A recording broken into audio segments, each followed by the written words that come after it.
Reveries of a Schoolmaster by Francis B. Pearson, State Superintendent of Public Instruction for Ohio, author of The Evolution of the Teacher, the High School. Problem: The Vitalized School. Charles Scribner's Sons, New York, Chicago, Boston. Copyright 1917 by Charles Scribner's Sons. Chapter 1. In medias res. 2. Retrospect. 3. Brown. 4. Psychological. V. Bulking. 6. Lanterns. 7. Complete living. 8. My speech. 9. School teaching. X. Beefsteak. 11. Freedom.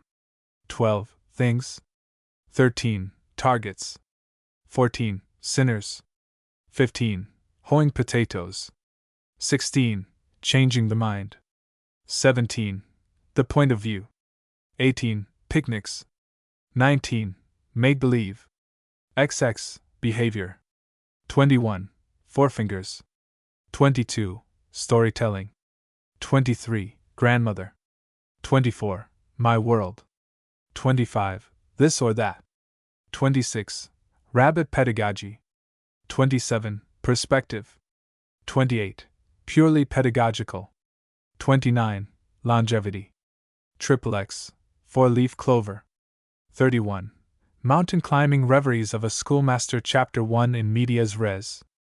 I am rather glad now that I took a little dip, one could scarce call it a baptism, into the Latin, and especially into Horace, for that good soul gave me the expression in medias res. That is a forceful expression, right to the heart of things, and applies equally well to the writing of a composition or the eating of a watermelon. Those who have crossed the Channel, from Folkestone to Boulogne, know that the stanch little ship Invicta had scarcely left dock when they were in medias res. They were conscious of it, too, if indeed they were conscious of anything not strictly personal to themselves.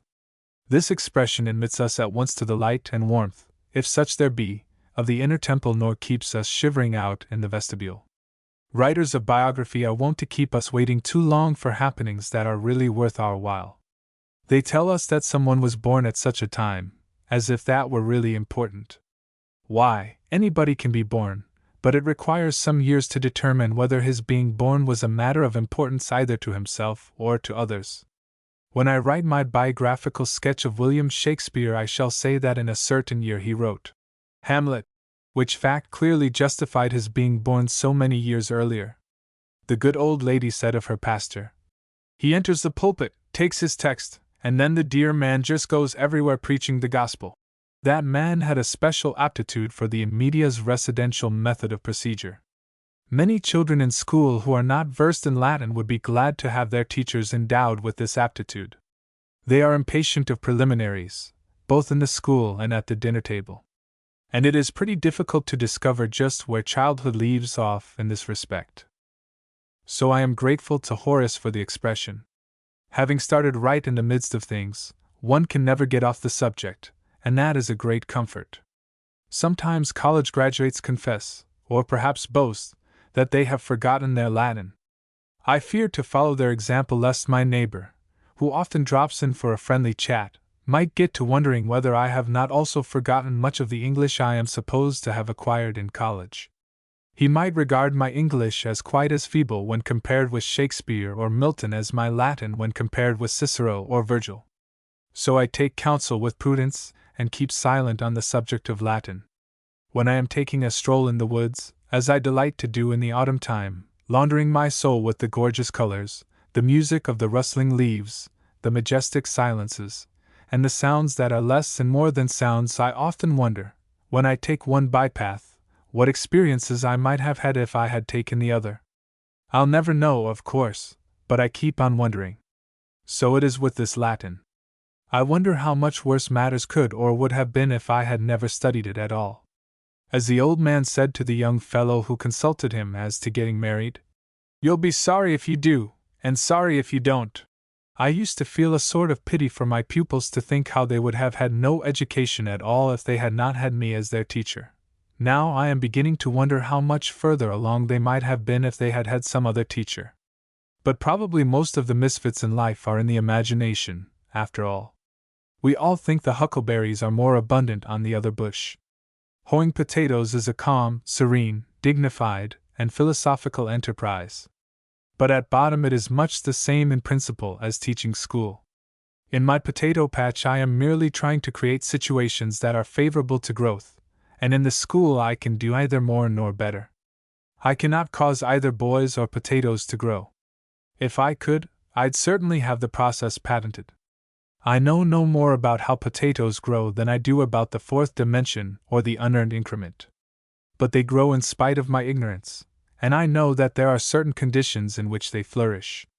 So the best I can do is to make conditions favorable. Nor do I bother about the weeds. I just center my attention and my hoe upon loosening the soil and let the weeds look out for themselves. Hoeing potatoes is a synthetic process, but cutting weeds is analytic, and synthesis is better, both for potatoes and for boys. In good time, if the boy is kept growing, he will have outgrown his stone bruises, his chapped hands, his freckles, his warts, and his physical and spiritual awkwardness. The weeds will have disappeared. The potato patch is your true pedagogical laboratory and conservatory. If one cannot learn pedagogy there, it is no fault of the potato patch. Horace must have thought of in medias residential while hoeing potatoes. There is no other way to do it, and that is bedrock pedagogy. Just to get right at the work and do it, that's the very thing the teacher is striving toward. Here among my potatoes I am actuated by motives, I invest the subject with human interest, I experience motor activities, I react, I function, and I go so far as to evaluate. Indeed, I run the entire gamut. And then, when I am lying beneath the canopy of the wide-spreading tree, I do a bit of research work in trying to locate the sorest muscle. And, as to efficiency, well, I give myself a high grade in that, and shall pass cum laude if the matter is left to me. If our grading were based upon effort rather than achievement, I could bring my aching back into court, if not my potatoes. But our system of grading in the schools demands potatoes, no matter much how obtained, with scant credit for backaches. We have farm ballads and farm arithmetics, but as yet no one has written for us a book on farm pedagogy. I do it myself but for the feeling that some Strayer, or McMurray, or O'Shea will get right at it as soon as he has come upon this suggestion. That's my one great trouble. The other fellow has the thing done before I can get around to it. I would have written the message to Garcia, but Mr. Hubbard anticipated me. Then I was just ready to write a luminous description of Yellowstone Falls when I happened upon the one that DeWitt Talmage wrote, and I could see no reason for writing another. So it is. I seem always to be just too late. I wish now that I had written Recessional before Kipling got to it. No doubt, the same thing will happen with my farm pedagogy. If one could only stake a claim in all this matter of writing as they do in the mining regions, the whole thing would be simplified. I'd stake my claim on farm pedagogy, and then go on hoeing my potatoes while thinking out what to say on the subject. Whoever writes the book will do well to show how catching a boy is analogous to catching a colt out in the pasture. Both feats require tact and, at the very least, horse sense. The other day I wanted to catch my colt, and went out to the pasture for that purpose. There is a hill in the pasture, and I went to the top of this and saw the colt at the far side of the pasture in what we call the swale, low, wet ground, where weeds abound. I didn't want to get my shoes soiled, so I stood on the hill and called and called. The colt looked up now and then went on with his own affairs. In my chagrin I was just about ready to get angry when it occurred to me that the colt wasn't angry, and that I ought to show as good sense as a mere horse. That reflection relieved the tension somewhat, and I thought it wise to meditate a bit. Here am I, yonder is the colt. I want him, he doesn't want me. He will not come to me, so I must go to him. Then what? Oh yes, native interests, that's it, native interests. I'm much obliged to Professor James for reminding me. Now, just what are the native interests of a colt? Why, oats, of course. So, I must return to the barn and get a pail of oats. An empty pail might do once, but never again. So I must have oats in my pail.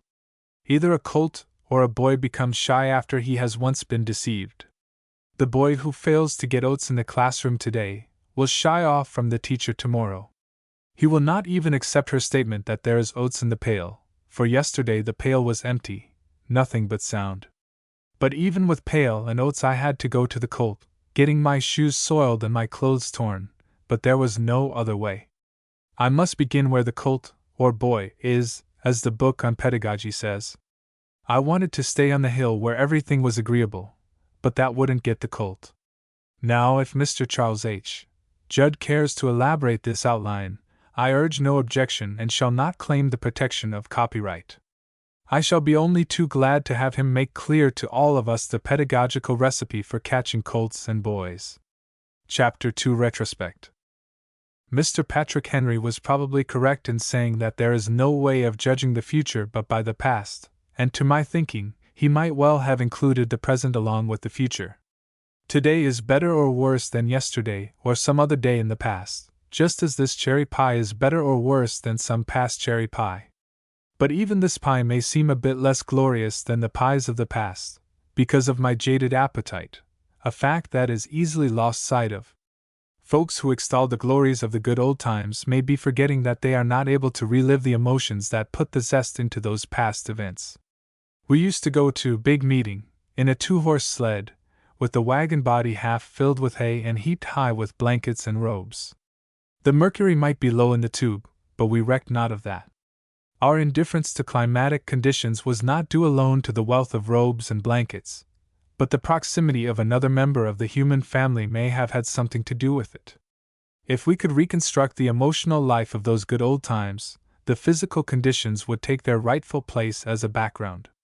If we could only bring back the appetite of former years, we might find this pie better than the pies of old. The good brother who seems to think the textbooks of his boyhood days were better than the modern ones forgets that along with the old-time textbooks went skating, rabbit hunting, snowballing, coasting, fishing, sock-up, bullpen, two-old cat, town ball, and shinny on the ice. He is probably confusing those majors with the textbook minor. His criticism of things and books modern is probably a voicing of his regret that he has lost his zeal for the fun and frolic of youth. If he could but drink a few copious draughts from the fountain of youth, the books of the present might not seem so inferior after all. The bread and apple butter stage of our hero's career may seem to dim the luster of the later porterhouse steak, but with all the glory of the halcyon days of yore it is to be noted that he rides in an automobile and not in an ox cart, and prefers electricity to the good old oil lamp. I concede with enthusiasm the joys of bygone days, and would be glad to repeat those experiences with sundry very specific reservations and exceptions. That thick bread with its generous anointing of apple butter discounted all the nectar and ambrosia of the books and left its marks upon the character as well as the features of the recipient. The mouth waters even now as I recall the bill of fare plus the appetite. But if I were going back to the good old days, I'd like to take some of the modern improvements along with me.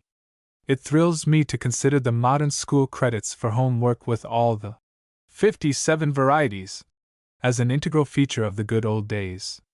Alas, how much we miss by not knowing about all this! What miracles might have been wrought had we and our teachers only known! Poor, ignorant teachers! Little did they dream that such wondrous things could ever be. Life might have been made a glad, sweet song for us had it been supplied with these modern attachments. I spent many weary hours over partial payments in Ray's third part, when I might have been brushing my teeth or combing my hair instead. Then, instead of threading the mazes of Green's analysis and parsing Thanatopsis, I might just as well have been asleep in the haymow, where ventilation was superabundant. How proudly could I have produced the home certificate as to my haymow experience, and received an exhilarating grade in grammar. Just here I interrupt myself to let the imagination follow me homeward on the days when grades were issued. The triumphal processions of the Romans would have been mild by comparison. The arch look upon my face, the martial mien, and the flashing eye all betokened the real hero. Then the pride of that home, the sumptuous feast of chicken and angel food cake, and the parental acclaim, all befitting the stanch upholder of the family honor. Of course, nothing like this ever really happened, which goes to prove that I was born years too early in the world's history. The more I think of this, the more acute is my sympathy with Maud Muller. That girl and I could sigh a duet thinking what might have been. Why, I might have had my college degree while still wearing short trousers. I was something of an adept at milking cows and could soon have eliminated the entire algebra by the method of substitution. Milking the cows was one of my regular tasks, anyhow, and I could thus have combined business with pleasure. And if by riding a horse to water I could have gained immunity from the commentaries by one Julius Caesar, full lustily would I have shouted, Allah Richard III. A horse! A horse! My kingdom for a horse! One man advocates the plan of promoting pupils in the schools on the basis of character, and this plan strongly appeals to me as right, plausible, and altogether feasible. Had this been proposed when I was a schoolboy, I probably should have made a few conditions, or at least have asked a few questions. I should certainly have wanted to know who was to be the judge in the matter, and what was his definition of character. Much would have depended upon that. If he had decreed that cruelty to animals indicates a lack of character, and then proceeded to denominate as cruelty to animals such innocent diversions as shooting woodpeckers in a cherry tree with a Flaubert rifle, or smoking chipmunks out from a hollow log, or tying a strip of red flannel to a hen's tail to take her mind off the task of trying to hatch a doorknob, or tying a tin can to a dog's tail to encourage him in his laudable enterprise of demonstrating the principle of uniformly accelerated motion, if he had included these and other such like harmless antidotes for ennui in his category, I should certainly have asked to be excused from his character curriculum and should have pursued the even tenor of my ways, splitting kindling, currying the horse, washing the buggy, carrying water from the pump to the kitchen and saying, "Thank you," to my elders as the more agreeable avenue of promotion. If we had had character credits in the good old days, I might have won distinction in school and been saved much embarrassment in later years. Instead of learning the latitude and longitude of Madagascar, Chattahoochee, and Kamchatka, I might have received high grades in geography by abstaining from the chewing of gum, by not wearing my hands in my trousers pockets, by walking instead of ambling or slouching, by wiping the mud from my shoes before entering the house, by a personally conducted tour through the realms of manicuring, and by learning the position and use of the hat rack. Getting no school credits for such incidental minors in the great scheme of life, I grew careless and indifferent and acquired a reputation that I do not care to dwell upon. If those who had me in charge, or thought they had only been wise and given me school credits for all these things, what a model boy I might have been! Why, I would have swallowed my pride, donned a kitchen apron, and washed the supper dishes, and no normal boy enjoys that ceremony. By making passes over the dishes I should have been exorcising the spooks of Q Brute, and that would have been worth some personal sacrifice. What a boon it would have been for the home folks, too! They could have indulged their penchant for literary exercises, sitting in the parlor making out certificates for me to carry to my teacher next day, and so all the rough places in the home would have been made smooth. But the crowning achievement would have been my graduation from college. I can see the picture. I am husking corn in the lower field. To reach this field one must go the length of the orchard and then walk across the meadow. It is a crisp autumn day, about 10 o'clock in the morning, and the sun is shining. The golden ears are piling up under my magic skill, and there is peace. As I take down another bundle from the shock, I descry what seems to be a sort of procession wending its way through the orchard. Then the rail fence is surmounted, and the procession solemnly moves across the meadow. In time the president and an assortment of faculty members stand before me, bedight in caps and gowns. I note that their gowns are liberally garnished with Spanish needles and cockleburs, and their shoes give evidence of contact with elemental mud. But then and there they confer upon me the degree of Bachelor of Arts magna cum laude. But for this interruption I could have finished husking that row before the dinner horn blew. Chapter 3 Brown. My neighbor came in again this evening, not for anything in particular, but unconsciously proving that men are gregarious animals. I like this neighbor. His name is Brown. I like the name Brown, too. It is easy to pronounce. By a gentle crescendo you go to the summit, and then coast to the bottom. The name Brown, when pronounced, is a circumflex accent. Now, if his name had happened to be Moriarty, I never could be quite sure when I came to the end in pronouncing it. I'm glad his name is not Moriarty, not because it is Irish, for I like the Irish, so does Brown, for he is married to one of them. Anyone who has been in Cork and heard the fine old Irishman say in his musical and inimitable voice, "'Tis a lovely day," such a one will ever after have a snug place in his affections for the Irish, whether he has kissed the Blarney Stone or not. If he has heard this same driver of a jaunting car rhapsodize about Shandon bells, and the author, Father Prout, his admiration for things and people Irish will become well nigh a passion. He will not need to add to his mental picture, for the sake of emphasis or color, the cherry-cheeked maids who lead their mites of donkeys along leafy roads, the carts heaped high with cabbages. Even without this addition he will become expansive when he speaks of Ireland and the Irish. But, as I was saying, Brown came in this evening just to barter small talk, as we often do. Now, in physical Bill Brown is somewhere between Falstaff and Cassius, while in mental qualities he is an admixture of Plato, Solomon, and Bill Nye. When he drops in we do not discuss matters, nor even converse, we talk. Our talk just oozes out and flows whither it wills, or little wisps of talk drift into the silences, and now and then a dash of homely philosophy splashes into the talking. Brown is a real comfort. He is never cryptic, nor enigmatic, at least consciously so, nor does he ever try to be impressive. If he were a teacher he would attract his pupils by his good sense, his sincerity, his simplicity, and his freedom from pose. I cannot think of him as ever becoming teachery, with a high-pitched voice and a hysteric manner. He has too much poise for that. He would never discuss things with children. He would talk with them. Brown cannot walk on stilts, nor has the airship the least fascination for him. One of my teachers for a time was Dr. T.C. Mendenhall, and he was a great teacher. He could sound the very depths of his subject and simply talk it. He led us to think, and thinking is not a noisy process. Truth to tell, his talks often caused my poor head to ache from overwork. But I have been in classes where the oases of thought were far apart, and one could doze and dream on the journey from one to the other.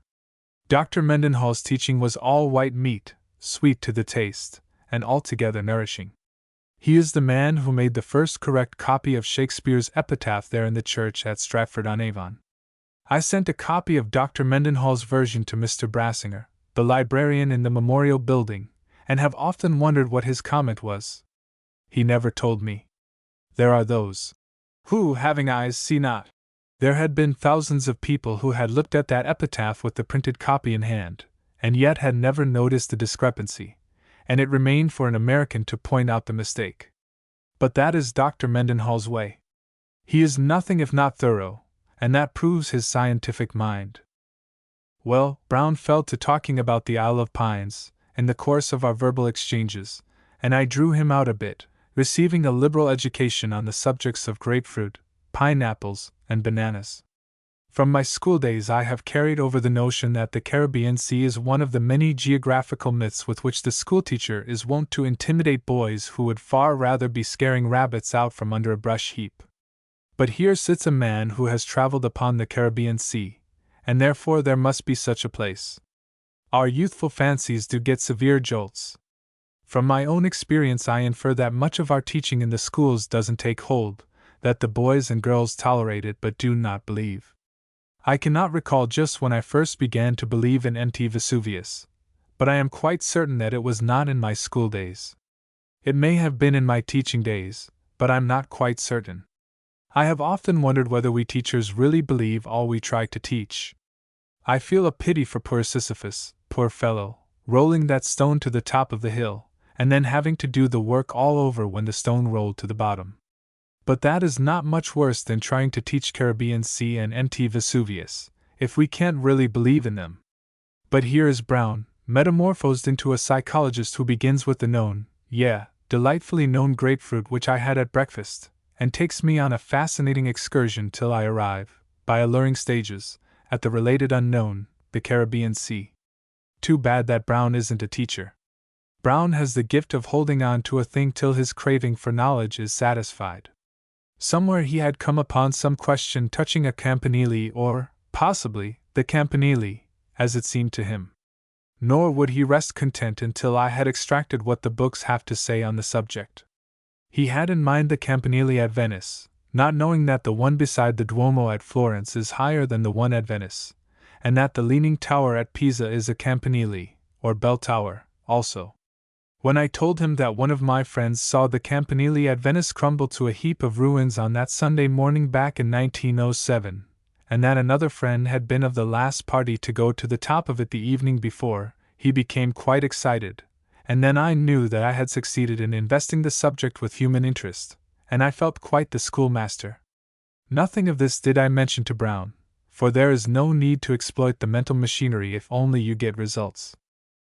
Many people who travel abroad buy postcards by the score, and seem to feel that they are the original discoverers of the places which these cards portray, and yet these very places were the background of much of their history and geography in the schools.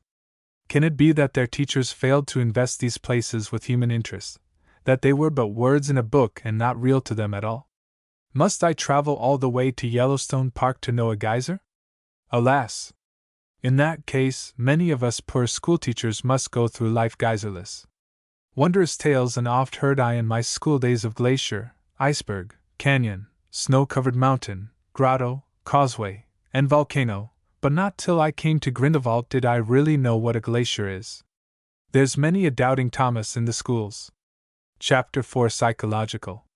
The psychologist is so insistent in proclaiming his doctrine of negative self-feeling and positive self-feeling that one is impelled to listen out of curiosity, if nothing else. Then, just as you are beginning to get a little glimmering as to his meaning, another one begins to assail your ears with a deal of sesquipedalian English about the emotion of subjection and the emotion of elation. Just as I began to think I was getting a grip of the thing, a college chap came in and proceeded to enlighten me by saying that these two emotions may be generated only by personal relations, and not by relations of persons and things. I was thinking of my emotion of subjection in the presence of an original problem in geometry, but this college person tells me that this negative self-feeling, according to psychology, is experienced only in the presence of another person. Well, I have had that experience too. In fact, my negative self-feeling is of frequent occurrence. Jacob must have had a rather severe attack of the emotion of subjection when he was trying to escape from the wrath of Esau. But after his experience at Bethel, where he received a blessing and a promise, there was a shifting from the negative self-feeling to the positive, from the emotion of subjection to that of elation. The stone which Jacob used that night as a pillow, so we are told, is called the stone of Scone, and is to be seen in the body of the coronation chair in Westminster Abbey. The use of that stone as a part of the chair might seem to be a psychological coincidence, unless, indeed, we can conceive that the fabricators of the chair combined a knowledge of psychology, and also of the Bible in its construction. It is an interesting conceit, at any rate, that the stone might bring to kings and queens a blessing and a promise, as it had done for Jacob, averting the emotion of subjection and perpetuating the emotion of elation. Now, there's Hazard, the big, glorious Hazard. I met him first on the deck of the S. Campania, and I gladly agreed to his proposal that we travel together. He is a large man, one need not be more specific, and a veritable steam engine of activity and energy. It was altogether natural, therefore, that he should assume the leadership of our party of two in all matters touching places, modes of travel, hotels, and other details large and small, while I trailed along in his wake. This order continued for some days, and I, of course, experienced all the while the emotion of subjection in some degree. When we came to the Isle of Man, we puzzled our heads no little over the curious coat of arms of that quaint little country. This coat of arms is 3 human legs, equidistant from one another. At Peel we made numerous inquiries, and also at Ramsey, but to no avail. In the evening, however, in the hotel at Douglas I saw a picture of this coat of arms, accompanied by the inscription, Quocumque Gesseris Stabit, and gave some sort of translation of it. Then and there came my emancipation, for after that I was consulted and deferred to during all the weeks we were together. It is quite improbable that Hazard himself realized any change in our relations, but unconsciously paid that subtle tribute to my small knowledge of Latin. When we came to Stratford I did not call upon Miss Marie Corelli, for I had heard that she is quite averse to men as a class, and I feared I might suffer an emotional collapse. I was so comfortable in my newly acquainted emotion of elation that I decided to run no risks. When at length I resumed my schoolmastering, I determined to give the boys and girls the benefit of my recent discovery. I saw that I must generate in each one, if possible, the emotion of elation, that I must so arrange school situations that mastery would become a habit with them if they were to become masters in the kingdom of life, as my friend Long says it. I saw at once that the difficulties must be made only high enough to incite them to effort, but not so high as to cause discouragement. I recalled the sentence in Harvey's grammar: Milo began to lift the ox when he was a calf. After we had succeeded in locating the antecedent of he, we learned from this sentence a lesson of value, and I recalled this lesson in my efforts to inculcate progressive mastery in the boys and girls of my school. I sometimes deferred a difficult problem for a few days till they had lifted the growing calf a few more times, and then returned to it. Someone says that everything is infinitely high that we can't see over, so I was careful to arrange the barriers just a bit lower than the eye line of my pupils, and then raise them a trifle on each succeeding day. In this way I strove to generate the positive self-feeling so that there should be no depression and no white flag. And that surely was worth a trip to the Isle of Man, even if one failed to see one of their tailless cats. I had occasion, or rather, I took occasion at one time to punish a boy with a fair degree of severity. May the Lord forgive me, and now I know that in so doing I was guilty of a grave error. What I interpreted as misconduct was but a straining at his leash in an effort to extricate himself from the incubus of the negative self-feeling. He was, and probably is, a dull fellow and realized that he could not cope with the other boys in the school studies, and so was but trying to win some notice in other fields of activity. To him notoriety was preferable to obscurity. If I had only been wise I would have turned his inclination to good account, and might have helped him to self-mastery, if not to the mastery of algebra.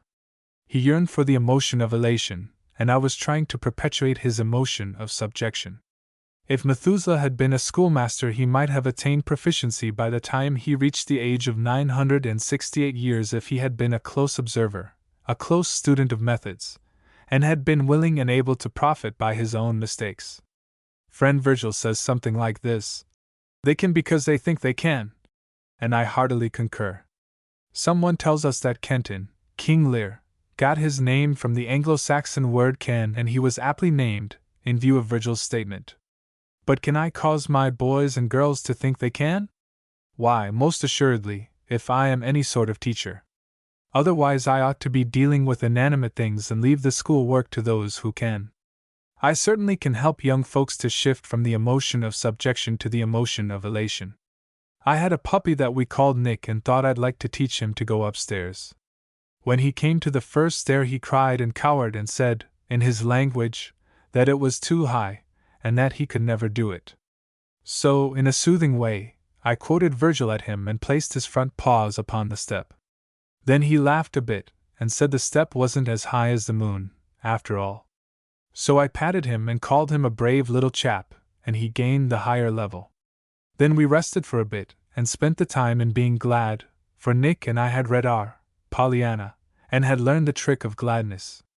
Well, before the day was over that puppy could go up the stairs without the aid of a teacher, and a gladder dog never was. If I had taken as much pains with that boy as I did with Nick I'd feel far more comfortable right now, and the boy would have felt more comfortable both then and after. O schoolmastering! How many sins are committed in thy name! I succeeded with the puppy, but failed with the boy. A boy does not go to school to study algebra, but studies algebra to learn mastery. I know this now, but did not know it then, more's the pity! I had another valuable lesson in this phase of pedagogy the day my friend Vance and I sojourned to Indianapolis to call upon Mr. Benjamin Harrison, who had somewhat recently completed his term as President of the United States. We were fortified with ample and satisfactory credentials and had a very fortunate introduction, but for all that we were inclined to walk softly into the presence of greatness, and had a somewhat acute attack of negative self-feeling. However, after due exchange of civilities, we succeeded somehow in preferring the request that had brought us into his presence, and Mr. Harrison's reply served to reassure us. Said he, "Oh, no, boys, I couldn't do that. Last year I promised Spock to write some articles for his journal, and I didn't have any fun all summer." His two words, boys, and fun, were the magic ones that caused the tension to relax and generated the emotion of elation. We then sat back in our chairs and possibly crossed our legs. I can't be certain as to that.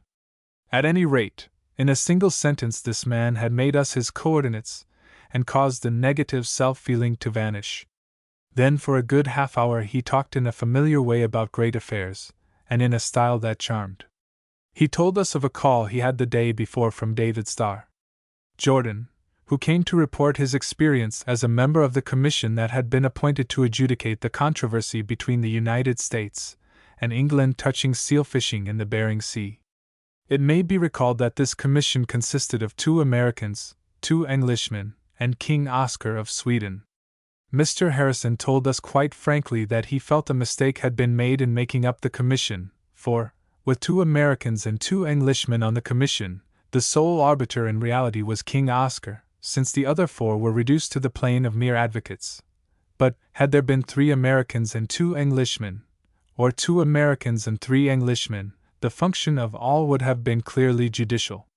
Suffice it to say that this great man made us forget our emotion of subjection, and so made us feel that he would have been a great teacher, just as he was a great statesman. I shall always be grateful for the lesson he taught me, and besides, I am glad that the college chap came in and gave me that psychological massage. Chapter 5: Balking. When I write my book on farm pedagogy, I shall certainly make large use of the horse in illustrating the fundamental principles, for he is a noble animal and altogether worthy of the fullest recognition. We often use the expression, horse sense, somewhat flippantly, but I have often seen a driver who would have been a more useful member of society if he had had as much sense as the horses he was driving. If I were making a catalogue of the lower animals, I'd certainly include the man who abuses a horse. Why, the celebrated German trick horse, Hans, had even the psychologists baffled for a long time, but finally he taught them a big chapter in psychology. They finally discovered that his marvelous tricks were accomplished through the power of close observation. Facial expression, twitching of a muscle, movements of the head, these were the things he watched for as his cue in answering questions by indicating the right card. There was a teacher in our school once who wore old-fashioned spectacles. When he wanted us to answer a question in a certain way, he unconsciously looked over his spectacles, but when he wanted a different answer, he raised his spectacles to his forehead. So we ranked high in our daily grades, but met our Waterloo when the examination came around. That teacher, of course, had never heard of the horse Hans, and so was not aware that in the process of watching his movements we were merely proving that we had horse sense. He probably attributed our ready answers to the superiority of his teaching, not realizing that our minds were concentrated upon the subject of spectacles. Of course, a horse balks now and then, and so does a boy. I did a bit of balking myself as a boy, and I am not quite certain that I have even yet become immune. Dr. James Wallace, whose edition of Anabasis some of us have read, halting and stumbling along through the parasangs, with 3 companions went out to Marathon one day from Athens. The distance, as I recall it, is about 22 miles, and they left early in the morning, so as to return the same day. Their conveyance was an open wagon with 2 horses attached. When they had gone a mile or 2 out of town, one of the horses balked and refused to proceed. Then and there each member of the party drew upon his past experiences, seeking a panacea for the equine delinquency. One suggested the plan of building a fire under the recalcitrant horse, while another suggested pouring sand into his ears. Dr. Wallace discouraged these remedies as being cruel and finally told the others to take their places in the wagon, and he would try the merits of a plan he had in mind. Accordingly, when they were seated, he clambered over the dash, walked along the wagon pole, and suddenly plumped himself down upon the horse's back. Then away they went, John Gilpin-like, Dr. Wallace's coattails and hair streaming out behind. There was no more balking in the course of the trip, and no one, save, possibly, the horse, had any twinges of conscience to keep him awake that night. The incident is brimful of pedagogy in that it shows that, in order to cure a horse of an attack of balking, you have but to distract his mind from his balking and get him to thinking of something else. Before this occurrence taught me the better way, I was quite prone, in dealing with a balking boy, to hold his mind upon the subject of balking. I told him how unseemly it was, how humiliated his father and mother would be, how he could not grow up to be a useful citizen if he yielded to such tantrums. In short, I ran the gamut of all the pedagogical bromides, and so kept his mind centered upon balking. Now that I have learned better, I strive to divert his mind to something eke, and may ask him to go upon some pleasant errand that he may gain some new experiences.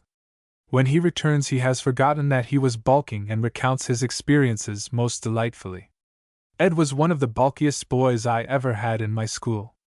His attacks would often last for days, and the more attention you paid to him, the worse he balked.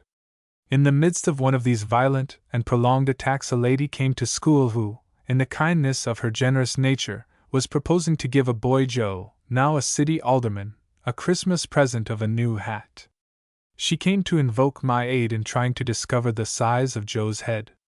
I readily undertook the task, which loomed larger and larger as I came fully to realize that I was the sole member of the Committee of Ways and Means. In my dire perplexity, I saw Ed grouching along the hall.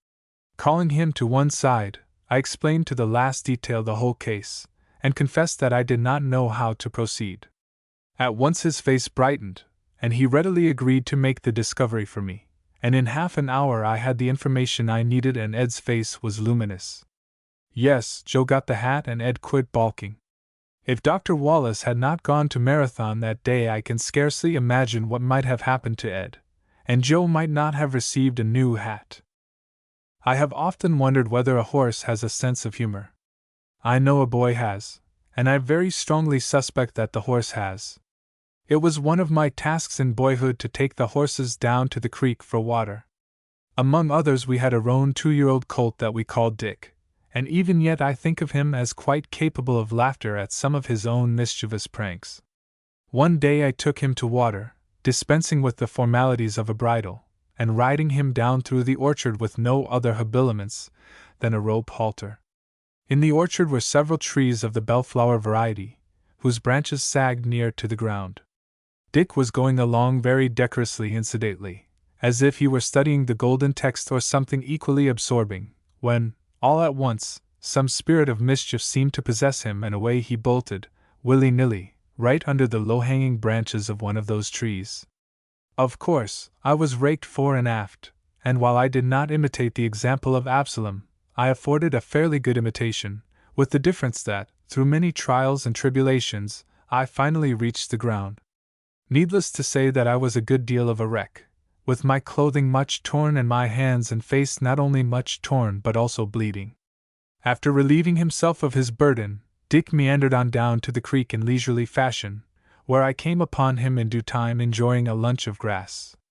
Walking toward the creek, sore in body and spirit, I fully made up my mind to have a talk with that colt that he would not soon forget. He had put shame upon me, and I determined to tell him so. But when I came upon him looking so lamb-like in his innocence, and when I imagined that I heard him chuckle at my plight, my resolution evaporated, and I realized that in a trial of wits he had got the better of me. Moreover, I conceded right there that he had a right to laugh, and especially when he saw me so superlatively scrambled. He had beaten me on my own ground and convicted me of knowing less than a horse, so I could but yield the palm to him with what grace I could command. Many a time since that day have I been unhorsed, and by a mere boy who laughed at my discomfiture. But I learned my lesson from Dick and have always tried, though grimly, to applaud the victor in the tournament of wits. Only so could I hold the respect of the boy, not to mention my own. If a boy sets a trap for me and I walk into it, well, if he doesn't laugh at me he isn't much of a boy, and if I can't laugh with him I am not much of a schoolmaster. Chapter 6 Lanterns. I may be mistaken, but my impression is that The Light of the World, by Holman Hunt, is the only celebrated picture in the world of which there are two originals. One of these may be seen at Oxford and the other in St. Paul's, London. Neither is a copy of the other, and yet they are both alike, so far as one may judge without having them side by side. The picture represents Christ standing at a door knocking, with a lantern in one hand from which light is streaming. When I think of a lantern, the mind instantly flashes to this picture, to Diogenes and his lantern, and to the old tin lantern with its perforated cylinder which I used to carry out to the barn to arrange the bedchambers for the horses. All my life have I been hearing folks speak of the association of ideas as if one idea could conjure up innumerable others. The lantern that I carried to the barn never could have been associated with Diogenes if I had not read of the philosopher, nor with the picture at Oxford if I had never seen or heard of it. In order that we have association of ideas, we must first have the ideas, according to my way of thinking.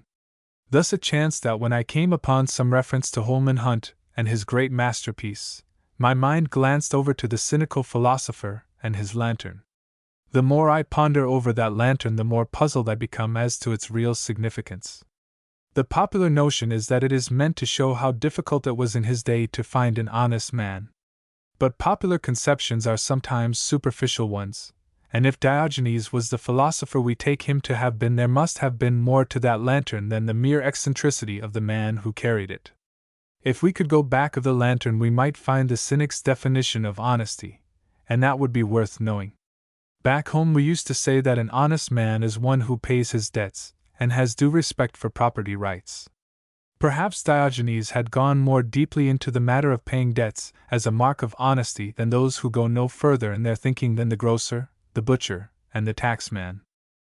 This all tends to set me thinking of my own debts and the possibility of full payment. I'm just a schoolmaster, and people rather expect me to be somewhat visionary or even fantastic in my notions. But with due allowance for my vagaries, I cannot rid myself of the feeling that I am deeply in debt to somebody for the Venus de Milo. She has the reputation of being the very acme of sculpture, and certainly the Parisians so regard her, or they would not pay her such a high tribute in the way of space and position. She is the focus of that whole wonderful gallery. No one has ever had the boldness to give her a place in the market quotations, but I can regale myself with her beauty for a mere pittance. This pittance does not at all cancel my indebtedness, and I come away feeling that I still owe something to somebody, without in the least knowing who it is or how I am to pay. I can't even have the poor satisfaction of making proper acknowledgment to the sculptor. I can acknowledge my obligation to Michelangelo for the Sistine ceiling, but that doesn't cancel my indebtedness by any means. It took me 15 years to find the Cumean Sibyl. I had seen a reproduction of this lady in some book, and had become much interested in her generous physique, her brawny arms, her wide-spreading toes, and her look of concentration as she delves into the mysteries of the massive volume before her. Naturally, I became curious as to the original, and wondered if I should ever meet her face to face. Then one day I was lying on my back on a wooden bench in the Sistine Chapel, having duly apologized for my violation of the conventions, when, wonder of wonders, there was the Cumean Sibyl in full glory right before my eyes, and the quest of all those years was ended in triumph. True, the Sibyl does not compare in greatness with the creation of Adam in one of the central panels, but for all that I was glad to have her definitely localized. I have never got it clearly figured out just how the letters of the alphabet were evolved, nor who did the work, but I go right on using them as if I had evolved them myself. They seem to be my own personal property, and I jostle them about quite careless of the fact that someone gave them to me. I can't see how I could get on without them, and yet I have never admitted any obligation to their author. The same is true of the digits. I make constant use of them, and sometimes even abuse them, as if I had a clear title to them. I have often wondered who worked out the table of logarithms, and have thought how much more agreeable life has been for many people because of his work.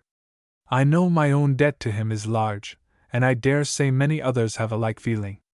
Even the 8th grade boys in the Castle Road School, London, share this feeling, doubtless, for in a test in arithmetic that I saw there I noted that in 4 of the 12 problems set for solution they had permission to use their table of logarithms. They probably got home earlier for supper by their use of this table. I hereby make my humble apologies to Mr. Thomas A. Edison for my thoughtlessness in not writing to him before this to thank him for his many acts of kindness to me. I have been exceedingly careless in the matter.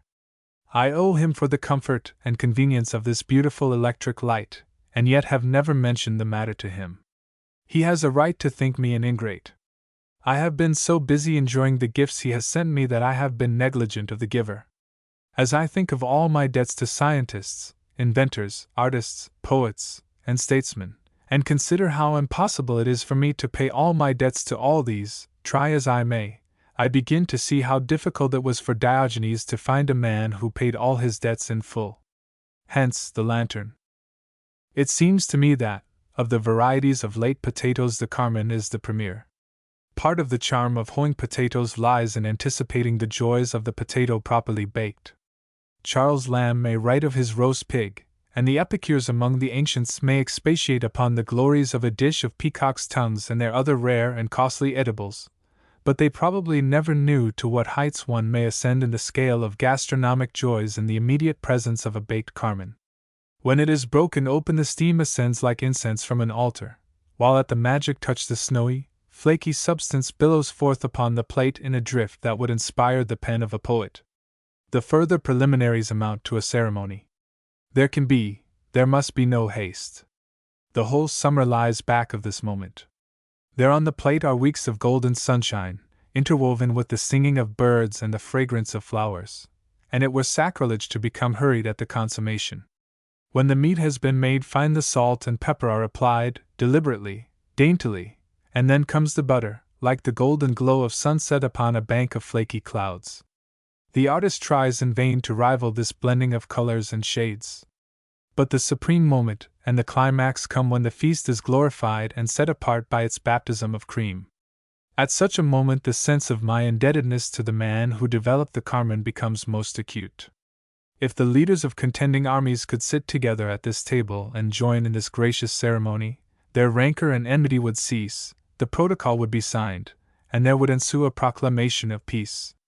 Then the whole world would recognize its debt to the man who produced this potato.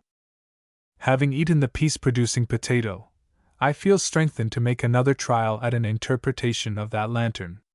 I do not know whether Diogenes had any acquaintance with the Decalogue, but have my doubts. In fact, history gives us too few data concerning his attainments for a clear exposition of his character. But one may hazard a guess that he was looking for a man who would not steal, but could not find him. In a sense that was a high compliment to the people of his day, for there is a sort of stealing that takes rank among the fine arts. In fact, stealing is the greatest subject that is taught in the school. I cannot recall a teacher who did not encourage me to strive for mastery in this art. Every one of them applauded my every success in this line. One of my early triumphs was reciting Horatius at the bridge, and my teacher almost smothered me with praise.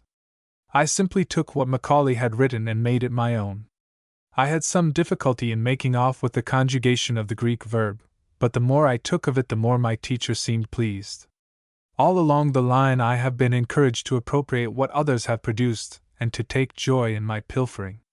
Mr. Carnegie has lent his sanction to this sort of thing by fostering libraries.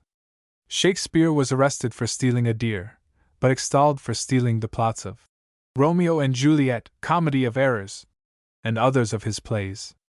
It seems quite all right to steal ideas, or even thoughts, and this may account again for the old man's lantern.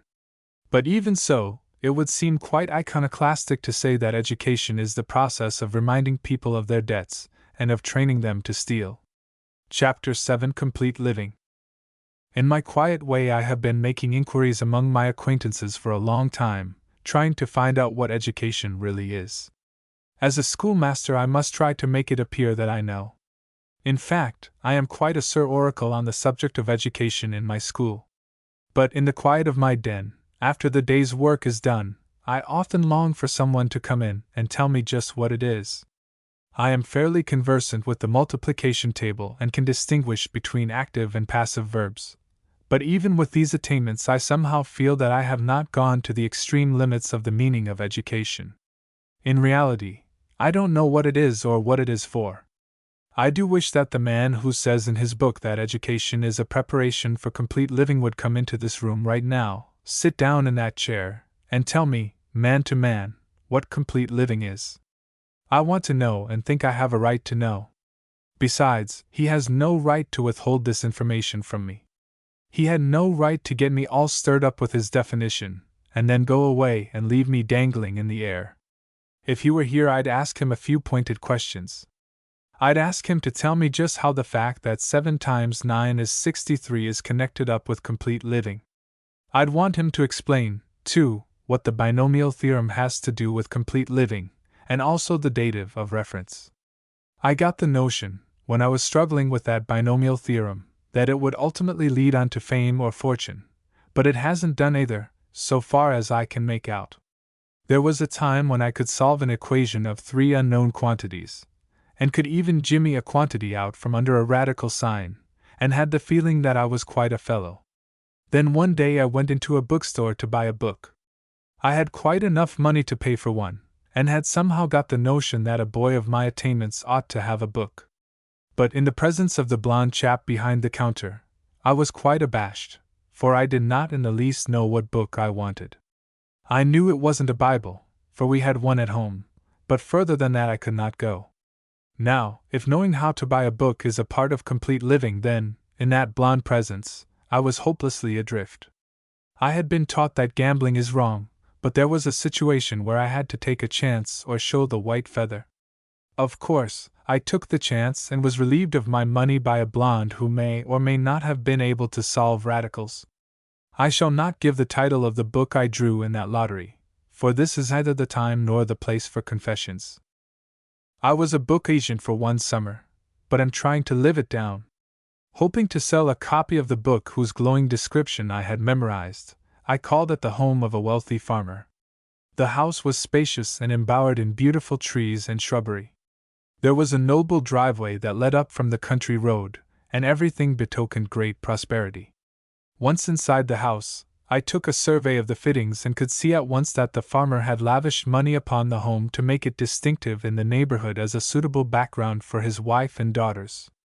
The piano alone must have cost a small fortune, and it was but one of the many instruments to be seen. There were carpets, rugs, and curtains in great profusion, and a bewildering array of all sorts of bric-a-brac. In time the father asked one of the daughters to play, and she responded with rather unbecoming alacrity. What she played I shall never know, but it seemed to me to be a 5-finger exercise. Whatever it was not music. I lost interest at once, and so had time to make a more critical inspection of the decorations. What I saw was a battle royal. There was the utmost lack of harmony. The rugs fought the carpets, and both were at the throats of the curtains. Then the wallpaper joined in the fray, and the din and confusion was torture to the spirit. Even the furniture caught the spirit of discord and made fierce attacks upon everything else in the room. The reds, and yellows, and blues, and greens whirled and swirled about in such a dizzy and belligerent fashion that I wondered how the people ever managed to escape nervous prostration. But the daughter went right on with the 5-finger exercise as if nothing else were happening.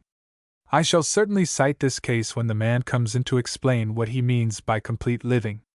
This all reminds me of the man of wealth who thought it incumbent upon him to give his neighbors some benefit of his money in the way of pleasure.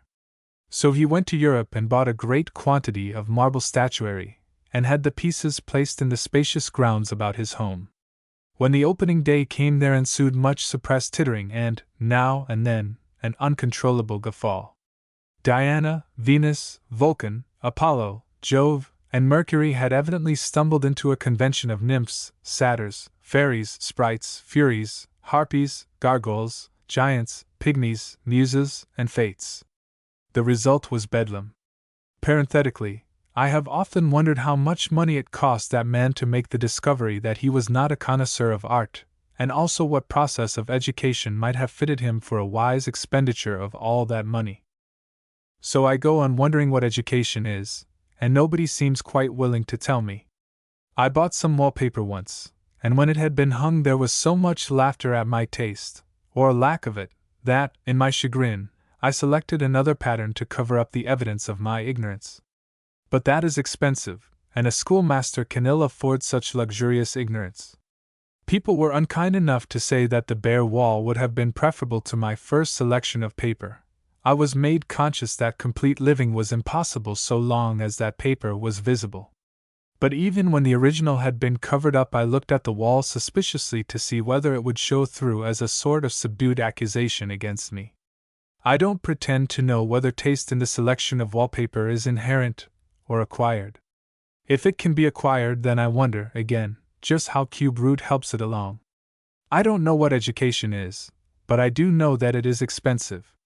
I had some pictures in my den that seemed well enough till I came to look at some others, and then they seemed cheap and inadequate. I tried to argue myself out of this feeling, but did not succeed. As a result, the old pictures have been supplanted by new ones, and I am poorer in consequence. But in spite of my depleted purse, I take much pleasure in my new possessions and feel that they are indications of progress. I wonder, though, how long it will be till I shall want still other and better ones. Education may be a good thing, but it does increase and multiply one's wants. Then, in a brief time, these wants become needs, and there you have perpetual motion. When the agent came to me first to try to get me interested in an encyclopedia, I could scarce refrain from smiling. But later on I began to want an encyclopedia, and now the one I have ranks as a household necessity, the same as bathtub, coffee pot, and toothbrush. But try as I may, I can't clearly distinguish between wants and needs. I see a thing that I want, and the very next day I begin to wonder how I can possibly get on without it. This must surely be the psychology of show windows and showcases. If I didn't see the article, I should feel no want of it, of course. But as soon as I see it, I begin to want it, and then I think I need it. The county fair is a great psychological institution, because it causes people to want things and then to think they need them. The worst of it is the less able I am to buy a thing, the more I want it and seem to need it. I'd like to have money enough to make an experiment on myself just to see if I could ever reach the point, as did the caliph, where the only want I'd have would be a want. Possibly, that's what the man means by complete living. I wonder. Chapter 8: My Speech. For some time I have had it in mind to make a speech. I don't know what I would say nor where I could possibly find an audience, but, in spite of all that, I feel that I'd like to try myself out on a speech. I can't trace this feeling back to its source. It may have started when I heard a good speech somewhere, or it may have started when I heard a poor one. I can't recall. When I hear a good speech, I feel that I'd like to do as well, and when I hear a poor one, I feel that I'd like to do better. The only thing that is settled, as yet, about this speech that I want to make is the subject, and even that is not my own. It is just near enough my own, however, to obviate the use of quotation marks. The hardest part of the task of writing or speaking is to gain credit for what someone else has said or written, and still be able to omit quotation marks. That calls for both mental and ethical dexterity of a high order. But to the speech. The subject is dialectic efficiency, without quotation marks, be it noted. The way of it is this: I have been reading, or rather, trying to read the masterly book by Dr. Fletcher Durrell, whose title is Fundamental Sources of Efficiency. This is one of the most recondite books that has come from the press in a generation, and it is no reflection upon the book for me to say that I have been trying to read it. It is so big, so deep, so high, and so wide that I can only splash around in it a bit. But the water's fine. At any rate, I have been dipping into this book quite a little, and that is how I came upon the caption of my speech. Of course, I get the word efficiency from the title of the book, and besides, everybody uses that word nowadays. Then, the author of this book has a chapter on dialectic, and so I combine these two words and thus get rid of the quotation marks. And that certainly is an imposing subject for a speech. If it should ever be printed on a program, it would prove awe-inspiring. Next to making a good speech, I'd like to be skilled in sleight-of-hand affairs. I'd like to fish up a rabbit from the depths of an old gentleman's silk tile, or extract a dozen eggs from a lady's handbag, or transmute a canary into a goldfish. I'd like to see the looks of wonder on the faces of the audience, and hear them gasp. The difficulty with such a subject as I have chosen, though, is to fill the frame. I went into a shop in Paris once to make some small purchase, expecting to find a great emporium, but to my surprise found that all the goods were in the show window. That's one trouble with my subject: all the goods seem to be in the show window. But I'll do the best I can with it, even if I am compelled to pilfer from the pages of the book. In the introduction of the speech I shall become expansive upon the term dialectic, and try to impress my hearers, if there are any, with my thorough acquaintance with all things which the term suggests. If I continue expatiating upon the word long enough, they may come to think that I actually coined the word, for I shall not emphasize Dr. Durrell especially, just enough to keep my soul untarnished. In a review of this book, one man translates the first word, luck. I don't like his word, and for two reasons. In the first place, it is a short word, and everybody knows that long words are better for speech-making purposes. If he had used the word accidental, or incidental, I'd think more of his translation and of his review. I'm going to use my word as if Dr. Durrell had said incidental. So much for the introduction, now for the speech. From this point forward I shall draw largely upon the book, but shall so turn and twist what the doctor says as to make it seem my own.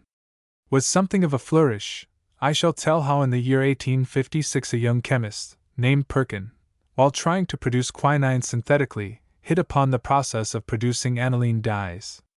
His incidental discovery led to the establishment of the artificial dye industry, and we have here an example of dialectic efficiency. This must impress my intelligent and cultured auditors, and they will be wondering if I can produce another illustration equally good. I can, of course, for this book is rich in illustrations. I can see, as it were, the old fellow on the third seat, who has been sitting there as stiff and straight as a ramrod, limber up just a mite, and with my next point I hope to induce him to lean forward an inch, at least, out of the perpendicular.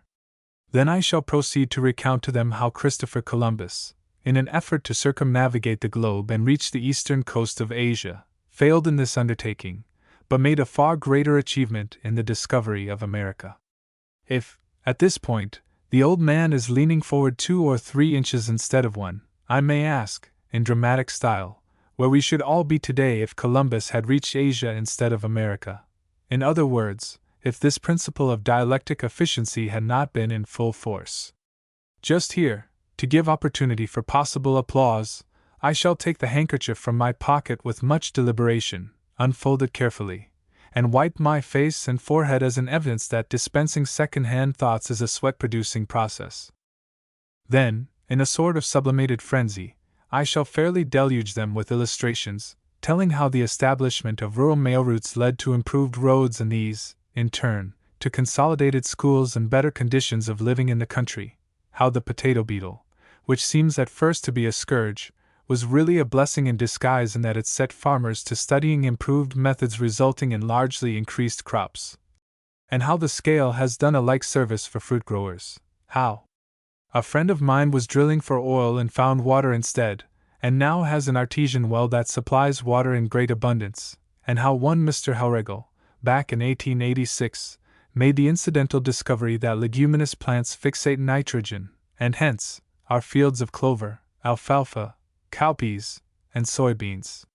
It will not seem out of place if I recall to them how the Revolution gave us Washington, the Adamses, Hancock, Madison, Franklin, Jefferson, and Hamilton, how slavery gave us Clay, Calhoun, and Webster, and how the Civil War gave us Lincoln, Seward, Stanton, Grant, Lee, Sherman, Sheridan, and Stonewall Jackson. If there should, by chance, be any teachers present, I'll probably enlarge upon this historical phase of the subject if I can think of any other illustrations. I shall certainly emphasize the fact that the incidental phases of schoolwork may prove to be more important than the objects directly aimed at, that while the teacher is striving to inculcate a knowledge of arithmetic, she may be inculcating manhood and womanhood, and that the byproducts of her teaching may become worldwide influences.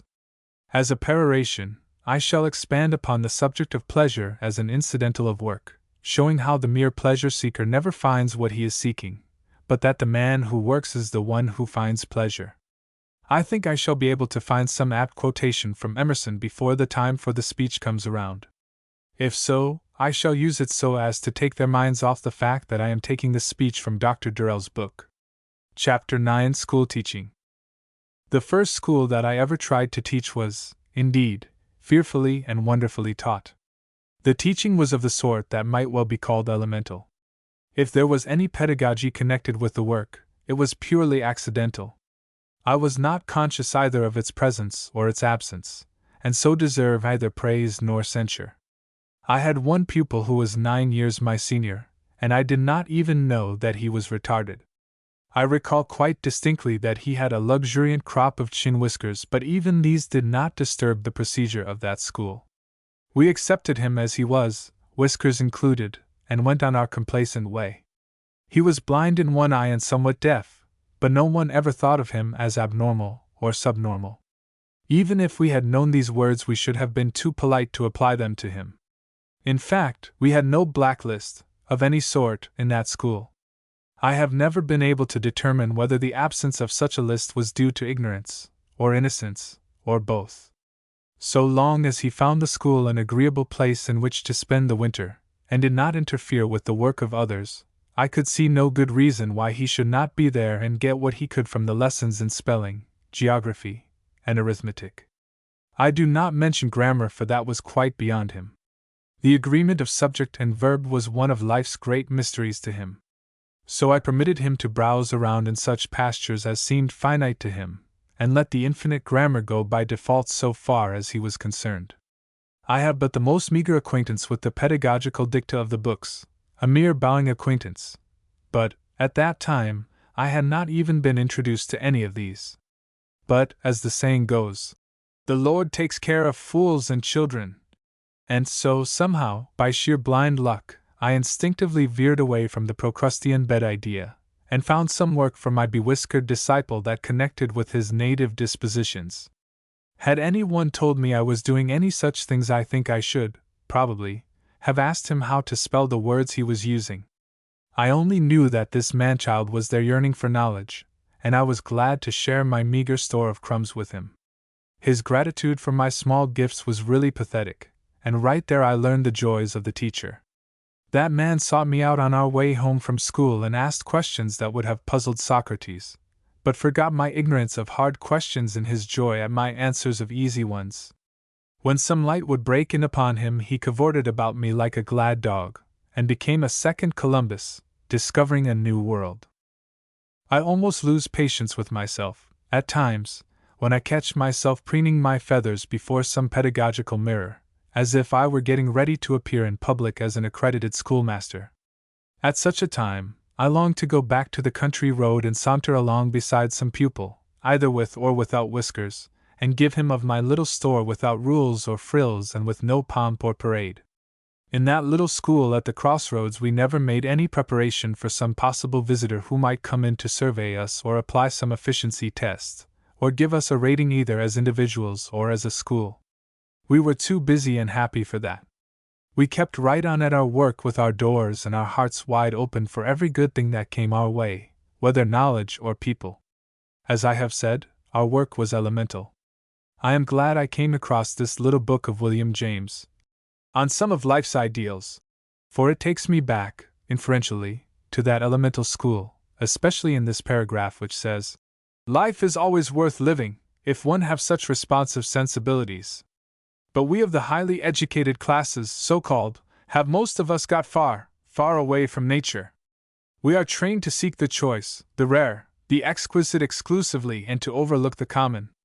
We are stuffed with abstract conceptions, and glib with verbalities and verbosities, and in the culture of these higher functions the peculiar sources of joy connected with our simpler functions often dry up, and we grow stone-blind and insensible to life's more elementary and general goods and joys.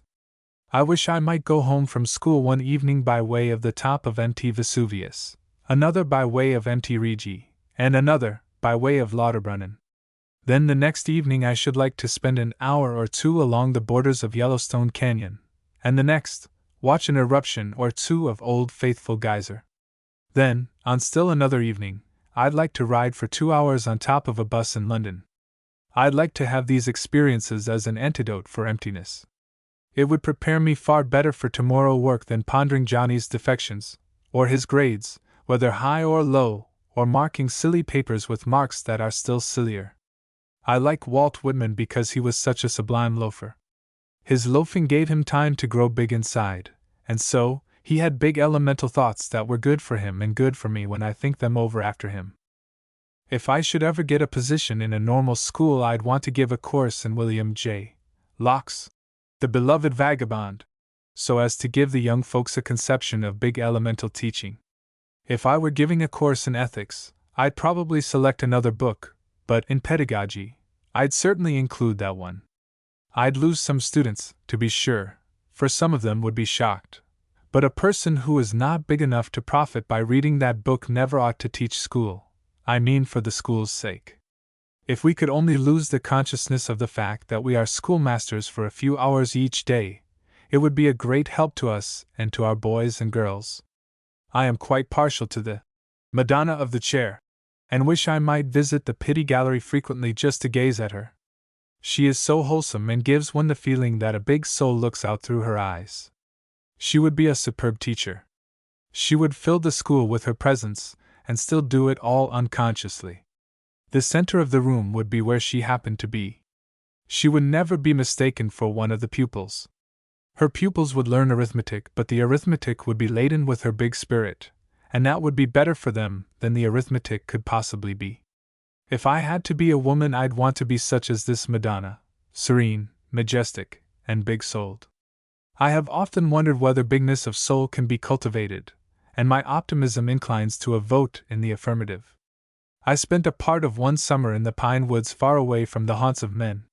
When I had to leave this sylvan retreat, it required 11 hours by stage to reach the railway station. There for some weeks I lived in a log cabin, accompanied by a cook and a professional woodsman. I was not there to camp, to fish, or to loaf, and yet I did all these. There were some duties and work connected with the enterprise, and these gave zest to the fishing and the loafing.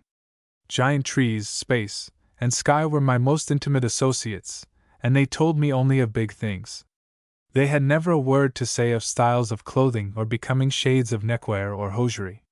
In all that time I was never disturbed by the number and diversity of spoons and forks beside my plate at the dinner table. Many a noble meal I ate as I sat upon a log supported in forked stakes, and many a big thought did I glean from the talk of loggers about me in their picturesque costumes. In the evening I sat upon a great log in front of the cabin or a friendly stump, and forgot such things as hammocks and porch swings. Instead of gazing at street lamps only a few yards away, I was gazing at stars millions of miles away, and somehow the soul seemed to gain freedom. And I had luxury, too. I had a room with bath. The bath was at the stream some 50 yards away, but such discrepancies are minor affairs in the midst of such big elemental things as were all about me. My mattress was of young cherry shoots, and never did king have a more royal bed, or ever such refreshing sleep. And while I slept, I grew inside, for the soft music of the pines lulled me to rest, and the subdued rippling of my bath stream seemed to wash my soul clean. When I arose, I had no bad taste in my mouth or in my soul, and each morning had for me the glory of a resurrection. My trees were there to bid me good morning, the big spaces spoke to me in their own inspiriting language, and the big sun, playing hide-and-seek among the great boles of the trees as he mounted from the horizon, gave me a panorama unrivaled among the scenes of earth. When I returned to what men called civilization, I experienced a poignant longing for my big trees, my sky, and my spaces, and felt that I had exchanged them for many things that are petty and futile. If my school were only out in the heart of that big forest, I feel that my work would be more effective and that I would not have to potter about among little things to obey the whims of convention and the dictates of technicalities, but that the soul would be free to revel in the truth that sky and space proclaim. I do hope I may never know so much about technical pedagogy that I shall not know anything else.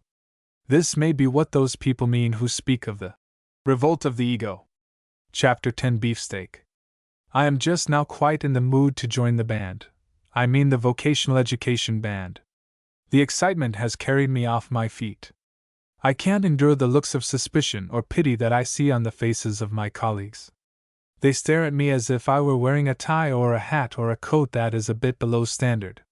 I want to seem, if not be, modern and up-to-date, and not odd and peculiar. So I shall join the band. I am not caring much whether I beat the drum, carry the flag, or lead the trick bear. I may even ride in the gaudily painted wagon behind a spotted pony, and call out in raucous tones to all and sundry to hurry around to the main tent to get their education before the rush. In times past, when these vocational folks have piped unto me, I have not danced, but I now see the error of my ways and shall proceed at once to take dancing lessons. When these folks lead in the millennium, I want to be sitting well up in front, and when they get the pot of gold at the end of the rainbow, I want to participate in the distribution.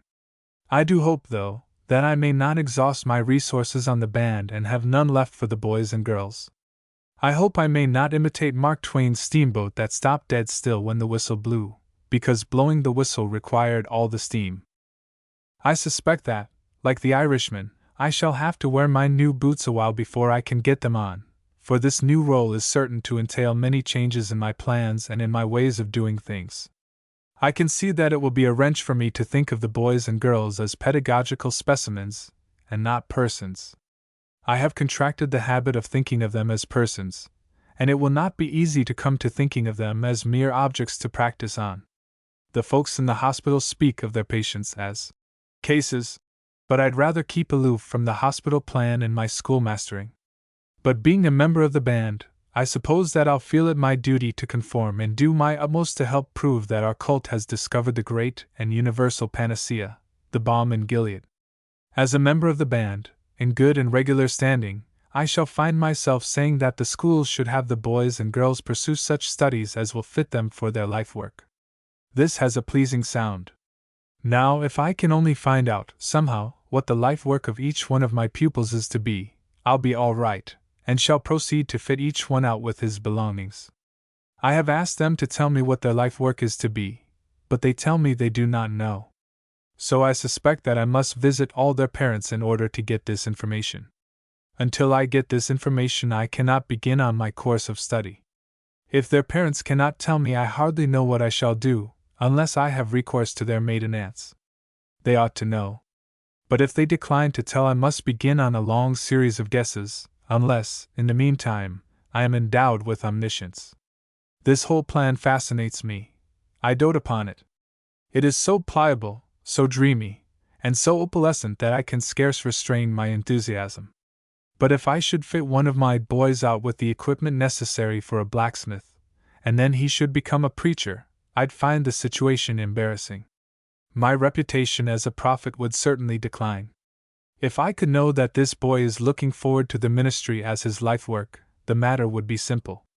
I'd proceed to fit him out with a fireproof suit of Greek, Hebrew, and theology and have the thing done. But even then, some of my colleagues might protest on the assumption that Greek and Hebrew are not vocational studies.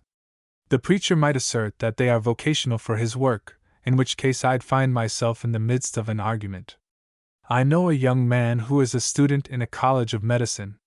He is paying his way by means of his music. He both plays and sings, and can thus pay his bills. In the college he studies chemistry, anatomy, and the like. I'm trying to figure out whether or not, in his case, either his music or his chemistry is vocational. I have been perusing the city directory to find out how many and what vocations there are, that I may plan my course of study accordingly when I discover what the life work of each of my pupils is to be. If I find that one boy expects to be an undertaker, he ought to take the dead languages, of course. If another boy expects to be a jockey, he might take these same languages with the aid of a pony. If a girl decides upon marriage as her vocation, I'll have her take home economics, of course, but shall have difficulty in deciding upon her other studies. If I omit Latin, history, and algebra, she may reproach me later on because of these omissions. She may find that such studies as these are essential to success in the vocation of wife and mother. She may have a boy of her own who will invoke her aid in his quest for the value of X, and a mother hesitates to enter a plea of ignorance to her own child. I can fit out the dancing master easily enough, but am not so certain about the barber, the chauffeur, and the aviator. The aviator would give me no end of trouble, especially if I should deem it necessary to teach him by the laboratory method. Then, again, if one boy decides to become a pharmacist, I may find it necessary to attend night classes in this subject myself in order to meet the situation with a fair degree of complacency. Nor do I see my way clear in providing for the steeple climber, the equilibrist, the railroad president, or the tea taster. I'll probably have my troubles, too, with the novel writer, the poet, the politician, and the bareback rider. But I must manage somehow if I hope to retain my membership in the band. I see that I shall have to serve quite an apprenticeship in the band before I write my treatise on the subject of pedagogical predestination. The world needs that essay, and I must get around to it just as soon as possible. Of course, that will be a great step beyond the present plan of finding out what a boy expects to do, and then teaching him accordingly. My predestination plan contemplates the process of arranging such a course of study for him as will make him what we want him to be. A naturalist tells me that when a queen bee dies, the swarm set to work making another queen by feeding one of the common working bees some queen stuff. He failed to tell me just what this queen stuff is. That process of producing a queen bee is what gave me the notion as to my treatise. If the parents want their boy to become a lawyer, I shall feed him lawyer stuff. If a preacher, then preacher stuff, and so on. This will necessitate a deal of research work, for I shall have to go back into history, first of all, to find out the course of study that produced Newton, Humboldt, Darwin, Shakespeare, Dante, Edison, Clara Barton, and the rest of them. If a roast beef diet is responsible for Shakespeare, surely we ought to produce another Shakespeare, considering the excellence of the cattle we raise. I can easily discover the constituent elements of the beef pudding of which Samuel Johnson was so fond by writing to the old Cheshire cheese in London. Of course, this plan of mine seems not to take into account the Lord's work to any large extent. But that seems to be the way of us vocationalists. We seem to think we can do certain things in spite of what the Lord has or has not done.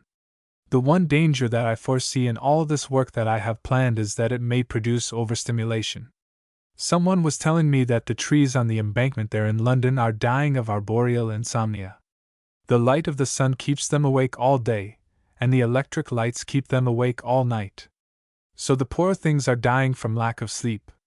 Macbeth had some trouble of that sort, too, as I recall it. I'm going to hold on to the vocational stimulation unless I find it is producing pedagogical insomnia.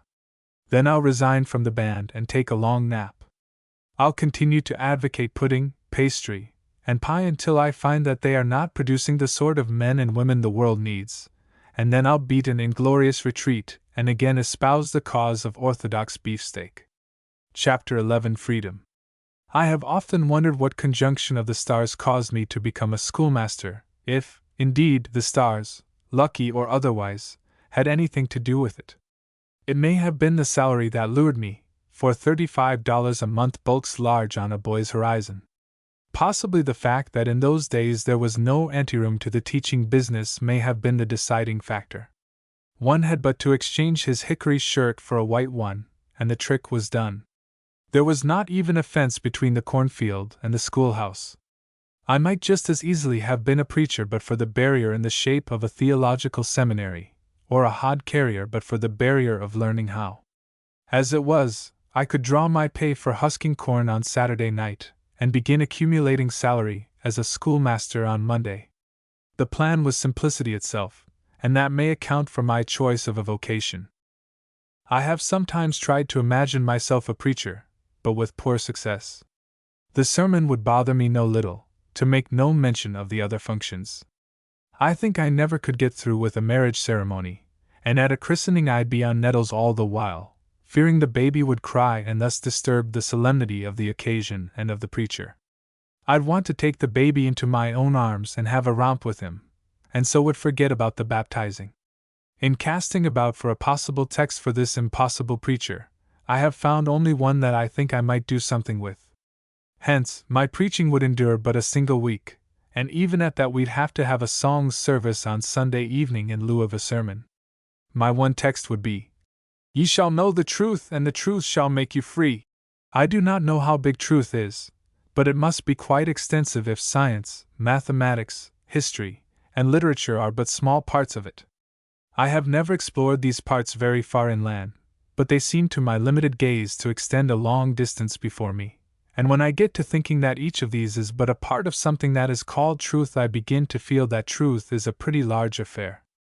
I suspect the text means that the more of this truth we know, the greater freedom we have. My friend Brown has an automobile, and sometimes he takes me out riding.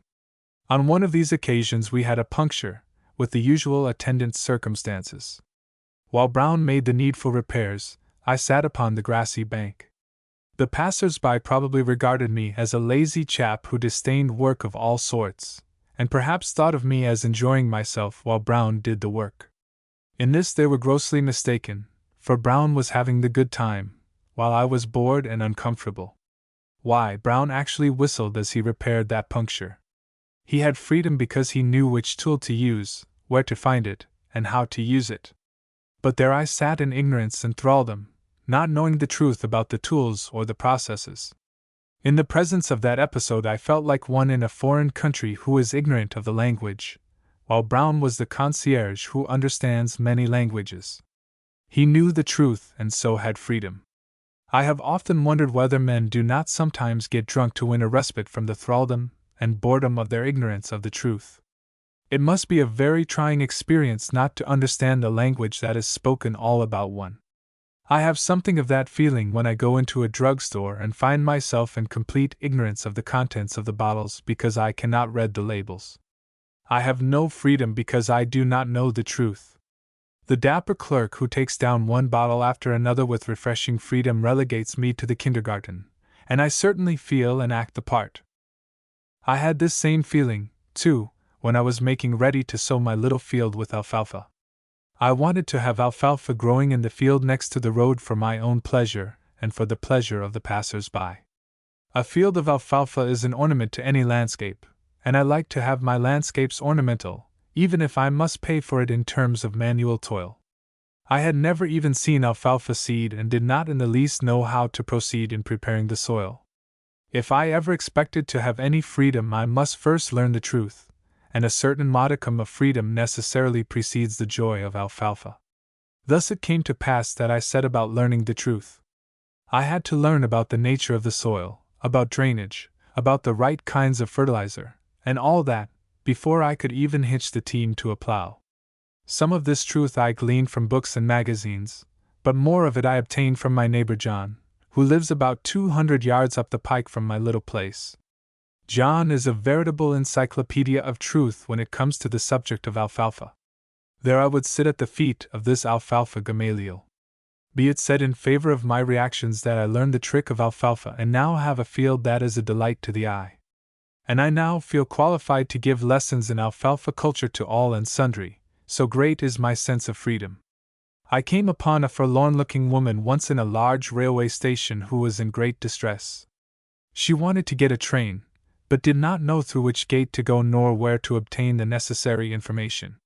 She was overburdened with luggage, and a little girl was tugging at her dress and crying pitifully. That woman was as really in bondage as if she had been in prison looking out through the barred windows. When she had finally been piloted to the train, the joy of freedom manifested itself in every lineament of her face. She had come to know the truth, and the truth had set her free.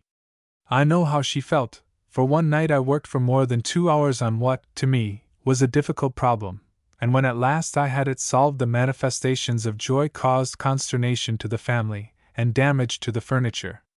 I never was in jail for any length of time, but I think I know, from my experience with that problem, just how a prisoner feels when he is set free. The big out-of-doors must seem inexpressibly good to him. My neighbor John taught me how to spray my trees, and now, when I walk through my orchard and see the smooth trunks and pick the beautiful, smooth, perfect apples, I feel that sense of freedom that can come only through a knowledge of the truth. I haven't looked up the etymology of grip, but the word itself seems to tell its own story. It seems to mean restriction, subjection, slavery. It certainly spells lack of freedom. I have seen many boys and girls who seemed afflicted with arithmetical, grammatical, and geographical grip, and I have sought to free them from its tyranny and lead them forth into the sunlight and pure air of freedom. If I only knew just how to do this effectively, I think I'd be quite reconciled to the work of a schoolmaster. Chapter 12 Things. I keep resolving to reform and lead the simple life, but something always happens that prevents the execution of my plans. When I am grubbing out willows along the ravine, the grubbing hoe, a lunch basket well filled, and a jug of water from the deep well up there under the trees seemed to be the sum total of the necessary appliances for a life of usefulness and contentment. There is a friendly maple tree near the scene of the grubbing activities, and an hour at noon beneath that tree with free access to the basket, and the jug seems to meet the utmost demands of life.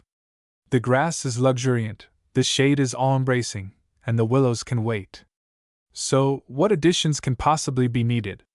I lie there in the shade, my hunger and thirst abundantly satisfied, and contemplate the results of my forenoon's toil with the very acme of satisfaction.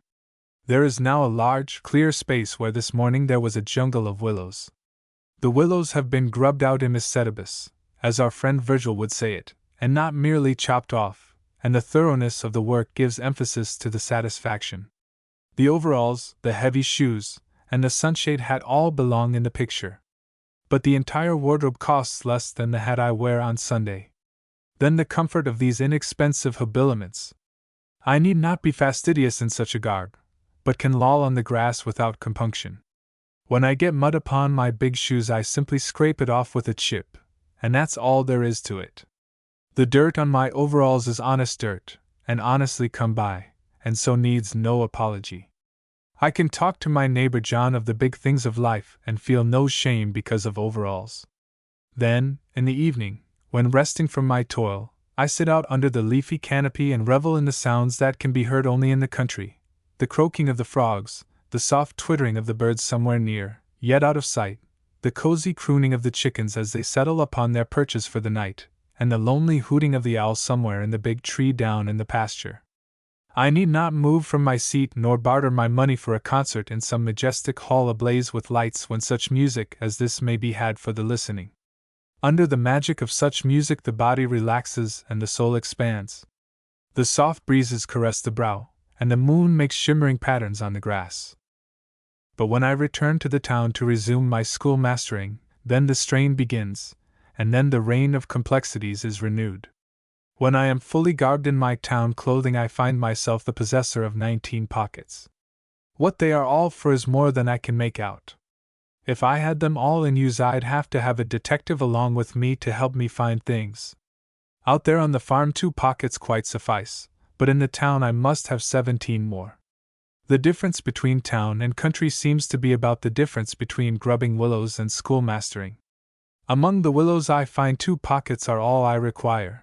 But among the children I must needs have 19, whether I have anything in them or not. One of these seems to be designed for a college degree, another is an efficiency pocket, another a discipline pocket, another a pocket for methods, another for professional spirit, another for loyalty to all the folks who are in need of loyalty, and so on. I really do not know all the labels. When I was examined for a license to teach they counted my pockets, and finding I had the requisite 19, they bestowed upon me the coveted document with something approaching eclat. In my teaching I become so bewildered ransacking these pockets, trying to find something that will bear some resemblance to the label, that I come near forgetting the boys and girls. But they are very nice and polite about it, and seem to feel sorry that I must look after all my pockets when I'd so much rather be teaching. Out in the willow thicket I can go right on with my work without so much care or perplexity. Why, I don't need to do any talking out there, and so have time to do some thinking. But here I do so much talking that neither I nor my pupils have any chance for thinking. I know it is not the right way, but somehow, I keep on doing it. I think it must be a bad habit, but I don't do it when I am grubbing willows. I seem to get to the bottom of things out there without talking, and I can't make out why I don't do the same here in the school. Out there I do things, in here I say things. I do wonder if there is any forgiveness for a schoolmaster who uses so many words and gets such meager results. And then the words I use here are such ponderous things. They are not the sort of human, flesh and blood words that I use when talking to neighbor John as we sit on top of the rail fence. These all seem so like words in a book, as if I had rehearsed them in advance. It may be just the town atmosphere, but whatever it is, I do wish I could talk to these children about decimals in the same sort of words that I use when I am talking with John. He seems to understand me, and I think they could. Possibly it is just the tension of town life. I know that I seem to get keyed up as soon as I come into the town. There are so many things here, and many of them are so artificial that I seem unable to relax as I do out there where there are just frogs, and moon, and chickens, and cows. When I am here, I seem to have a sort of craze for things. The shop windows are full of things, and I seem to want all of them. I know I have no use for them, and yet I get them. My neighbor Brown bought a percolator, and within a week I had one. I had gone on for years without a percolator, not even knowing about such a thing, but no sooner had Brown bought one than every sound I heard seemed to be inquiring, "What is home without a percolator?" So I go on accumulating things, and my den is a veritable medley of things. They don't make me any happier, and they are a great bother. There are 57 things right here in my den, and I don't need more than 6 or 7 of them. There are 22 pictures, large and small, in this room, but I couldn't have named 5 of them had I not just counted them. Why I have them is beyond my comprehension. I inveigh against the mania of people for drugs and narcotics, but my mania for things only differs in kind from theirs. I have a little book called Things of the Mind, and I like to read it. Now, if my mind only had as many things in it as my den, I'd be a far more agreeable associate for Brown and my neighbor John. Or if I were as careful about getting things for my mind as I am in accumulating useless bric-a-brac, it would be far more to my credit. If the germs that are lurking in and about these 57 things should suddenly become as large as spiders, I'd certainly be the unhappy possessor of a flourishing menagerie, and I think my progress toward the simple life would be very promptly hastened. Chapter 13 Targets. In my work as a schoolmaster, I find it well to keep my mind open and not get to thinking that my way is the only way, or even the best way. I think I learn more from my boys and girls than they learn from me, and so long as I can keep an open mind, I am certain to get some valuable lessons from them. I got to telling the college chap about a hen that taught me a good lesson, and the first thing I knew I was going to school to this college youth, and he was enlightening me on the subject of animal psychology, and especially upon the trial and error theory. That set me wondering how many trials and errors that hen made before she finally succeeded in surmounting that fence. At any rate, the hen taught me another lesson besides the lesson of perseverance. I have a high wire fence enclosing the chicken yard, and in order to make steady the posts to which the gate is attached, I join them at the top by nailing a board across. The hen that taught me the lesson must be both ambitious and athletic, for time after time have I found her outside the chicken yard. I searched diligently for the place of exit, but could not find it. So, in desperation, I determined one morning to discover how that hen gained her freedom if it took all day. So I found a comfortable seat and waited. In an hour or so the hen came out into the open and took a survey of the situation. Then, presently, with skill born of experience, she sidled this way and that, advanced a little and then retreated until she found the exact location she sought, poised herself for a moment, and went sailing right over the board that connected the posts.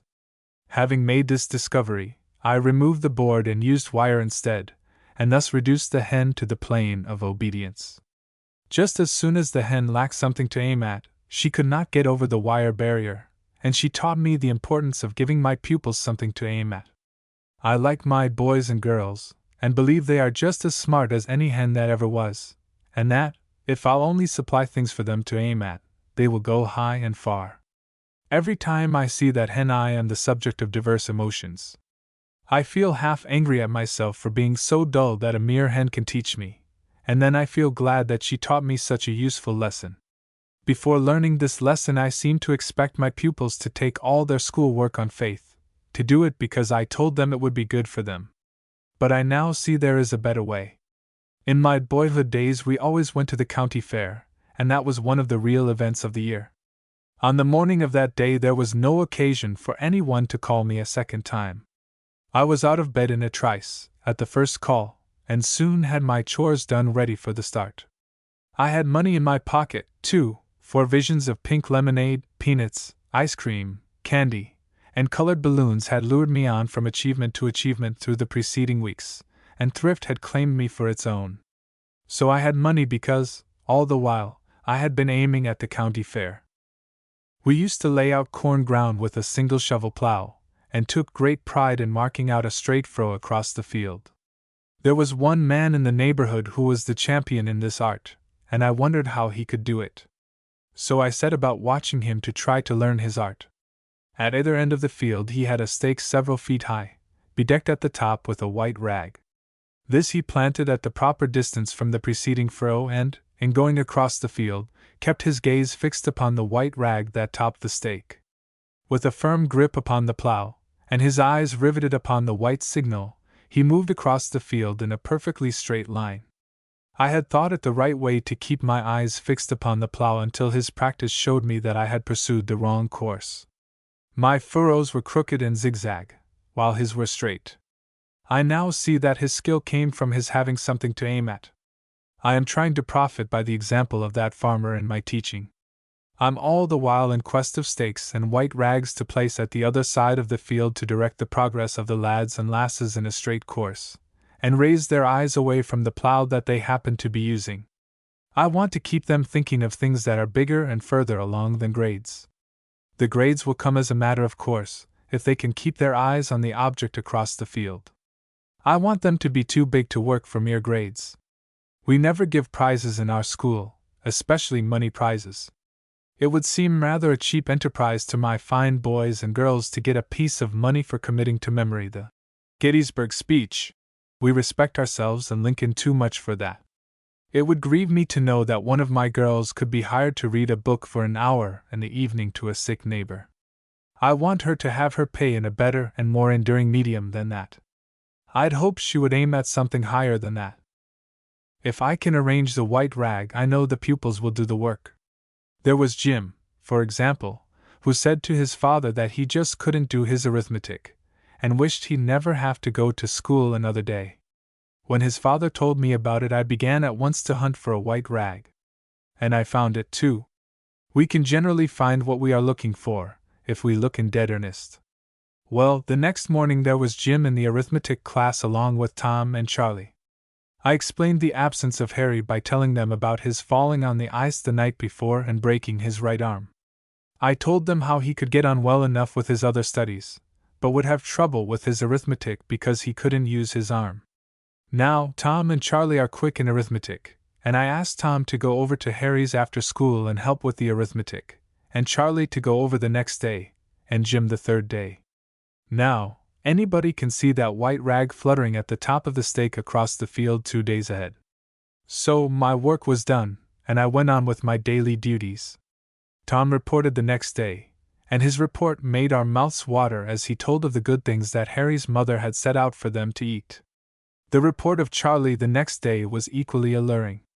Then Jim reported, and on his day that good mother had evidently reached the climax in culinary affairs. Jim's eyes and face shone as if he had been communing with the supernals. That was the last I ever heard of Jim's trouble with arithmetic. His father was eager to know how the change had been brought about, and I explained on the score of the angel food cake and ice cream he had had over at Harry's, with no slight mention of my glorious white rag. The books, I believe, call this social cooperation, or something like that, but I care little what they call it so long as Jim's all right. And he is all right. Why, there isn't money enough in the bank to have brought that look to Jim's face when he reported that morning, and any offer to pay him for his help to Harry, either in money or school credits, would have seemed an insult. My neighbor John tells me many things about sheep and the way to drive them. He says when he is driving 20 sheep along the road he doesn't bother about the 2 who frisk back to the rear of the flock so long as he keeps the other 18 going along. He says those 2 will join the others, all in good time. That helped me with those 3 boys. I knew that Tom and Charlie would go along all right, so asked them to go over to Harry's before I mentioned the matter to Jim. When I did ask him, he came leaping and frisking into the flock as if he were afraid we might overlook him. What a beautiful straight furrow he plowed, too. His arithmetic work now must make the angels smile. I shall certainly mention sheep, the hen, and the white rag in my book on farm pedagogy. Chapter 14 Sinners. I take unction to myself, sometimes, in the reflection that I have a soul to save, and in certain moments of uplift it seems to me to be worth saving. Some folks probably call me a sinner, if not a dreadful sinner, and I admit the fact without controversy. I do not have at hand a list of the cardinal sins, but I suspect I might prove an alibi as to some of them. I don't get drunk, I don't swear, I go to church, and I contribute, mildly, to charity. But, for all that, I'm free to confess myself a sinner. Yet, I still don't know what sin is, or what is the way of salvation either for myself or for my pupils. I grope around all the while trying to find this way. At times, I think they may find salvation while they are finding the value of x in an algebraic equation, and possibly this is true. I cannot tell. If they failed to find the value of x, I fall to wondering whether they have sinned or the teacher that they cannot find x. I have attended revivals in my time, and have had good from them. In their pure and rarefied atmosphere I find myself in a state of exaltation. But I find myself in need of a continuous revival to keep me at my best. So, in my school work, I feel that I must be a revivalist or my pupils will sag back, just as I do. I find that the revival of yesterday will not suffice for today. Like the folks of old, I must gather a fresh supply of manna each day. Stale manna is not wholesome. I suspect that one of my many sins is my laziness in the matter of manna. I found the value of x in the problem yesterday, and so am inclined to rest today and celebrate the victory. If I had to classify myself, I'd say that I am an intermittent. I eat manna one day, and then want to fast for a day or so. I suspect that's what folks mean by a besetting sin. During my fasting I find myself talking almost fluently about my skill and industry as a gatherer of manna. I suspect I am trying to make myself believe that I'm working in the manna field today, by keeping my mind on my achievement yesterday. That's another sin to my discredit, and another occasion for a revival. When I am fasting I do the most talking about how busy I am. If I were harvesting manna I'd not have time for so much talk. I should not need to tell how busy I am, for folks could see for themselves. I have tried to analyze this talk of mine about being so busy just to see whether I am trying to deceive myself or my neighbors. I fell to talking about this the other day to my neighbor John, and detected a faint smile on his face which I interpreted to be a query as to what I have to show for all my supposed industry. Well, I changed the subject. That smile on John's face made me think of revivals. I read Henderson's novel, John Percyfield, and enjoyed it so much that when I came upon his other book, Education and the Larger Life, I bought and read it. But it has given me much discomfort. In that book he says that it is immoral for any one to do less than his best. I can scarcely think of that statement without feeling that I ought to be sent to jail. I'm actually burdened with immorality, and find myself all the while between the devil and the deep sea, the devil of work and the deep sea of immorality. I suppose that's why I talk so much about being busy, trying to free myself from the charge of immorality. I think it was Virgil who said facilis descensus Averno, and I suppose Mr. Henderson, in his statement, is trying to save me from the inconveniences of this trip. I suppose I ought to be grateful to him for the hint, but I just can't get any great comfort in such a close situation. I know I must work or go hungry, and I can stand a certain amount of fasting, but to be stamped as immoral because I am fasting rather hurts my pride. I'd much rather have my going hungry accounted a virtue, and receive praise and bouquets. When I am in a lounging mood it isn't any fun to have some Henderson come along and tell me that I am in need of a revival. A copy of Baedeker in hand, I have gone through a gallery of statues but did not find a sinner in the entire company. The originals may have been sinners, but not these marble statues. That is some comfort. To be a sinner one must be animate at the very least. I'd rather be a sinner, even, than a mummy or a statue. St. Paul wrote to Timothy, I have fought a good fight, I have finished my course, I have kept the faith.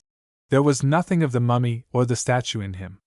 He was just a straightaway sinful man, and a glorious sinner he was. I like to think of Titian and Michelangelo. When their work was done and they stood upon the summit of their achievements, they were up so high that all they had to do was to step right into heaven, without any long journey. Tennyson did the same. In his poem, Crossing the Bar, he filled all the space, and so he had to cross over into heaven to get more room. And Riley's Old Aunt Mary was another one. She had been working out her salvation making jelly, and jam, and marmalade, and just beaming goodness upon those boys so that they had no more doubts about goodness than they had of the peach preserves they were eating. Why, there just had to be a heaven for old Aunt Mary. She gathered manna every day, and had some for the boys too, but never said a word about being busy. When I was reading the Georgics with my boys, we came upon the word bufo, toad, and I told them with much gusto that that was the only place in the language where the word occurs. I had come upon this statement in a book that they did not have. Their looks spoke their admiration for the schoolmaster who could speak with authority. After they had gone their ways, 2 to Puerto Rico, 1 to Chile, another to Brazil, and others elsewhere, I came upon the word bufo again in Ovid. I am still wondering what a schoolmaster ought to do in a case like that. Even if I had written to all those fellows acknowledging my error, it would have been too late, for they would, long before, have circulated the report all over South America and the United States that there is but one toad in the Latin language. If I hadn't believed everything I see in print, hadn't been so cocksure, and hadn't been so ready to parade borrowed plumage as my own, all this linguistic coil would have been averted. I suppose Mr. Henderson would send me to jail again for this. I certainly didn't do my best, and therefore I am immoral, and therefore a sinner, quod erat demonstrandum. So, I suppose, if I'm to save my soul, I must gather manna every day, and if I find the value of X today, I must find the value of a bigger X tomorrow. Then, too, I suppose I'll have to choose between Mrs. Wiggs and Emerson, between the Katzenjammers and Shakespeare, and between ragtime and grand opera. I am very certain growing corn gives forth a sound only I can't hear it. If my hearing were only acute enough I'd hear it, and rejoice in it. It is very trying to miss the sound when I am so certain that it is there. The birds in my trees understand one another, and yet I can't understand what they are saying in the least. This simply proves my own limitations. If I could but know their language, and all the languages of the cows, the sheep, the horses, and the chickens, what a good time I could have with them. If my powers of sight and hearing were increased only tenfold, I'd surely find a different world about me. Here again I can't find the value of X, try as I will. The disquieting thing about all this is that I do not use to the utmost the powers I have. I could see many more things than I do if I'd only use my eyes, and hear things, too, if I'd try more. The world of nature as it reveals itself to John Burroughs is 1,000 times larger than my world, no doubt, and this fact convicts me of doing less than my best, and again the jail invites me. Chapter 15 Hoeing Potatoes. As I was lying in the shade of the maple tree down there by the ravine, yesterday, I fell to thinking about my rights, and the longer I lay there the more puzzled I became. Being a citizen in a democracy, I have many rights that are guaranteed to me by the Constitution, notably life, liberty, and the pursuit of happiness. In my school I become expansive in extolling these rights to my pupils. But under that maple tree I found myself raising many questions as to these rights, and many others. I have a right to sing tenor, but I can't sing tenor at all, and when I try it I disturb my neighbors. Right there I bump against a situation. I have a right to use my knife at table instead of a fork, and who is to gainsay my using my fingers? Queen Elizabeth did. I certainly have a right to lie in the shade of the maple tree for 2 hours today instead of 1 hour, as I did yesterday. I wonder if reclining on the grass under a maple tree is not a part of the pursuit of happiness that is specifically set out in the Constitution. I hope so, for I'd like to have that wonderful Constitution backing me up in the things I like to do. The sun is so hot, and hoeing potatoes is such a tiring task that I prefer to lounge in the shade with my back against the Constitution. In thinking of the pursuit of happiness, I am inclined to personify happiness, and then watch the chase, wondering whether the pursuer will ever overtake her, and what he'll do when he does. I note that the Constitution does not guarantee that the pursuer will ever catch her, but just gives him an open field and no favors. He may run just as fast as he likes, and as long as his endurance holds out. I suspect that's where the liberty comes in. I wonder if the makers of the Constitution ever visualized that chase. If so, they must have laughed, at least in their sleeves, solemn crowd that they were. If I were certain that I could overtake happiness, I'd gladly join in the pursuit, even on such a warm day as this. but the dread uncertainty makes me prefer to loll here in the shade. Besides, I'm not quite certain that I could recognize her even if I could catch her. The photographs that I have seen are so very different that I might mistake happiness for someone else, and that would be embarrassing. If I should conclude that I was happy, and then discover that I wasn't, I scarcely see how I could explain myself to myself, much less to others. So I shall go on hoeing my potatoes and not bother my poor head about happiness. It is just possible that I shall find it over there in the potato patch, for its latitude and longitude have never been definitely determined, so far as I am aware. I know I shall find some satisfaction over there at work, and I am convinced that satisfaction and happiness are kinsfolk. Possibly my potatoes will prove the answer to some mother's prayer for food for her little ones next winter. Who knows? As I loosen the soil about the vines, I can look down the vista of the months, and see some little one in his high chair smiling through his tears as mother prepares one of my beautiful potatoes for him, and I think I can detect some moisture in mother's eyes, too.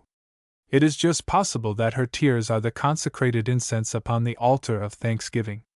I like to see such pictures as I ply my hoe, for they give me respite from weariness, and give fresh ardor to my hoeing. If each one of my potatoes shall only assuage the hunger of some little one, and cause the mother's eyes to distill tears of joy, I shall be in the borderland of happiness, to say the least. I had fully intended to exercise my inalienable rights and lie in the shade for 2 hours today, but when I caught a glimpse of that little chap in the high chair, and heard his pitiful plea for potatoes, I made for the potato patch post-haste, as if I were responding to a hurry call. I suppose there is no more heartbreaking sound in nature than the crying of a hungry child. I have been whistling all the afternoon along with my hoeing, and now that I think of it, I must be whistling because my potatoes are going to make that baby laugh. Well, if they do, then I shall elevate the hoeing of potatoes to the rank of a privilege.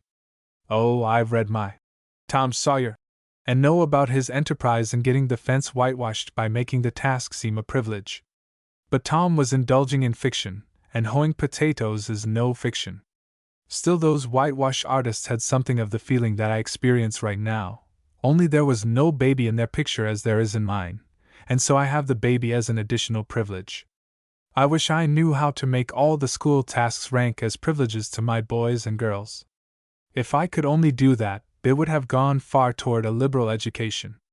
If I could only get a baby to crying somewhere out beyond cube root, I'm sure they would struggle through the mazes of that subject, somehow, so as to get to the baby to change its crying into laughter. 'Tis worth trying. I wonder, after all, whether education is not the process of shifting the emphasis from rights to privileges. I have a right, when I go into the town, to keep my seat in the car and let the old lady use the strap. If I insist upon that right, I feel myself a burr, lacking the sense and sensibilities of a gentleman. But when I relinquish my seat, I feel that I have exercised my privilege to be considerate and courteous. I have a right to permit weeds and briars to overrun my fences, and the fences themselves to go to rack, and so offend the sight of my neighbors. But I esteem it a privilege to make the premises clean and beautiful, so as to add so much to the sum total of pleasure. I have a right to stay on my own side of the road and keep to myself, but it is a great privilege to go up for a half-hour's exchange of talk with my neighbor John. He always clears the cobwebs from my eyes and from my soul, and I return to my work refreshed. I have a right, too, to pore over the colored supplement for an hour or so, but when I am able to rise to my privileges and take the book of Job instead, I feel that I have made a gain in self-respect, and can stand more nearly erect. I have a right, when I go to church, to sit silent and look bored, but when I avail myself of the privilege of joining in the responses and the singing, I feel that I am fertilizing my spirit for the truth that is proclaimed. As a citizen I have certain rights, but when I come to think of my privileges, my rights seem puny in comparison. Then, too, my rights are such cold things, but my privileges are full of sunshine and of joy. My rights seem mathematical, while my privileges seem curves of beauty. In his scientific laboratory at Princeton, on one occasion, the celebrated Dr. Hodge, in preparing for an experiment, said to some students who were gathered about him, "Gentlemen, please remove your hats. I am about to ask God a question." So it is with every one who esteems his privileges. He is asking God questions about the glory of the sunrise, the fragrance of the flowers, the colors of the rainbow, the music of the brook, and the meaning of the stars. But I hear a baby crying and must get back to my potatoes. Chapter 16: Changing the Mind. I have been reading, in this book, of a man who couldn't change his mind because his intellectual wardrobe was not sufficient to warrant a change. I was feeling downright sorry for the poor fellow till I got to wondering how many people are feeling sorry for me for the same reason. That reflection changed the situation greatly, and I began to feel some resentment against the blunt statement in the book as being rather too personal. Just as I begin to think that we have standardized a lot of things, along comes someone in a book, or elsewhere, and completely upsets my fine and comforting theories and projects me into chaos again. No sooner do I get a lot of facts all nicely settled, and begin to enjoy complacency, than some disturber of the peace knocks all my facts topsy-turvy, and says they are not facts at all, but the merest fiction. Then I cry aloud with my old friend Cicero, Ubinum gentium summus, which, being translated in the language of the boys, means, "Where in the world or nation are we at?" They are actually trying to reform my spelling. I do wish these reformers had come around sooner, when I was learning to spell Thysic, syzygy, daguerreotype, and caoutchouc. They might have saved me a deal of trouble and helped me over some of the high places at the old-fashioned spelling bees. I have a friend who is quite versed in science, and he tells me that any book on science that is more than 10 years old is obsolete. Now, that puzzles me no little. If that is true, why don't they wait till matters scientific are settled, and then write their books? Why write a book at all when you know that day after tomorrow someone will come along and refute all the theories and mangle the facts? These science chaps must spend a great deal of their time changing their intellectual clothing. It would be great fun to come back 100 years from now and read the books on science, psychology, and pedagogy. I suppose the books we have now will seem like joke books to our great-grandchildren, if people are compelled to change their mental garments every day from now on. I wonder how long it will take us human coral insects to get our building up to the top of the water. Whoever it was that said that consistency is a jewel would need to take treatment for his eyes in these days. If I must change my mental garb each day, I don't see how I can be consistent. If I said yesterday that some theory of science is the truth, the whole truth, and nothing but the truth, and then find a revision of the statement necessary today, I certainly am inconsistent.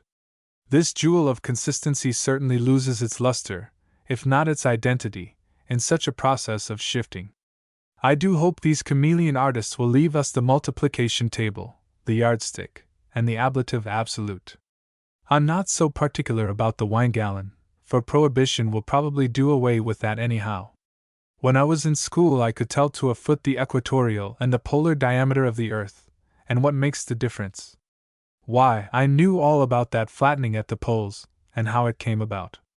Then Mr. Peary went up there and tramped all over the North Pole, and never said a word about the flattening when he came back. I was very much disappointed in Mr. Peary.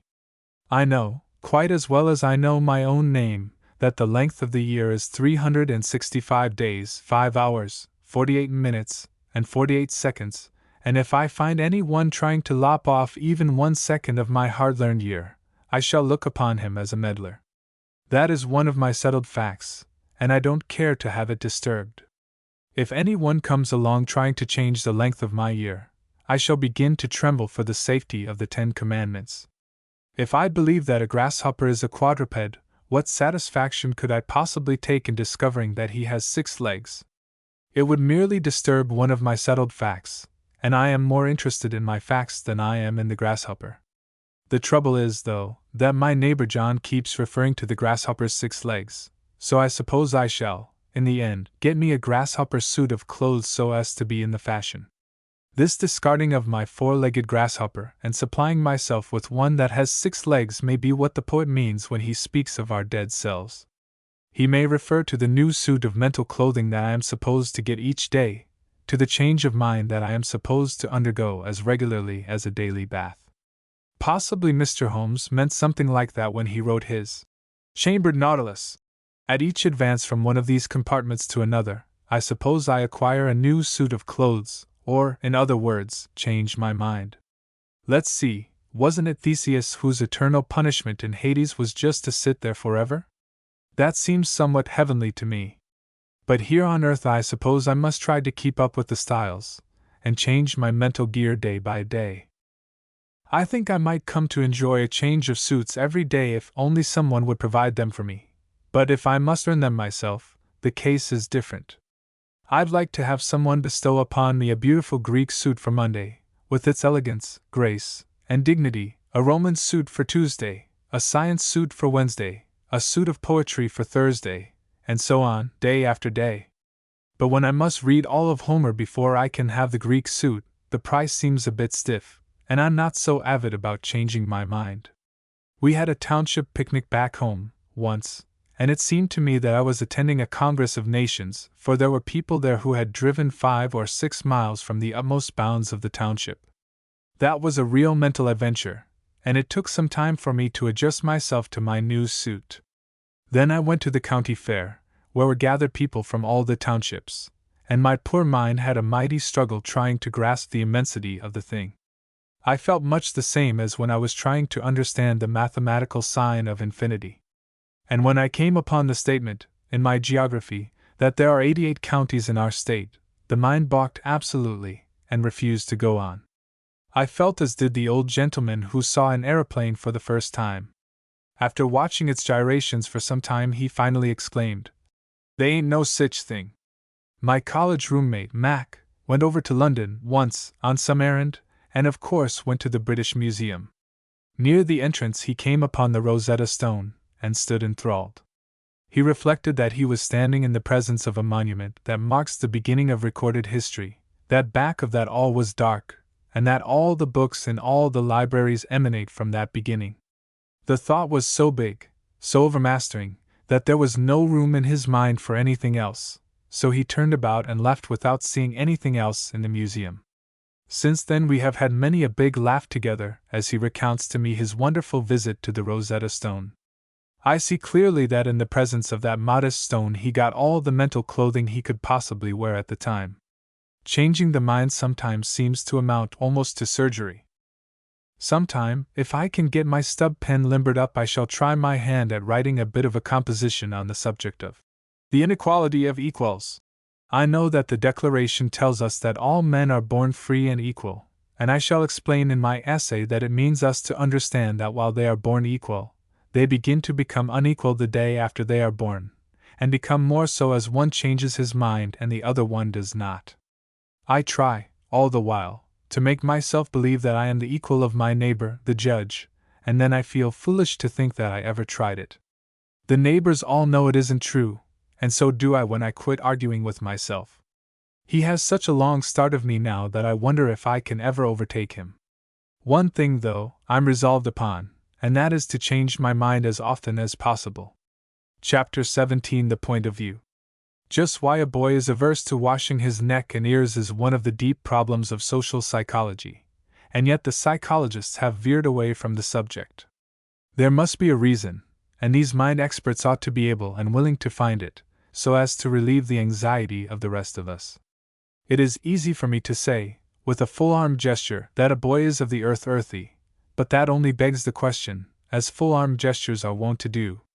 Many a boy has shed copious tears as he sat on a bench outside the kitchen door removing, under compulsion, the day's accumulations from his feet as a prerequisite for retiring. He would much prefer to sleep on the floor to escape the foot-washing ordeal. Why, pray, should he wash his feet when he knows full well that tomorrow night will find them in the same condition? Why all the bother and trouble about a little thing like that? Why can't folks let a fellow alone, anyhow? And besides, he went in swimming this afternoon, and that surely ought to meet all the exactions of capricious parents. He exhibits his feet as an evidence of the virtue of going swimming, for he is arranging the preliminaries for another swimming expedition tomorrow. I recall very distinctly how strange it seemed that my father could sit there and calmly talk about being a Democrat, or a Republican, or a Baptist, or a Methodist, or about someone's discovering the North Pole, or about the president's message when the dog had a rat cornered under the corn crib and was barking like mad. But then, parents can't see things in their right relations and proportions. And there sat mother, too, darning stockings, and the dog just stark crazy about that rat. 'Tis enough to make a boy lose faith in parents forevermore. A dog, a rat, and a boy, there's a combination that recks not of the fall of empires or the tottering of thrones. Even chicken noodles must take second place in such a scheme of world activities. And yet a mother would hold a boy back from the forefront of such an enterprise to wash his neck. Oh, these mothers! I have read Adam's Diary by Mark Twain, in which he tells what events were forward in Eden on Monday, what on Tuesday, and so on throughout the week till he came to Sunday, and his only comment on that day was, "Pulled through." In the New England Primer we gather the solemn information that, "In Adam's fall we sinned all." I admit the fact freely, but beg to be permitted to plead extenuating circumstances. Adam could go to church just as he was, but I had to be renovated and, at times, almost parboiled, and, in addition to these indignities, had to wear shoes and stockings, and the stockings scratched my legs, and the shoes were too tight. If Adam could barely manage to pull through, just think of me. Besides, Adam didn't have to wear a paper collar that disintegrated and smeared his neck. The more I think of Adam's situation, the more sorry I feel for myself. Why, he could just reach out and pluck some fruit to help him through the services, but I had to walk a mile after church, in those tight shoes, and then wait an hour for dinner. And I was supposed to feel and act religious while I was waiting, but I didn't. If I could only have gone to church barefoot, with my shirt open at the throat, and with a pocket full of cookies to munch ad lib throughout the services, I am sure that the spiritual uplift would have been greater. The soul of a boy doesn't expand violently when encased in a starched shirt and a paper collar, and these surmounted by a thick coat, with the mercury at 97 in the shade. I think I can trace my religious retardation back to those hungry Sundays, those tight shoes, that warm coat, and those frequent jabs in my ribs when I fain would have slept. In my childhood there was such a host of people who were pushing and pulling me about in an effort to make me good that, even yet, I shy away from their style of goodness. The wonder is that I have any standing at all in polite and upright society. So many folks said I was bad and naughty, and applied so many other no less opprobrious epithets to me that, in time, I came to believe them, and tried somewhat diligently to live up to the reputation they gave me. I recall that one of my aunts came in one day and, seeing me out in the yard most ingloriously tousled, asked my good mother, "Is that your child?" Poor mother! I have often wondered how much travail of spirit it must have cost her to acknowledge me as her very own. One thumb, one great toe, and an ankle were decorated with greasy rags, and I was far from being ornamental. I had been hulling walnuts, too, and my stained hands served to accentuate the human scenery. This same aunt had 3 boys of her own, later on, and a more disreputable-looking crew it would be hard to find. I confess that I took a deal of grim satisfaction in their dilapidated ensemble, just for my aunt's benefit, of course. They were fine, wholesome, natural boys in spite of their parentage, and I liked them even while I gloried in their cuts, bruises, and dirt. At that time I was wearing a necktie and had my shoes polished, but, even so, I yearned to join with them in their debauch of sand, mud, and general indifference to convention. They are fine, upstanding young chaps now, and of course their mother thinks that her scolding, nagging, and baiting made them so. They know better, but are too kind and considerate to reveal the truth to their mother. Even yet I have something like admiration for the ingenuity of my elders in conjuring up spooks, hobgoblins, and bugaboos with which to scare me into submission. I conformed, of course, but I never gave them a high grade in veracity. I yielded simply to gain time, for I knew where there was a chipmunk in a hole, and was eager to get to digging him out just as soon as my apparent submission for a brief time had proved my complete regeneration. They used to tell me that children should be seen but not heard, and I knew they wanted to do the talking. I often wonder whether their notion of a good child would have been satisfactorily met if I had suddenly become paralyzed, or ossified, or petrified. In either of these cases I could have been seen but not heard. One day, not long ago, when I felt at peace with all the world and was comfortably free from care, a small, thumb-sucking 7-year-old asked, "How long since the world was born?" After I told him that it was about 4,000 years, he worked vigorously at his thumb for a time, and then said, That isn't very long. Then I wished I had said 4 millions, so as to reduce him to silence, for one doesn't enjoy being routed and put to confusion by a 7-year-old. After quite a silence, he asked again, "What was there before the world was born?" That was an easy one, so I said in a tone of finality, "There wasn't anything." Then I went on with my meditations, thinking I had used the soft pedal effectively. Silence reigned supreme for some minutes, and then was rudely shattered. His thumb flew from his mouth, and he laughed so lustily that he could be heard throughout the house. When his laughter had spent itself somewhat, I asked meekly, "What are you laughing at?" His answer came on the instant, but still punctuated with laughter. "I was laughing to see how funny it was when there wasn't anything." No wonder that folks want children to be seen but not heard. And some folks are scandalized because a chap like that doesn't like to wash his neck and ears. Chapter 18 Picnics. The code of table etiquette in the days of my boyhood, as I now recall it, was expressed something like, "Eat what is set before you and ask no questions." We heeded this injunction with religious fidelity, but yearned to ask why they didn't set more before us. About the only time that a real boy gets enough to eat is when he goes to a picnic, and, even there and then, the rounding out of the program is connected with clandestine visits to the baskets after the formal ceremonies have been concluded. At a picnic there is no such expression as, "from soup to nuts," for there is no soup, and perhaps no nuts, but there is everything else in tantalizing abundance. If I find a plate of deviled eggs near me, I begin with deviled eggs, or, if the cold tongue is nearer, I begin with that.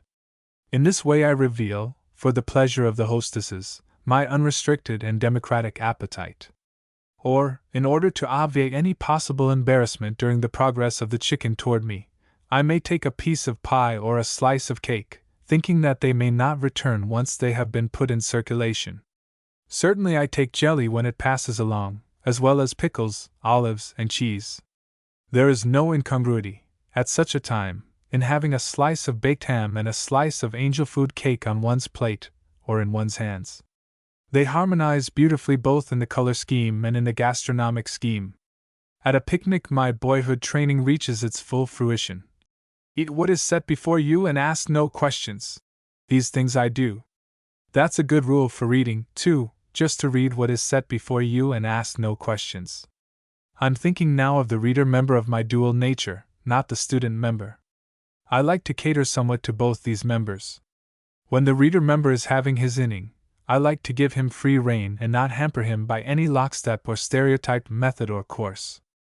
I like to lead him to a picnic table and dismiss him with the mere statement that heaven helps those who help themselves, and thus leave him to his own devices. If Southey's The Curse of Kehama happens to be nearest his plate, he will naturally begin with that as I did with the deviled eggs. Or he may nibble at The Houseboat on the Styx, while someone is passing the Shakespeare along. He may like Emerson, and ask for a second helping, and that's all right, too, for that's a nourishing sort of food.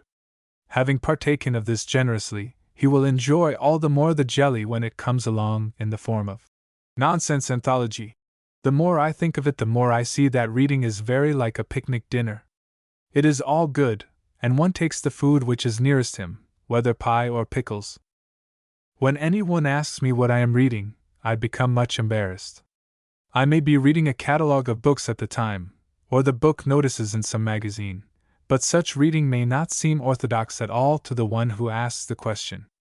My reading may be too desultory or too personal to be paraded in public. I don't make it a practice to tell all the neighbors what I ate for breakfast. I like to saunter along through the book just as I ride in a gondola when in Venice. I'm not going anywhere, but get my enjoyment from merely being on the way. I pay the gondolier and then let him have his own way with me. So with the book. I pay the money and then abandon myself to it. If it can make me laugh, why, well and good, and I'll laugh. If it causes me to shed tears, why, let the tears flow. They may do me good. If I ever become conscious of the number of the page of the book I am reading, I know there is something the matter with that book or else with me. If I ever become conscious of the page number in David Grayson's Adventures in Contentment, or The Friendly Road, I shall certainly consult a physician.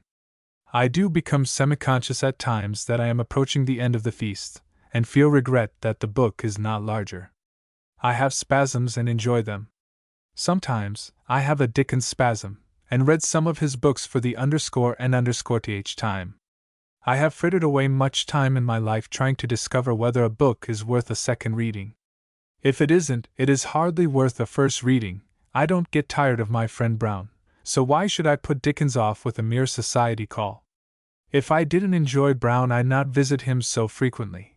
But, liking him, I go again and again. So with Dickens, Mark Twain, and Shakespeare. The story goes that a second Uncle Remus was sitting on a stump in the depths of a forest sawing away on an old discordant violin. A man, who chanced to come upon him, asked what he was doing. With no interruption of his musical activities, he answered, "Boss, I see serenade in soul. Book or violin, 'tis all the same. Uncle Remus and I are serenading our souls, and the exercise is good for us.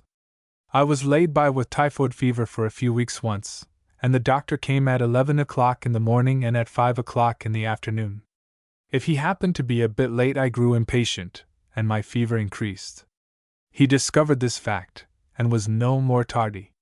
He was reading John Fiske at the time, and Grant's memoirs, and at each visit reviewed for me what he had read since the previous visit. He must have been glad when I no longer needed to take my history by proxy, for I kept him up to the mark, and bullied him into reciting twice a day.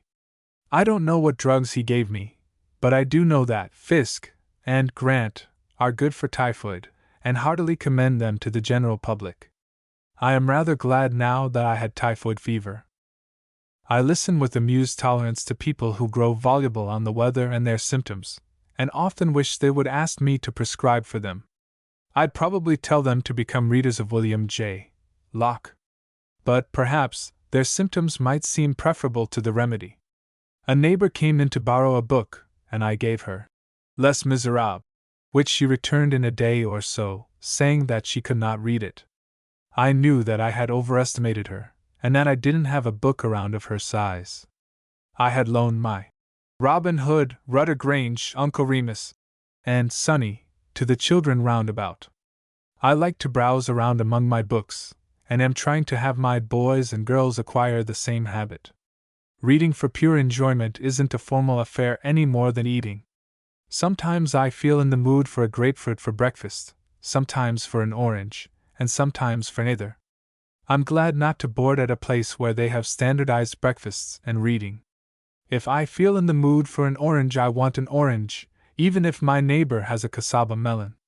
So if I want my Middlemarch, I'm quite eager for that book, and am quite willing for my neighbor to have his Henry Esmond.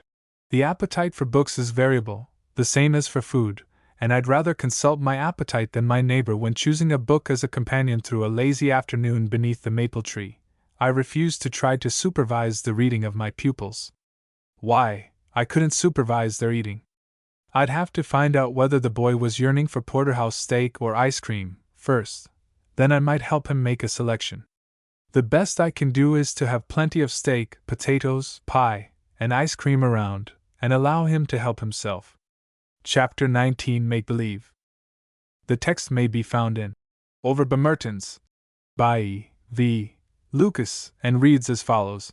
A gentle hypocrisy is not only the basis but the salt of civilized life.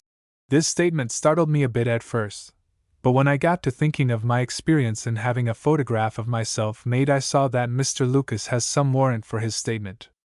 There has been only one Oliver Cromwell to say, "Paint me as I am." The rest of us humans prefer to have the wart omitted. If my photograph is true to life, I don't want it. I'm going to send it away, and I don't want the folks who get it to think I look like that. If I were a woman and could wear a disguise of cosmetics when sitting for a picture, the case might not be quite so bad. The subtle flattery of the photograph is very grateful to us mortals whether we admit it or not. My friend Baxter introduced me once as a man who is not two-faced, and went on to explain that if I had had two faces I'd have brought the other instead of this one. And that's true. I expect the photographer to evoke another face for me, and hence my generous gift of money to him. I like that chap immensely. He takes my money, gives me another face, bows me out with the grace of a finished courtier, and never, by word or look, reveals his knowledge of my hypocrisy. As a boy I had a full suit of company manners which I wore only when guests were present, and so was always sorry to have guests come. I sat back on the chair instead of on its edge. I didn't swing my legs unless I had a lapse of memory. I said, "Yes, ma'am," and "No, ma'am," like any other parrot, just as I did at rehearsal, and in short, I was a most exemplary child save for occasional reactions to unlooked-for situations. The folks knew I was posing, and were on nettles all the while from fear of a breakdown. The guests knew I was posing, and I knew I was posing. But we all pretended to one another that that was the regular order of procedure in our house. So we had a very gratifying concert exercise in hypocrisy. We said our prayers at night just as usual. With such thorough training in my youth, it is not at all strange that I now consider myself rather an adept in the prevailing social usages. At a musicale I applaud fit to blister my hands, even though I feel positively pugnacious. But I know the singer has an encore prepared, and I feel that it would be ungracious to disappoint her. Besides, I argue with myself that I can stand it for 5 minutes more if the others can. Professor James, I think it is, says that we ought to do at least one disagreeable thing each day as an aid in the development of character. Being rather keen on character development, I decide on a double dose of the disagreeable while opportunity favors. Hence my vigorous applauding. Then, too, I realize that the time and place are not opportune for an expression of my honest convictions, so I choose the line of least resistance, and well-nigh blister my hands to emphasize my hypocrisy. At a formal dinner I have been known to sink so low into the depths of hypocrisy as to eat shrimp salad. But when one is sitting next to a lady who seems a confirmed celibate, and who seems to find nothing better than to become voluble on the subject of her distinguished ancestors, even shrimp salad has its uses. Now, under normal conditions my perverted and plebeian taste regards shrimp salad as a banality, but at that dinner I ate it with apparent relish, and tried not to make a wry face. But worst of all, I complimented the hostess upon the excellence of the dinner, and extolled the salad particularly, although we both knew that the salad was a failure, and that the dinner itself convicted the cook of a lack of experience or else of a superfluity of potations. When the refreshments are served I take a thimbleful of ice cream and an attenuated wafer, and then solemnly declare to the maid that I have been abundantly served. In the hallowed precincts that I call my den I could absorb 9 rations such as they served and never bat an eye. And yet, in making my adieus to the hostess, I thank her most effusively for a delightful evening, refreshments included, and then hurry grumbling home to get something to eat. Such are some of the manifestations of social hypocrisy. These all pass current at their face value, and yet we all know that nobody is deceived. Still, it is great fun to play make-believe, and the world would have convulsions if we did not indulge in these pleasing deceptions. In the clever little book, Molly Made Believe, the girl pretends at first that she loves the man, and later on comes to love him to distraction, and she lived happy ever after, too. When, in my fever, I would ask about my temperature, the nurse would give a numeral about 2 degrees below the real record to encourage me, and I can't think that St. Peter will bar her out just for that.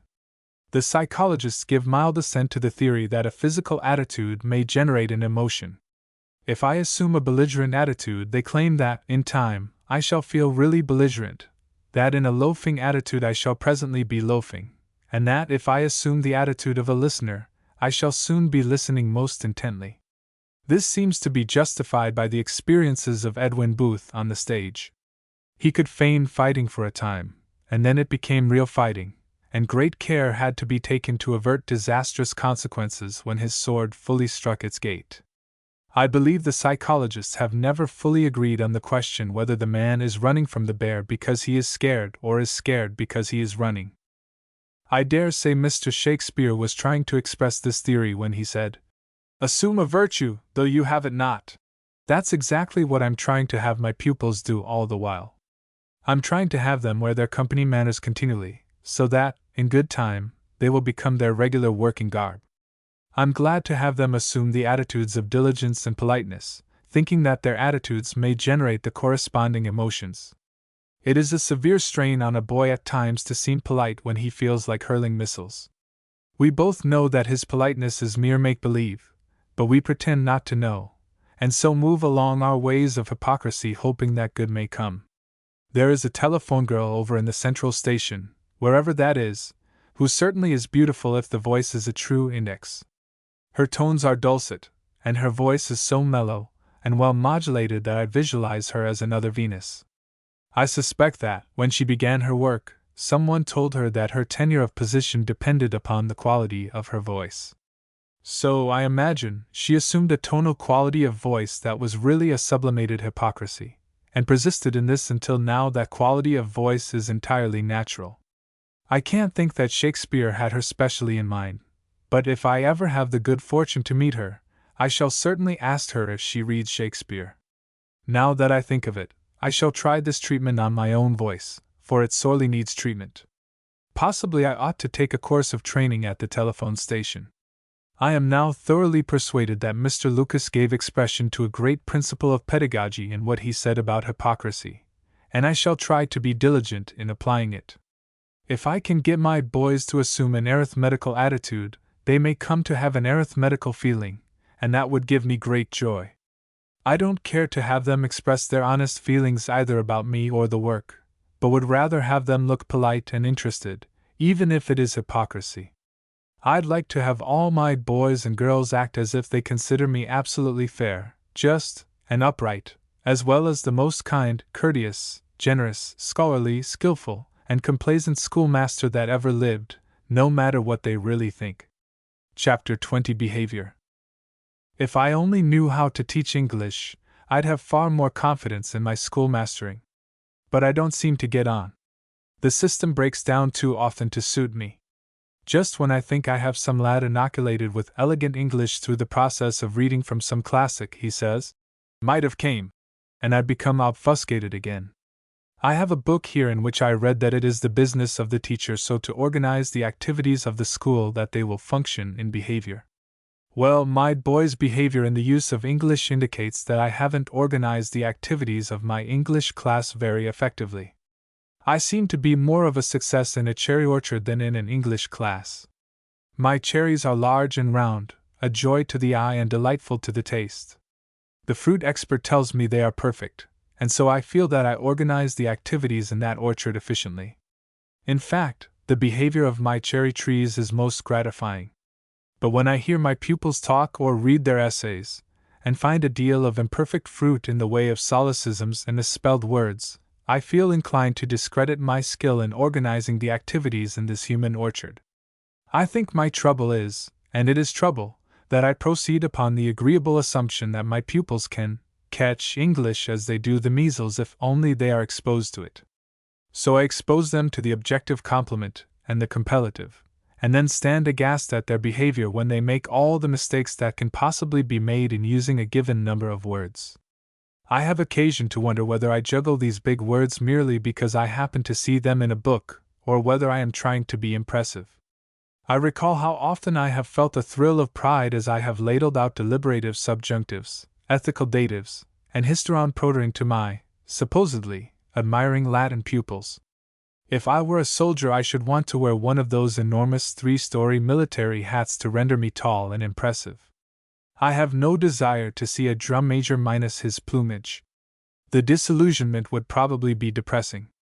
Liking to wear my shako, I must continue to talk of objective complements instead of using simple English. I had watched men make 100 barrels, but when I tried my skill I didn't produce much of a barrel. Then I knew making barrels is not violently infectious. But I suspect that it is quite the same as English in this respect. My behavior in that cooper shop for a time was quite destructive of materials, until I had acquired skill by much practice. If I could only organize the activities in my English class so that they would function in such behavior, as Lincoln's letter to Mrs. Bixby, I should feel that I might continue my teaching instead of devoting all my time to my cherry orchard. Or if I could see that my pupils were acquiring the habit of correct English as the result of my work, I'd give myself a higher grade as a schoolmaster. My neighbor over here teaches agriculture, and one of his boys produced 150 bushels of corn on an acre of ground. That's what I call excellent behavior, and that schoolmaster certainly knows how to organize the activities of his class. My boy's yield of 37 bushels, mostly nubbins, does not compare favorably with the yield of his boy, and I feel that I ought to reform, or else wear a mask. Here is my boy saying, "Might have came," and his boy is raising 150 bushels of corn per acre. If I could only assemble all my boys and girls 20 years hence, and have them give an account of themselves for all the years after they left school, I could grade them with greater accuracy than I can possibly do now. Of course, I'd simply grade them on behavior, and if I could muster up courage, I might ask them to grade mine. I wonder how I'd feel if I'd find among them such folks as Edison, Burbank, Goethals, Clara Barton, and Francis Willard. My neighbor John says the most humiliating experience that a man can have is to wear a pair of his son's trousers that have been cut down to fit him. I might have some such feelings as that in the presence of pupils who had made such notable achievements. But should they tell me that these achievements were due, in some good measure, to the work of the school, well, that would be glory enough for me. One of my boys was telling me only yesterday of a bit of work he did the day before in the way of revealing a process in chemistry to a firm of jewelers, and hearing the superintendent say that that bit of information is worth $1,000 to the establishment. If he keeps on doing things like that, I shall grade his behavior one of these days. I suppose Mr. Goethals must have learned the multiplication table, once upon a time, and used it, too, in constructing the Panama Canal. He certainly made it effective, and the activities of that class in arithmetic certainly did function. I tell my boys that this multiplication table is the same one that Mr. Goethals has been using all the while, and then ask them what use they expect to make of it. One man made use of this table in tunneling the Alps, and another in building the Brooklyn Bridge, and it seems to be good for many more bridges and tunnels if I can only organize the activities aright. I was standing in front of St. Mark's, there in Venice, one morning, regaling myself with the beauty of the festive scene, and talking to a friend, when 4 of my boys came strolling up, and they seemed more my boys than ever before. What a reunion we had!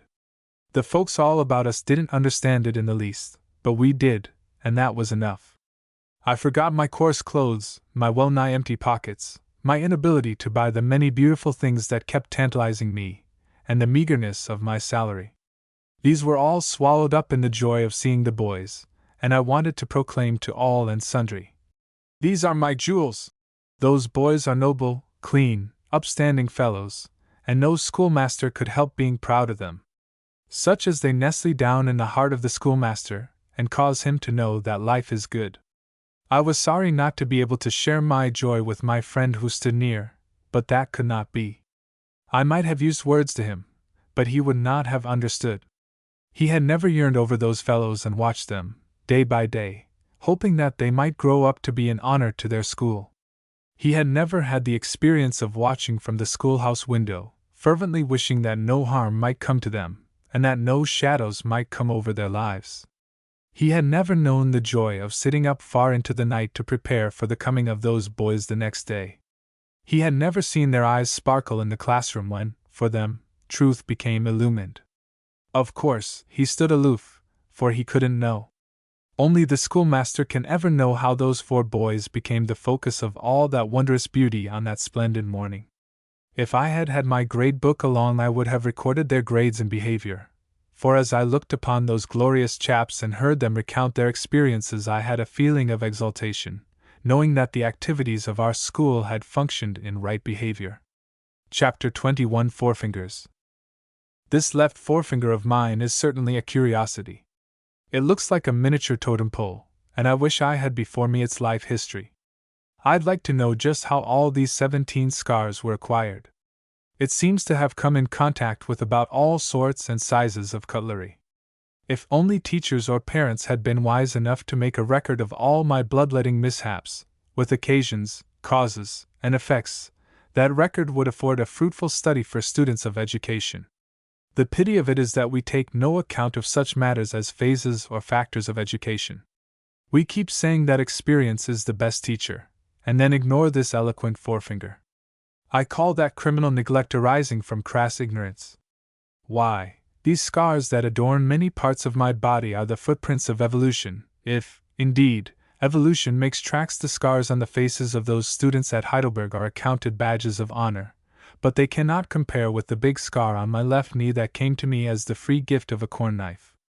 Those students wanted their scars to take home to show their mothers. I didn't want mine, and made every effort to conceal it, as well as the hole in my trousers. I got my scar as a warning. I profited by it, too, for never were there two cuts in exactly the same place. In fact, they were widely, if not wisely, distributed. They are the indices of the soaring sense of my youthful audacity. And yet neither parents nor teachers ever graded my scars. I recall quite distinctly that, at one time, I proclaimed boldly over one entire page of a copybook that knowledge is power, and became so enthusiastic in these numerous proclamations that I wrote on the bias, and zigzagged over the page with fine abandon. But no teacher ever even hinted to me that the knowledge I acquired from my contest with a nest of belligerent bumblebees had the slightest connection with power. When I groped my way home with both eyes swollen shut, I was never lionized. Indeed, no. Anything but that. I couldn't milk the cows that evening, and couldn't study my lesson, and therefore, my newly acquired knowledge was called weakness instead of power. They did not seem to realize that my swollen face was prominent in the scheme of education, nor that bumblebees and yellow jackets may be a means of grace. They wanted me to be solving problems in common, sometimes called vulgar, fractions. I don't fight bumblebees anymore, which proves that my knowledge generated power. The emotions of my boyhood presented a scene of grand disorder, and those bumblebees helped to organize them, and to clarify and define my sense of values. I can philosophize about a bumblebee far more judicially now than I could when my eyes were swollen shut. I went to the town to attend a circus one day, and concluded I'd celebrate the day with eclat by getting my hair cut. At the conclusion of this ceremony, the tonsorial Beau Brummel, in the most seductive tones, suggested a shampoo. I just couldn't resist his blandishments, and so consented. Then he suggested tonic, and grew quite eloquent in recounting the benefits to the scalp, and I took tonic. I felt quite a fellow, till I came to pay the bill, and then discovered that I had but 15 cents left from all my wealth. That, of course, was not sufficient for a ticket to the circus, so I bought a bag of peanuts and walked home, 5 miles, meditating the while upon the problem of life. My scalp was all right, but just under that scalp was a seething, soundless hubbub. I learned things that day that are not set down in the books, even if I did get myself laughed at. When I get to giving school credits for homework, I shall certainly excuse the boy who has had such an experience as that from solving at least 4 problems in vulgar fractions, and I shall include that experience in my definition of education, too. I have tried to backtrack Paul Laurence Dunbar, now and then, and have found it good fun. Once I started with his expression, "the whole sky overhead and the whole earth underneath," and tried to get back to where that started.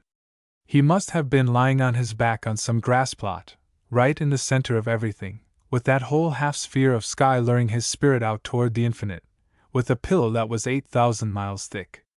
If I had been his teacher, I might have called him lazy and shiftless as he lay there, because he was not finding how to place a decimal point. I'm glad, on the whole, that I was not his teacher, for I'd have twinges of conscience every time I read one of his big thoughts. I'd feel that, while he was lying there growing big, I was doing my best to make him little. When I was lying on my back there in the Pantheon in Rome, looking up through that wide opening, and watching a moving picture show that has no rival, the fleecy clouds in their ever-changing forms against that blue background of matchless Italian sky, those gendarmes debated the question of arresting me for disorderly conduct. My conduct was disorderly because they couldn't understand it. But if Raphael could have risen from his tomb only a few yards away, he would have told those fellows not to disturb me while I was being so liberally educated. Then, that other time, when my friend Reuben and I stood on the very prow of the ship when the sea was rolling high, swinging us up into the heights, and then down into the depths, with the roar drowning out all possibility of talk, well, somehow, I thought of that copybook back yonder with its message that knowledge is power. And I never think of power without recalling that experience, as I watched that battle royal between the power of the sea and the power of the ship that could withstand the angry buffeting of the waves, and laugh in glee as it rode them down. I know that 6 times 9 are 54, but I confess that I forgot this fact out there on the prow of that ship. Some folks might say that Reuben and I were wasting our time, but I can't think so. I like, even now, to stand out in the clear during a thunderstorm. I want the head uncovered, too, that the wind may toss my hair about while I look the lightning flashes straight in the eye and stand erect and unafraid as the thunder crashes and rolls and reverberates about me. I like to watch the trees swaying to and fro, keeping time to the majestic rhythm of the elements. To me, such an experience is what my neighbor John calls growing weather, and at such a time the bigness of the affair causes me to forget for the time that there are such things as double datives. One time I spent the greater part of a forenoon watching logs go over a dam. It seems a simple thing to tell, and hardly worth the telling, but it was a great morning in actual experience. In time those huge logs became things of life, and when they arose from their mighty plunge into the watery deeps they seemed to shake themselves free and laugh in their freedom. And there were battles, too. They struggled and fought and rode over one another, and their mighty collisions produced a very thunder of sound. I tried to read the book which I had with me, but could not. In the presence of such a scene one cannot read a book unless it is one of Victor Hugo's. That copybook looms up again as I think of those logs, and I wonder whether knowledge is power, and whether experience is the best teacher. But, dear me! Here I've been frittering away all this good time, and these papers not graded yet.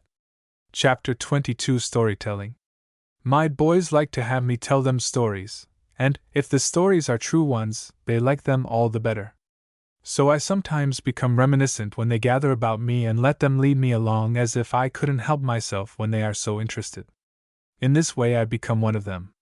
I like to whittle a nice pine stick while I talk, for then the talk seems incidental to the whittling, and so takes hold of them all the more. In the midst of the talking a boy will sometimes slip into my hand a fresh stick, when I have about exhausted the whittling resources of the other. That's about the finest encore I have ever received. A boy knows how to pay a compliment in a delicate way when the mood for compliments is on him, and if that mood of his is handled with equal delicacy great things may be accomplished. Well, the other day as I whittled the inevitable pine stick I let them learn from me the story of Sant. Now, Sant was my seat mate in the village school back yonder, and I now know that I loved him wholeheartedly. I didn't know this at the time, for I took him as a matter of course, just as I did my right hand. His name was Sanford, but boys don't call one another by their right names. They soon find affectionate nicknames. I have quite a collection of these nicknames myself, but have only a hazy notion of how or where they were acquired. When someone calls me by one of these names, I can readily locate him in time and place, for I well know that he must belong in a certain group or that name would not come to his lips. These nicknames that we all have are really historical. Well, we called him Sant, and that name conjures up before me one of the most wholesome boys I have ever known. He was brimful of fun. A heartier, more sincere laugh a boy never had, and my affection for him was as natural as my breathing. He knew I liked him, though I never told him so. Had I told him, the charm would have been broken. In those days spelling was one of the highlights of schoolwork, and we were incited to excellence in this branch of learning by head tickets, which were a promise of still greater honor, in the form of a prize to the winner. The one who stood at the head of the class at the close of the lesson received a ticket, and the holder of the greatest number of these tickets at the end of the school year bore home in triumph the much coveted prize in the shape of a book as a visible token of superiority. I wanted that prize and worked for it. Tickets were accumulating in my little box with exhilarating regularity, and I was nobly upholding the family name when I was stricken with pneumonia, and my victorious career had a rude check. My nearest competitor was Sam, who almost exulted in my illness because of the opportunity it afforded him for a rich harvest of head tickets. In the exuberance of his joy he made some remark to this effect, which Sant overheard. Up to this time Sant had taken no interest in the contests in spelling, but Sam's remark galvanized him into vigorous life, and spelling became his overmastering passion. Indeed, He became the wonder of the school, and in consequence poor Sam's anticipations were not realized. Day after day Sant caught the word that Sam missed, and thus added another ticket to his collection. So it went until I took my place again, and then Sant lapsed back into his indifference, leaving me to look after Sam myself. When I tried to face him down with circumstantial evidence, he seemed pained to think that I could ever consider him capable of such designing. The merry twinkle in his eye was the only confession he ever made. Small wonder that I loved Sant. If I were writing a testimonial for myself, I should say that it was much to my credit that I loved a boy like that. As a boy, my risibilities were easily excited, and I'm glad that, even yet, I have not entirely overcome that weakness. If I couldn't have a big laugh, now and then, I'd feel that I ought to consult a physician. My boys and girls and I often laughed together, but never at one another. Sant had a deal of fun with my propensity to laugh. When we were conning our geography lesson, he would make puns upon such names as Chattahoochee and Apalachicola, and I would promptly explode. Then enter the teacher. But I dropped the mantle of charity over the next scene, for his school teaching was altogether personal, and not pedagogical. He didn't know that puns and laughter were the reactions on the part of us boys that caused us to know the facts of the book. But he wanted us to learn those facts in his way, and not in our own. Poor fellow! Requiescat in pace, if he can. Sant was the first one of our crowd to go to college, and we were all proud of him, and predicted great things for him. We all knew he was brilliant, and felt certain that the great ones in the college would soon find it out. And they did, for ever and anon some news would filter through to us that Sant was battening upon Latin, Greek, mathematics, science, and history. Of course, we gave all the credit to our little school, and seemed to forget that the Lord may have had something to do with it. When we proved by Sant's achievements that our school was NE plus ultra, I noticed that the irascible teacher joined heartily in the chorus. I intend to get all the glory I can from the achievements of my pupils, but I do hope that they may not be my sole dependence at the distribution of glory. Yes, Sant graduated, and his name was written high upon the scroll. But he could not deliver his oration, for he was sick, and a friend read it for him. And when he arose to receive his diploma, he had to stand on crutches. They took him home in a carriage, and within a week he was dead. The fires of genius had burned brightly for a time and then went out in darkness, because his father and mother were first cousins. At the conclusion of this story, the boys were silent for a long time, and I knew the story was having its effect. Then there was a slight movement, and one of them put into my hand another pine stick. I whittled in silence for a time, and then told them of a woman I know who is well known and highly esteemed in more than one state because of her distinctive achievements. One day I saw her going along the street leading by the hand a little 4-year-old boy. He was the picture of health, and rollicked along as only such a healthy little chap can. He was eager to see all the things that were displayed in the windows, but to me he and the proud mother were the finest show on the street. She beamed upon him like another Madonna, and it seemed to me that the master must have been looking at some such glorious child as that when he said, "Suffer the little children to come unto me." A few weeks later I was riding on the train with that mother, and she was telling me that the little fellow had been ill, and told how anxious she had been through several days and nights because the physicians could not discover the cause of his illness. Then she told how happy she was that he had about recovered, and how bright he seemed when she kissed him good-bye that morning. I saw her several times that week, and at each meeting she gave me good news of the little boy at home. Inside of another month that noble little fellow was dead. Apparently he was his own healthy, happy little self, and then was stricken as he had been before. The pastor of the church of which the parents are members told me of the death scene. It occurred at about 1 o'clock in the morning, and the mother was worn and haggard from anxiety and days of watching. The members of the family, the physician, and the pastor were standing around the bed, but the mother was on her knees close beside the little one, who was writhing in the most awful convulsions. Then the stricken mother looked straight into heaven and made a personal appeal to God to come and relieve the little fellow's sufferings. Again and again she prayed, "Oh God, do come and take my little boy!" And the angel of death, in answer to that prayer, came in and touched the baby, and he was still. The mother of that child may or may not know that the grandfather of that child came into that room that night, though he had been long in his grave, and murdered her baby, murdered him with tainted blood. That grandfather had not lived a clean life, and so broke a mother's heart and forced her in agony to pray for the death of her own child.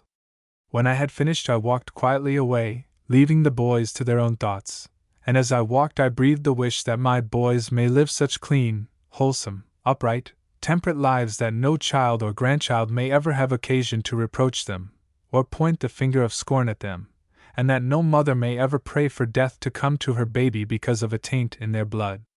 Chapter 23. Grandmother. My grandmother was about the nicest grandmother that a boy ever had, and in memory of her, I am quite partial to all the grandmothers. I like Whistler's portrait of his mother there in the Luxembourg, the serene face, the cap and strings, and the folded hands, because it takes me back to the days and to the presence of my grandmother. She got into my heart when I was a boy, and she is there yet, and there she will stay. The bread and butter that she somehow contrived to get to us boys between meals made us feel that she could read our minds. I attended a banquet the other night, but they had no such bread and butter as we boys had there in the shade of that apple tree. It was real bread and real butter, and the appetite was real, too, and that helped to invest grandmother with a halo. Sometimes she would add jelly, and that caused our cup of joy to run over. She just could not bear a hungry look on the face of a boy, and when such a look appeared she exorcised it in the way that a boy likes.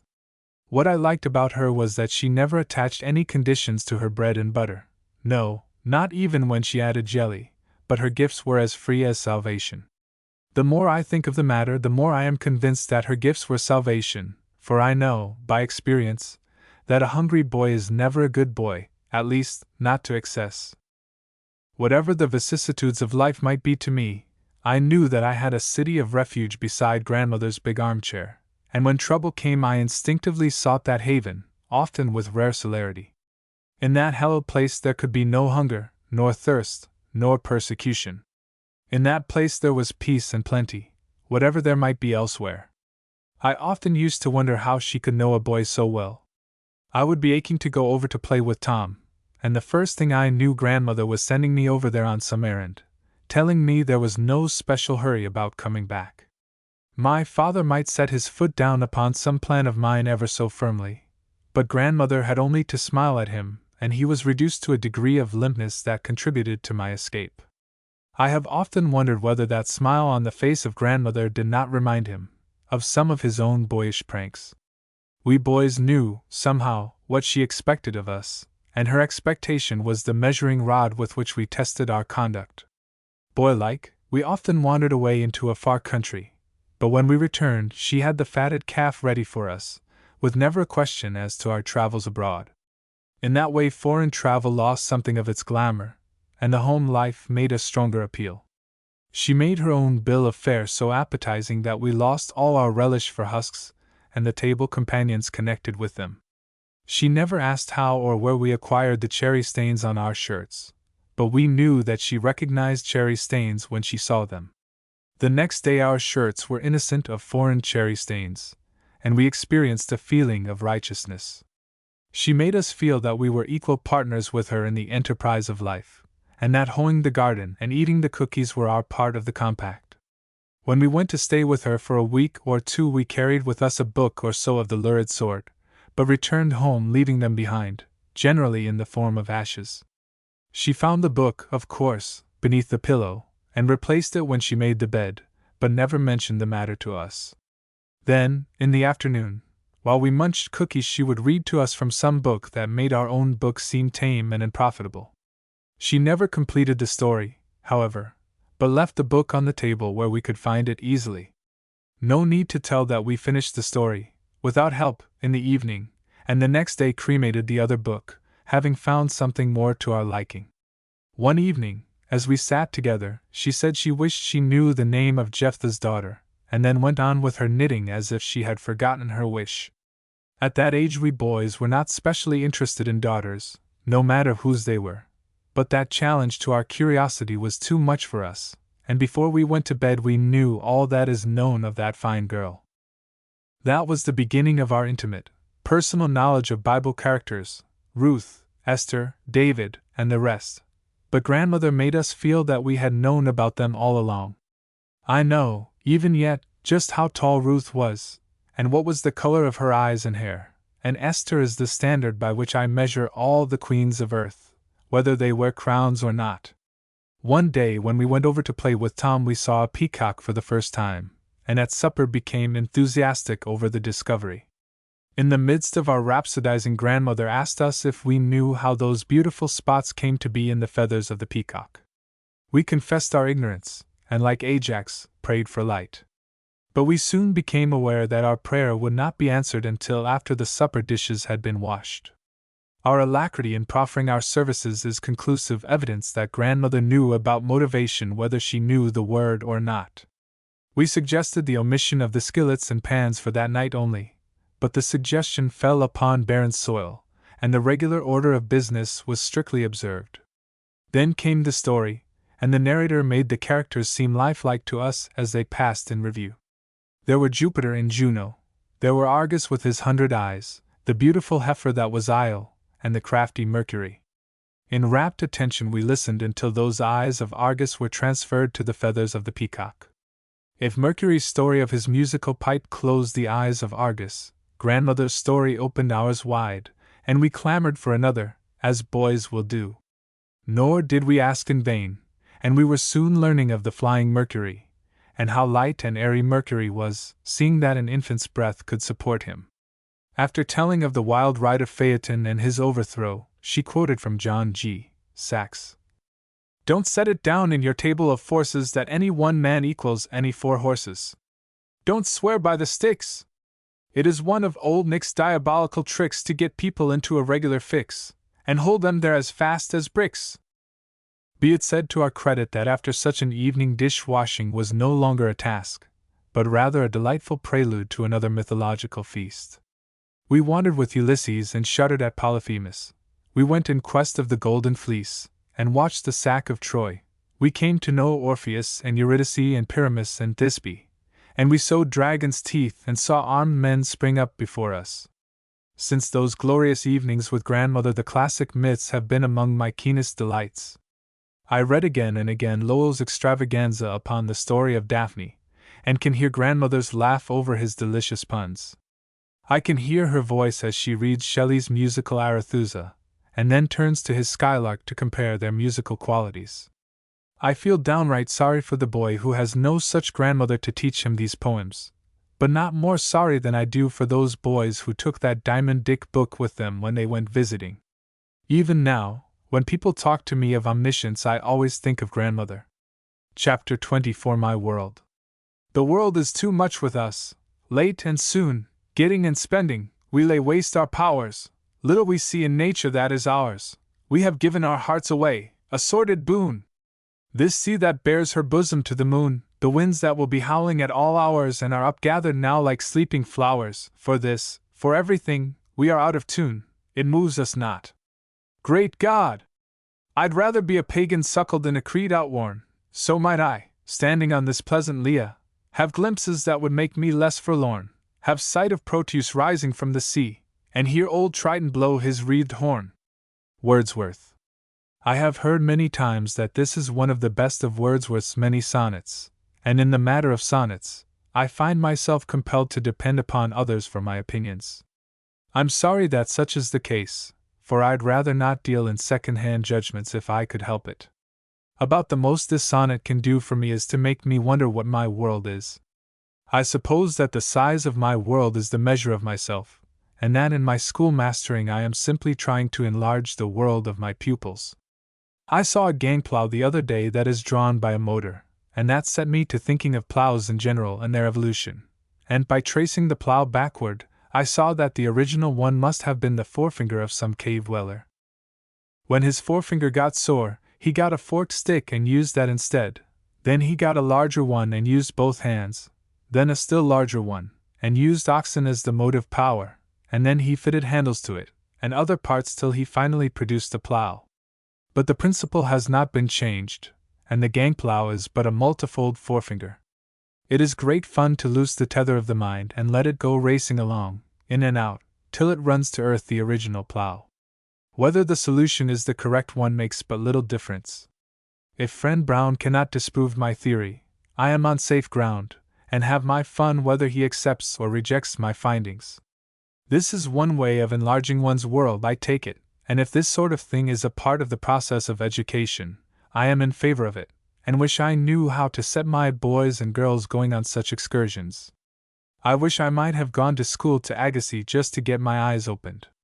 If I had, I'd probably assign to my pupils such subjects as the evolution of a snowflake, the travels of a sunbeam, the mechanism of a bird's wing, the history of a dewdrop, the changes in a blade of grass, and the evolution of a grain of sand. If I could only take them away from books for a month or so, they'd probably be able to read the books to better advantage when they came back. I'd like to take them on a walking trip over the Alps and through rural England and Scotland for a few weeks. If they could only gather broom, heather, shamrock, and edelweiss, they would be able to see clover, alfalfa, arbutus, and mignonette when they came back home. If they could see black robins in Wales and Germany, the robin redbreast here at home would surely be thought worthy of notice. If they could see stalactites and stalagmites in Luray Cave, their world would then include these formations. One of my boys was a member of an exploring expedition in the Andes, and one night they were encamped near a glacier. This glacier protruded into a lake, and on that particular night the end of that river of ice broke off and thus formed an iceberg. The glacier was nearly a mile wide, and when the end broke off the sound was such as to make the loudest thunder seem a whisper by comparison. It was a rare experience for this young fellow to be around where icebergs are made, and vicariously I shared his experience. I want to know the price of eggs, bacon, and coffee, but I need not go into camp on the price list. Having purchased my bacon and eggs, I like to move along to where my friend is sitting, and hear him tell of his experiences with glaciers and icebergs, and so become inoculated with the world-enlarging virus. Or if he comes in to share my bacon and eggs, these mundane delights lose none of their flavor by being garnished with conversation on Andean themes. I'm glad to have my friend push that greatest of monuments, the Christ of the Andes, over into my world. I arise from the table feeling that I have had full value for the money I expended for eggs and bacon. I'd like to have in my world a liberal sprinkling of stars, for when I am looking at stars I get away from sordid things, for a time, and get my soul renovated. I think St. Paul must have been associating with starry space just before he wrote the last 2 verses of that 8th chapter of Romans. I can't see how he could have written such mighty thoughts if he had been dwelling upon clothes or symptoms. The reading of a patent medicine circular is not specially conducive to thoughts of infinity.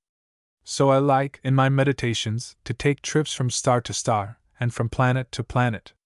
I like to wonder whether these planets were rightly named, whether Venus is as beautiful as the name implies, and whether the Martians are really disciples of the warlike Mars. I like to drift along upon the canals on the planet Mars, with heroic Martians plying the oars. I have great fun on such spatial excursions, and am glad that I ever annexed these planets to my world. I can take these stellar companions with me to my potato patch, and they help the day along. I want pictures in my world, too, and statues, for they show me the hearts of the artists, and that is a sort of baptism. Sometimes I grow a bit impatient to see how slowly some work of mine proceeds. Then I think of Ghiberti, who worked for 42 years on the bronze doors of the baptistry there in Florence, which Michelangelo declared to be worthy of paradise. Then I reflect that it was worth a lifetime of work to win the praise of such as Angelo. This reflection calms me, and I plod on more serenely, glad of the fact that I can count Ghiberti and the bronze doors as a part of my world. When I can have Titian, Rembrandt, Leonardo da Vinci, Andrea del Sarto, Raphael, and Rosa Bonheur around, I feel that I have good company and must be on my good behavior. If Corot, Reynolds, Leighton, Watts, and Landseer should be banished from my world, I'd feel that I had suffered a great loss. I like to hobnob with such folks as these, both for my own pleasure and also for the reputation I gain through such associations. I must have people in my world, also, or it wouldn't be much of a world. And I must be careful in my selection of people, if I am to achieve any distinction as a world builder. I just can't leave Cordelia out, for she helps to make my world luminous. But she must have companions, so I shall select Antigone, Evangeline, Miranda, Mary, and Martha if she can spare the time. Among the male contingent I shall want Job, Erasmus, Petrarch, Dante, Goethe, Shakespeare, Milton, and Burns. I want men and women in whose presence I must stand uncovered to preserve my self-respect. I want big people, wise people, and dynamic people in my world, people who will teach me how to work and how to live. If I can get my world made and people to my liking, I shall refute Mr. Wordsworth's statement that the world is too much with us. If I can have the right sort of folks about me, they will see to it that I do not waste my powers, for I shall be compelled to use my powers in order to avert expulsion from their good company. If I get my world built to suit me, I shall have no occasion to imitate the poet's plaint. I suspect there is no better fun in life than in building a world of one's own. Chapter 25 This or That. One day in London a friend told me that on the market in that city they have eggs of 5 grades: new-laid eggs, fresh eggs, imported fresh eggs, good eggs, and eggs. A few days later we were in the Tate Gallery looking at the Turner collection when he told me a story of Turner. It seems that a friend of the artist was in his studio watching him at his work, when suddenly this friend said, "Really, Mr. Turner, I can't see in nature the colors that you portray on canvas." The artist looked at him steadily for a moment, and then replied, "Don't you wish you could? Life, even at its best, certainly is a maze. I find myself in the labyrinth, all the while groping about, but quite unable to find the exit." Theseus was most fortunate in having an Ariadne to furnish him with the thread to guide him. But there seems to be no second Ariadne for me, and I must continue to grope with no thread to guide. There in the Tate Gallery I was standing enthralled before pictures by Watts and Leighton, and paying small heed to the Turners, when the story of my friend held a mirror before me, and as I looked I asked myself the question, "Don't you wish you could?" Those Barbizon chaps, artists that they were, used to laugh at Corot and tell him he was parodying nature, but he went right on painting the foliage of his trees silver gray until, finally, the other artists discovered that he was the only one who was telling the truth on canvas. Every one of my dilemmas seems to have at least a dozen horns, and I stand helpless before them, fearful that I may lay hold of the wrong one. I was reading in a book the other day the statement of a man who says he'd rather have been Louis Agassiz than the richest man in America.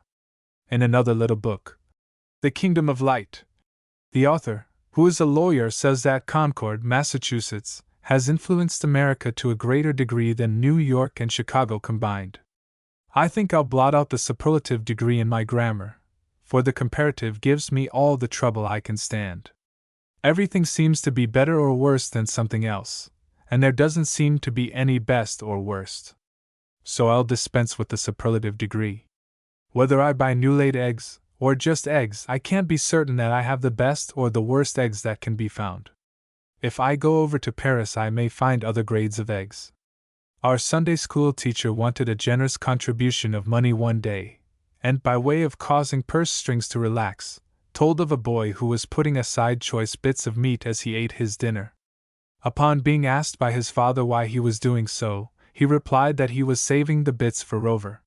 He was reminded that Rover could do with scraps and bones, and that he himself should eat the bits he had put aside. When he went out to Rover with the plate of leavings, he patted him affectionately and said, "Poor doggy! I was going to bring you an offering today, but I guess you'll have to put up with a collection." I like Robert Burns and think his "To Mary in Heaven" is his finest poem. But the critics seem to prefer his "Highland Mary." So I suppose these critics will look at me, with something akin to pity in the look, and say, "Don't you wish you could?" Years ago someone planted trees about my house for shade, and selected poplar. Now the roots of these trees invade the cellar and the cistern, and prove themselves altogether a nuisance. Of course, I can cut out the trees, but then I should have no shade. That man, whoever he was, might just as well have planted elms or maples, but by some sort of perversity or ignorance, planted poplars, and here am I, years afterward, in a state of perturbation about the safety of cellar and cistern on account of those pesky roots. I do wish that man had taken a course in arboriculture before he planted those trees. It might have saved me a deal of bother, and been no worse for him. Back home, after we had passed through the autograph album stage of development, we became interested in another sort of literary composition. It was a book in which we recorded the names of our favorite book, author, poem, statesman, flower, name, place, musical instrument, and so on throughout an entire page. That experience was really valuable and caused us to do some thinking. It would be well, I think, to use such a book as that in the examination of teachers and pupils. I wish I might come upon one of the books now in which I set down the record of my favorites. It would afford me some interesting if not valuable information. If I were called upon to name my favorite flower now, I'd scarcely know what to say. In one mood I'd certainly say lily of the valley, but in another mood I might say the rose. I do wonder if, in those books back yonder, I ever said sunflower, dandelion, dahlia, fuchsia, or daisy. If I should find that I said heliotrope, I'd give my adolescence a pretty high grade. If I were using one of these books in my school, and some boy should name the sunflower as his favorite, I'd find myself facing a big problem to get him converted to the lily of the valley, and I really do not know quite how I should proceed. It might not help him much for me to ask him, "Don't you wish you could?" If I should let him know that my favorite is the lily of the valley, he might name that flower as the line of least resistance to my approval and a high grade, with the mental reservation that the sunflower is the most beautiful plant that grows. Such a course might gratify me, but it certainly would not make for his progress toward the lily of the valley, nor yet for the salvation of his soul. I have a boy of my own, but have never had the courage to ask him what kind of father he thinks he has. He might tell me. Again I am facing a dilemma. Dilemmas are quite plentiful hereabouts. I must determine whether to regard him as an asset or a liability. But that is not the worst of my troubles. I plainly see that sooner or later he is going to decide whether his father is an asset or a liability. We must go over our books some day so as to find out which of us is in debt to the other. I know that I owe him his chance, but parents often seem backward about paying their debts to their children, and I'm wondering whether I shall be able to cancel that debt, to his present and ultimate satisfaction. I'd be decidedly uncomfortable, years hence, to find him but the runt of something good, because I had failed to pay that debt. When I was a lad they used to say that I was stubborn, but that may have been my unsophisticated way of trying to collect a debt. I take some comfort, in these later days, in knowing that the folks at home credit me with the virtue of perseverance, and I wish they had used the milder word when I was a boy. There is a picture show just around the corner, and I'm in a quandary, right now, whether to follow the crowd to that show or sit here and read Ruskin's Sesame and Lilies. If I go to see the picture film, I'll probably see an exhibition of cowboy equestrian dexterity, with a happy ever after finale, and may also acquire the reputation among the neighbors of being up to date. But if I spend the evening with Ruskin, I shall have something worth thinking over as I go about my work tomorrow. So here is another dilemma, and there is no one to decide the matter for me. This being a free moral agent is not the fun that some folks try to make it appear. I don't really see how I shall ever get on unless I subscribe to Sam Walter Foss's lines. No other song has vital breath through endless time to fight with death, than that the singer sings apart to please his solitary heart. Chapter 26 Rabbit Pedagogy. As I think back over my past life as a schoolmaster, I keep wondering how many inebriates I have produced in my career. I'd be glad to think that I have not a single one to my discredit, but that seems beyond the wildest hope, considering the character of my teaching. I am a firm believer in temperance in all things, but in the matter of pedagogy, my practice cannot be made to square with my theory. In fact, I find, upon reflection, that I have been teaching intemperance all the while. I'm glad the officers of my church do not know of my pedagogical practice. If they did, they would certainly take action against me, and in that case I cannot see what adequate defense I could offer. Being a schoolmaster, I could scarcely bring myself to plead ignorance, for such a plea as that might abrogate my license. So I shall just keep quiet and look as nearly wise as possible. It is embarrassing to me to reflect how long it has taken me to see the error of my practice. If I had asked one of my boys, he could have told me of the better way. When we got the new desks in our school, back home, our teacher seemed very anxious to have them kept in their virgin state, and became quite animated as he walked up and down the aisle fulminating against the possible offender. In the course of his sulphury remarks he threatened condign punishment upon the base miscreant who should dare use his penknife on one of those desks. His address was equal to a course in Paradise Lost. Nor was it without its effect upon the audience. Every boy in the room felt in his pocket to make sure that it contained his knife, and every one began to wonder just where he would find the whetstone when he went home. We were all eager for school to close for the day that we might set about the important matter of whetting our knives. Henceforth wood carving was a part of the regular order in our school, but it was done without special supervision. Of course, each boy could prove an alibi when his own desk was under investigation. It would not be seemly, in this connection, to give a verbatim report of the conversations of us boys when we assembled at our rendezvous after school. Suffice it to say that the teacher's ears must have burned. The consensus of opinion was that, if the teacher didn't want the desks carved, he should not have told us to carve them. We seemed to think that he had said, in substance, that he knew we were a gang of young rascal lions, and that, if he didn't intimidate us, we'd surely be guilty of some form of vandalism. Then he proceeded to point out the way by suggesting penknives, and the trick was done. We were ever open to suggestions. We had another teacher whose pet aversion was match heads. Cicero and Demosthenes would have apologized to him could they have come in when he was delivering one of his eloquent orations upon this engaging theme. His vituperative vocabulary seemed unlimited, inexhaustible, and cumulative. He raved, and ranted, and exuded epithets with the most lavish prodigality. It seemed to us that he didn't care much what he said, if he could only say it rapidly and forcibly. In the very midst of an eloquent period another match head would explode under his foot, and that seemed to answer the purpose of an encore. The class in arithmetic did not recite that afternoon. There was no time for arithmetic when match heads were to the fore. I sometimes feel a bit guilty that I was admitted to such a good show on a free pass. The next day, of course, the Gatling guns resumed their activity. The girls screeched as they walked toward the water pail to get a drink. We boys studied our geography lesson with faces garbed in a look of innocence and wonder. Our mothers at home were wondering what had become of all the matches, and the teacher, but the less said of him the better. We boys needed only the merest suggestion to set us in motion, and like Dame Rumor in the Aeneid, we gathered strength by the going.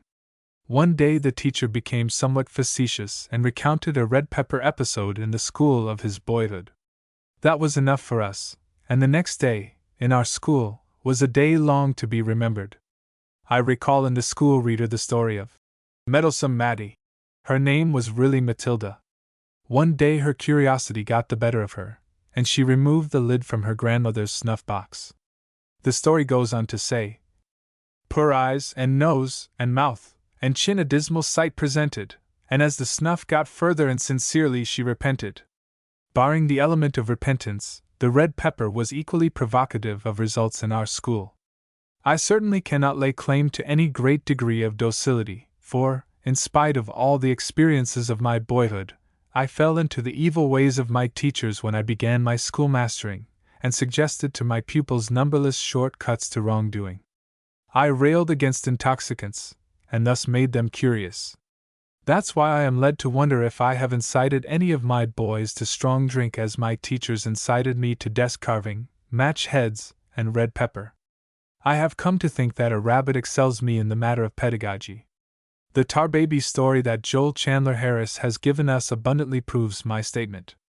The rabbit had so often outwitted the fox that, in desperation, the latter fixed up a tar baby and set it up in the road for the benefit of the rabbit. In his efforts to discipline the tar baby for impoliteness, the rabbit became enmeshed in the tar, to his great discomfort and chagrin. However, Brer Rabbit's knowledge of pedagogy shines forth in the following dialogue. When Brer Fox find Brer Rabbit mixed up with the tar baby he feel mighty good, and he roll on the ground and laugh. Bimeby he up and say, says he, well, I spec I got you dis time, Brer Rabbit, says he. Maybe I ain't, but I spec I is. You been runnin' round here sassin' atter me a mighty long time, But I spec you done come ter de een or de row. You been cuttin' up yo capers and bouncin' roon in dis neighborhood ontwell you come ter believe yo SEF de boss or de whole gang. And den you're allers some RS war you got no business. Says Brer Fox, says he. Who ax you fair ter come and strike up acquaintance wid dish you tar baby? And who stuck you up dar war you is? Nobody in de roon whirl. You de tuck and jam yo SEF on dat tar baby widout watin fair any invite. Says Brer Fox, says he. And dar you is, and dar you'll stay twell I fixes up a bresh pile and fires her up, cause I'm gwinner barbecue you dis day, show. Says Brer Fox, says he. Den Brer Rabbit talk mighty humble. I don't care W at you do wid me, Brer Fox, says he. So you don't fling me in dat briar patch. Row as me, Brer Fox, says he.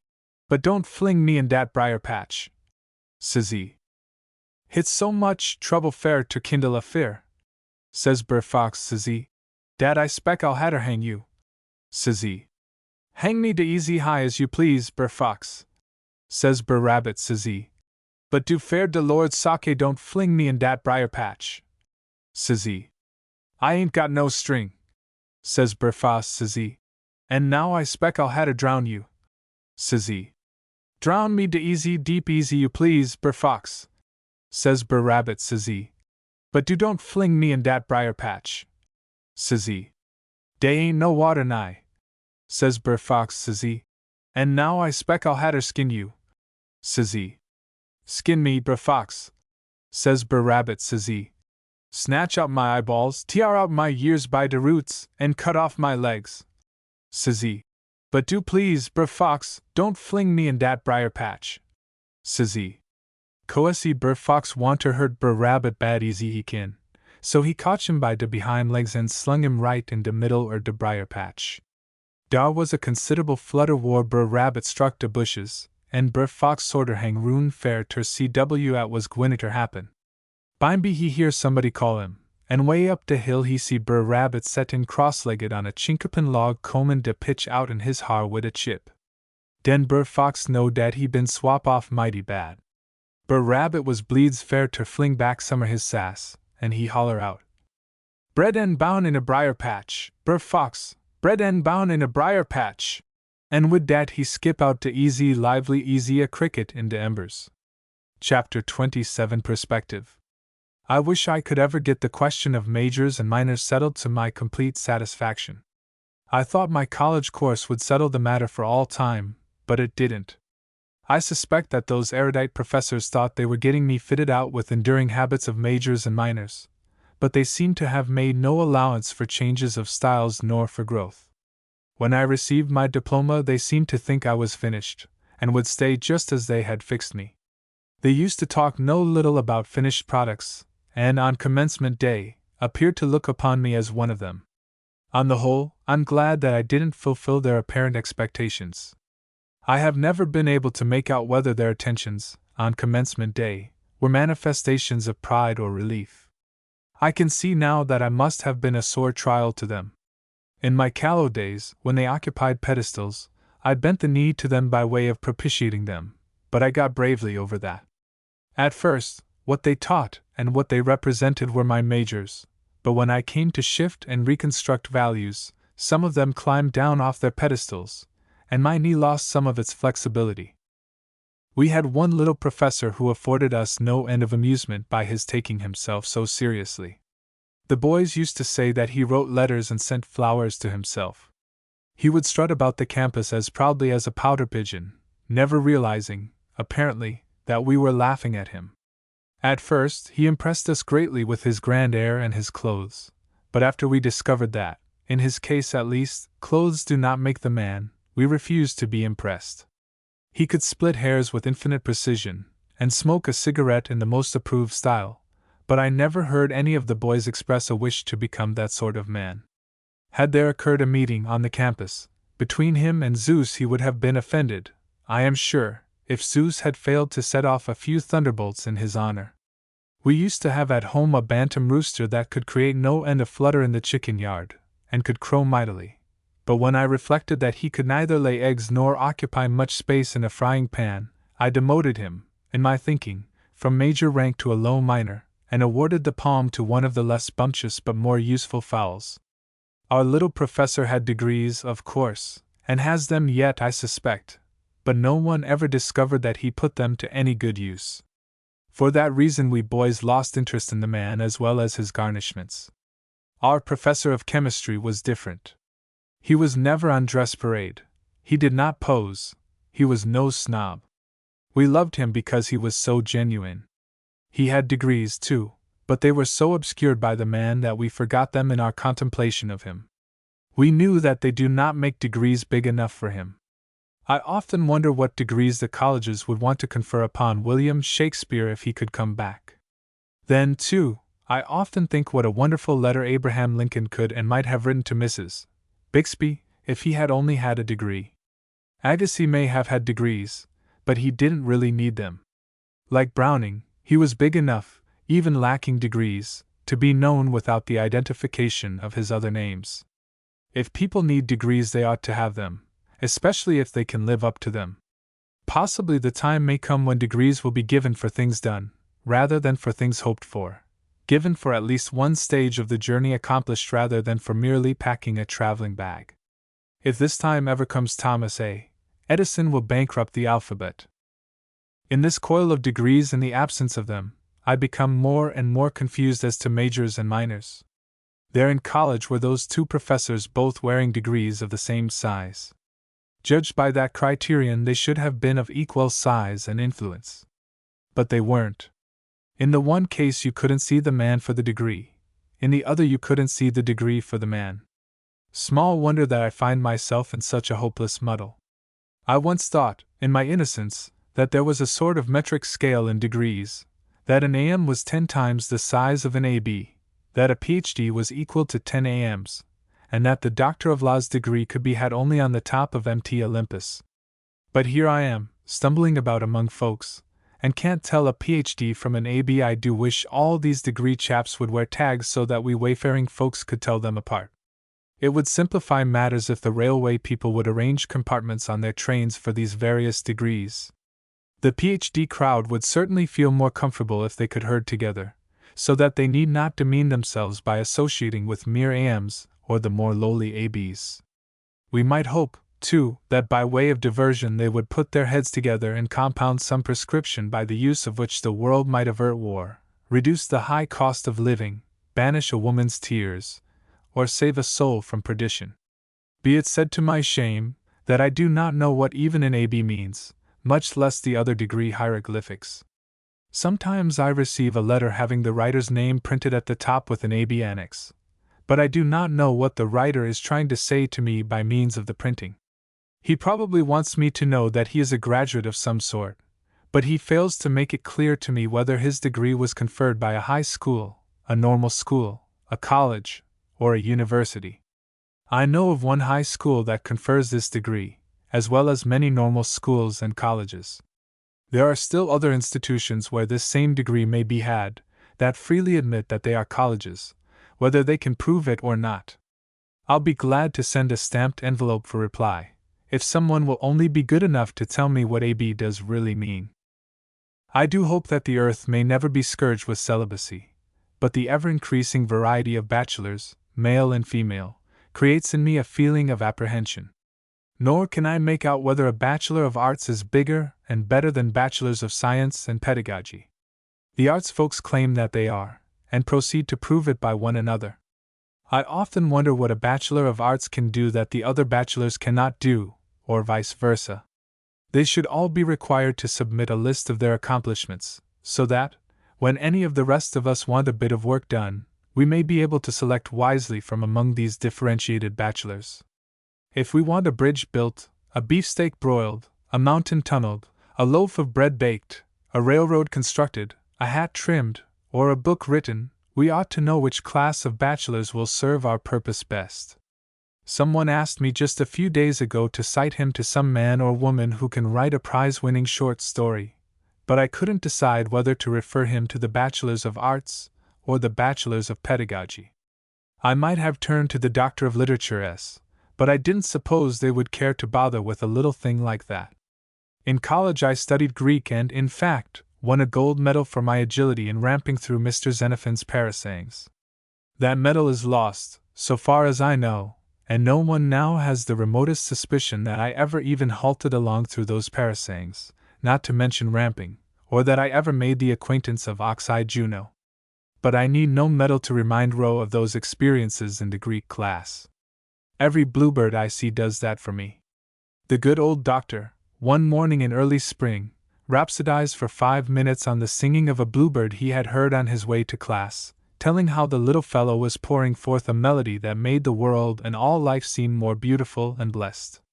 We loved him for that, because it proved that he was a big-souled human being, and pupils like to discover human qualities in their teachers. The little professor may have heard the bluebird singing, too, but if he did, he probably thought it was serenading him. If colleges of education and normal schools would select teachers who can delight in the song of a bluebird, their academic attainments would be ennobled and glorified, and their students might come to love instead of fearing them. Only a man or a woman with a big soul can socialize and vitalize the work of the schools. The mere academician can never do it. The more I think of all these degree decorations in my efforts to determine what is major in life and what is minor, the more I think of George. He was an earnest schoolmaster, and was happiest when his boys and girls were around him, busy at their tasks. One year there were 14 boys in his school, 15 including himself, for he was one of them. The school day was not long enough, so they met in groups in the evening, at the various homes, and continued the work of the day. These boys absorbed his time, his strength, and his heart. Their success in their work was his greatest joy. Of those 14 boys, one is no more.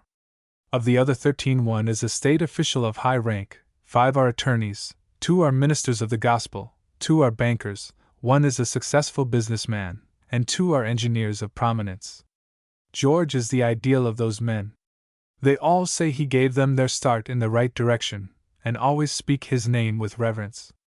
George has these 13 stars in his crown that I know of. He had no degrees, but I am thinking that sometime he will hear the plaudit. Well done, good and faithful servant. Chapter 28, purely pedagogical. It was a dark, cold, rainy night in November. The wind whistled about the house, the rain beat a tattoo against the window panes and flooded the sills. The big base burner, filled with anthracite coal, was illuminating the room through its mica windows, on all sides, and dispensing a warmth that smiled at the storm and cold outside. There was a book in the picture, also, and a pair of slippers, and a smoking jacket, and an armchair. From the ceiling was suspended a great lamp that joined gloriously in the chorus of light and cheer. The man who sat in the armchair, reading the book, was a schoolmaster, a college professor to be exact. Soft music floated up from below stairs as a soothing accompaniment to his reading. Subconsciously, as he turned the pages, he felt a pity for the poor fellows on top of freight trains who must endure the pitiless buffeting of the storm. He could see them bracing themselves against the blasts that tried to wrest them from their moorings. He felt a pity for the belated traveler who tries, well nigh in vain, to urge his horses against the driving rain onward toward food and shelter. But the leaves of the book continued to turn at intervals, for the story was an engaging one, and the schoolmaster was ever responsive to well-told stories.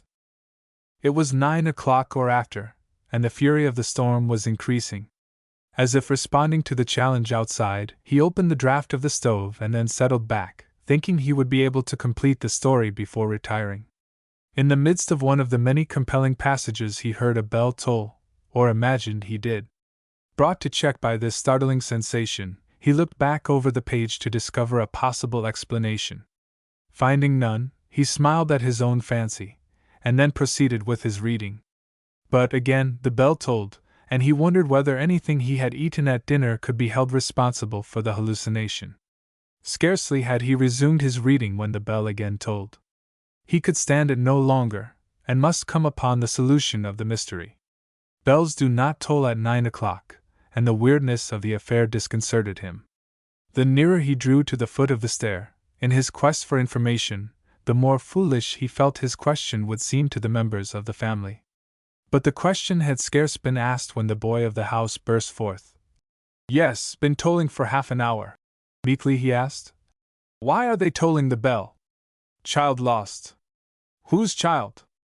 Little girl belonging to the Norwegians who live in the shack down there by the woods. So, that was it.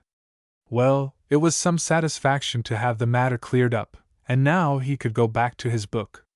He had noticed the shack in question, which was made of slabs set upright, with a precarious roof of tarred paper, and had heard, vaguely, that a gang of Norwegians were there to make a road through the woods to Minnehaha Falls. Beyond these bare facts he had never thought to inquire. These people and their doings were outside of his world. Besides, the book and the cheery room were awaiting his return. But the reading did not get on well. The tolling bell broke in upon it, and brought before his mind the picture of a little girl wandering about in the storm and crying for her mother. He tried to argue with himself that these Norwegians did not belong in his class, and that they ought to look after their own children. He was under no obligations to them, in fact, did not even know them. They had no right, therefore, to break in upon the serenity of his evening. But the bell tolled on. If he could have wrenched the clapper from out that bell, the page of his book might not have blurred before his eyes. As the wind moaned about the house, he thought he heard a child crying, and started to his feet. It was inconceivable, he argued, that he, a grown man, should permit such incidental matters in life to so disturb his composure. There were scores, perhaps hundreds, of children lost somewhere in the world, for whom regiments of people were searching, and bells were tolling, too. So why not be philosophical and read the book? But the words would not keep their places, and the page yielded forth no coherent thought. He could endure the tension no longer. He became a whirlwind, slamming the book upon the table, kicking off the slippers, throwing the smoking jacket at random, and rushing to the closet for his gear. At 10 o'clock he was ready, hip boots, slouch hat, rubber coat, and lantern, and went forth into the storm. Arriving at the scene, he took his place in the searching party of about 20 men. They were to search the woods, first of all, each man to be responsible for a space about 2 or 3 rods wide and extending to the road a half-mile distant.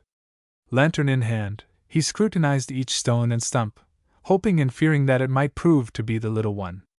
In the darkness he stumbled over logs and vines, became entangled in briars and brambles, and often was deluged with water from trees as he came in contact with overhanging boughs. But his blood was up, for he was seeking a lost baby. When he fell full length in the swale, he got to his feet the best he could and went on. Book and room were forgotten in the glow of a larger purpose. So for 2 hours he splashed and struggled, but had never a thought of abandoning the quest until the child should be found. At 12 o'clock they had reached the road and were about to begin the search in another section of the wood when the church bell rang. This was the signal that they should return to the starting point to hear any tidings that might have come in the meantime. Scarcely had they heard that a message had come from police headquarters in the city, and that information could be had there concerning a lost child when the schoolmaster called out, "Come on, Craig!" And away went these two toward the barn to arouse old Blackie out of her slumber and hitch her to a buggy. Little did that old nag ever dream, even in her palmiest days, that she could show such speed as she developed in that 4-mile drive. The schoolmaster was too much wrought up to sit supinely by and see another do the driving, so he did it himself. And he drove as to the manor born. The information they obtained at the police station was meager enough, but it furnished them a clue. A little girl had been found wandering about, and could be located on a certain street at such a number. The name of the family was not known. With this slender clue they began their search for the street and house. The map of streets which they had hastily sketched seemed hopelessly inadequate to guide them in and out of by-streets and around zigzag corners. They had adventures aplenty in pounding upon doors of wrong houses and thus arousing the fury of sleepy men and sleepless dogs. One of the latter tore away a quarter section of the schoolmaster's rubber coat, and became so interested in this that the owner escaped with no further damage. After an hour filled with such experiences, they finally came to the right house. Joy flooded their hearts as the man inside called out, "Yes, wait a minute." Once inside, questions and answers flew back and forth like a shuttle. Yes, a little girl, about 5 years old, light hair, braided and hanging down her back, check apron. "She's the one, and we want to take her home." Then the lady appeared, and said it was too bad to take the little one out into such a night. But the schoolmaster bore her argument down with the word picture of the little one's mother pacing back and forth in front of the shack, her hair hanging in strings, her clothing drenched with rain and clinging to her body, her eyes upturned, and her face expressing the most poignant agony. When they left, she had thus been pacing to and fro for 7 hours and was, no doubt, doing so yet. The mother heart of the woman could not withstand such an appeal, and soon she was busy in the difficult task of trying to get the little arms into the sleeves of dress and apron. Meanwhile, the two bedraggled men were on their knees striving with that acme of awkwardness of which only men are capable, to ensconce the little feet in stockings and shoes. The dressing of that child was worthy the brush of Raphael or the smile of angels. At 3 o'clock in the morning the schoolmaster stepped from the buggy and placed the sleeping baby in the mother's arms, and only the Heavenly Father knows the language she spoke as she crooned over her little one. As the schoolmaster wended his way homeward, cold, hungry, and worn, he was buoyant in spirit to the point of ecstasy. But he was chastened, for he had stood upon the Mount of Transfiguration and knew as never before that the mission of the schoolmaster is to find and restore the lost child. Chapter 29 Longevity. I'm quite in the notion of playing a practical joke on Atropos, and perhaps on Methuselah, while I'm about it. I'm not partial to Atropos at the best. She's such a reckless, uppish, heedless sort of tyrant. She rushes into huts, palaces, and even into the grand stand, and lays about her with her scissors, snipping off threads with the utmost abandon. She wields her shears without any sort of apology, or by your leave. Not even a checkbook can stay her ravages. Her devastation knows neither ruth nor gentleness.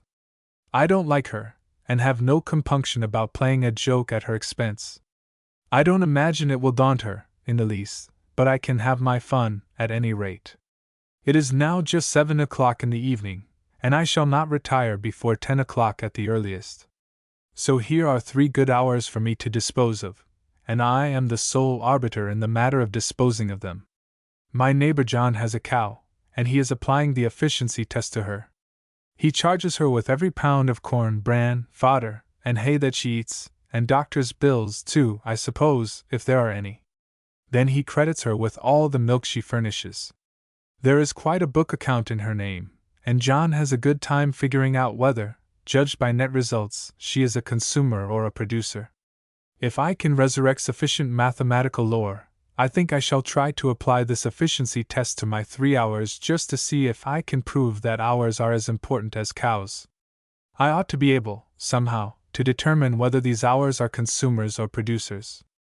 I read a book the other evening whose title is Stories of Thrift for Young Americans, and it made me feel that I ought to apply the efficiency test to myself, and repeat the process every waking hour of the day. But in order to do this, I must apply the test to these 3 hours. In my dreamy moods, I like to personify an hour and spell it with a capital. I like to think of an hour as the singular of Huri, which the Mohammedans call nymphs of paradise, because they were, or are, beautiful-eyed. My hour then becomes a goddess walking through my life, and, as the poet says, et vera incessa patuit die. If I show her that I appreciate her, she comes again just after the clock strikes, in form even more winsome than before, and smiles upon me as only a goddess can. Once, in a sullen mood, I looked upon her as if she were a hag. When she returned she was a hag, and not till after I had done full penance did she become my beautiful goddess again. A young man who had been spending the evening in the home of a neighbor complained that they did not play any games, and did nothing but talk. I could not ask what games he meant, fearing that I might smile in his face if he should say crokinole, tiddlywinks, or button-button. Later on I learned that much of the talking was done that evening by a very cultivated man who has traveled widely and intelligently, and has a most engaging manner in his fluent discussions of art, literature, archaeology, architecture, places, and peoples. I was sorry to miss such an evening, and think I could forego tiddlywinks with a fair degree of amiability if, instead, I could hear such a man talk. I have seen people yawn in an art gallery. I fear to play tiddlywinks lest my hour may resume the guise of a hag. But that makes me think of Atropos again, and the joke I am planning to play on her. Still, I see that I shall not soon get around to that joke if I persist in these dim generalities, as a schoolmaster is so apt to do. Well, as I was saying, these 3 hours are at my disposal, and I must decide what to do with them here and now. In deciding concerning hours, I must sit in the judgment seat whether I like it or not. Tomorrow evening I shall have other 3 hours to dispose of the same as these, and the next evening 3 others, and my decision tonight may be far-reaching. In 6 days I shall have 18 such hours, and in 50 weeks 900. I suppose that a generous estimate of a college year would be 10 hours a day for 180 days, or 1800 hours in all. I am quite aware that some college boys will feel inclined to apply a liberal discount to this estimate, but I am not considering those fellows who try to do a month's work in the week of examination, and spend their father's money for coaching. Now, if 1800 hours constitute a college year, then my 900 hours are 1/2 a college year, and it makes a deal of difference what I do with these 3 hours.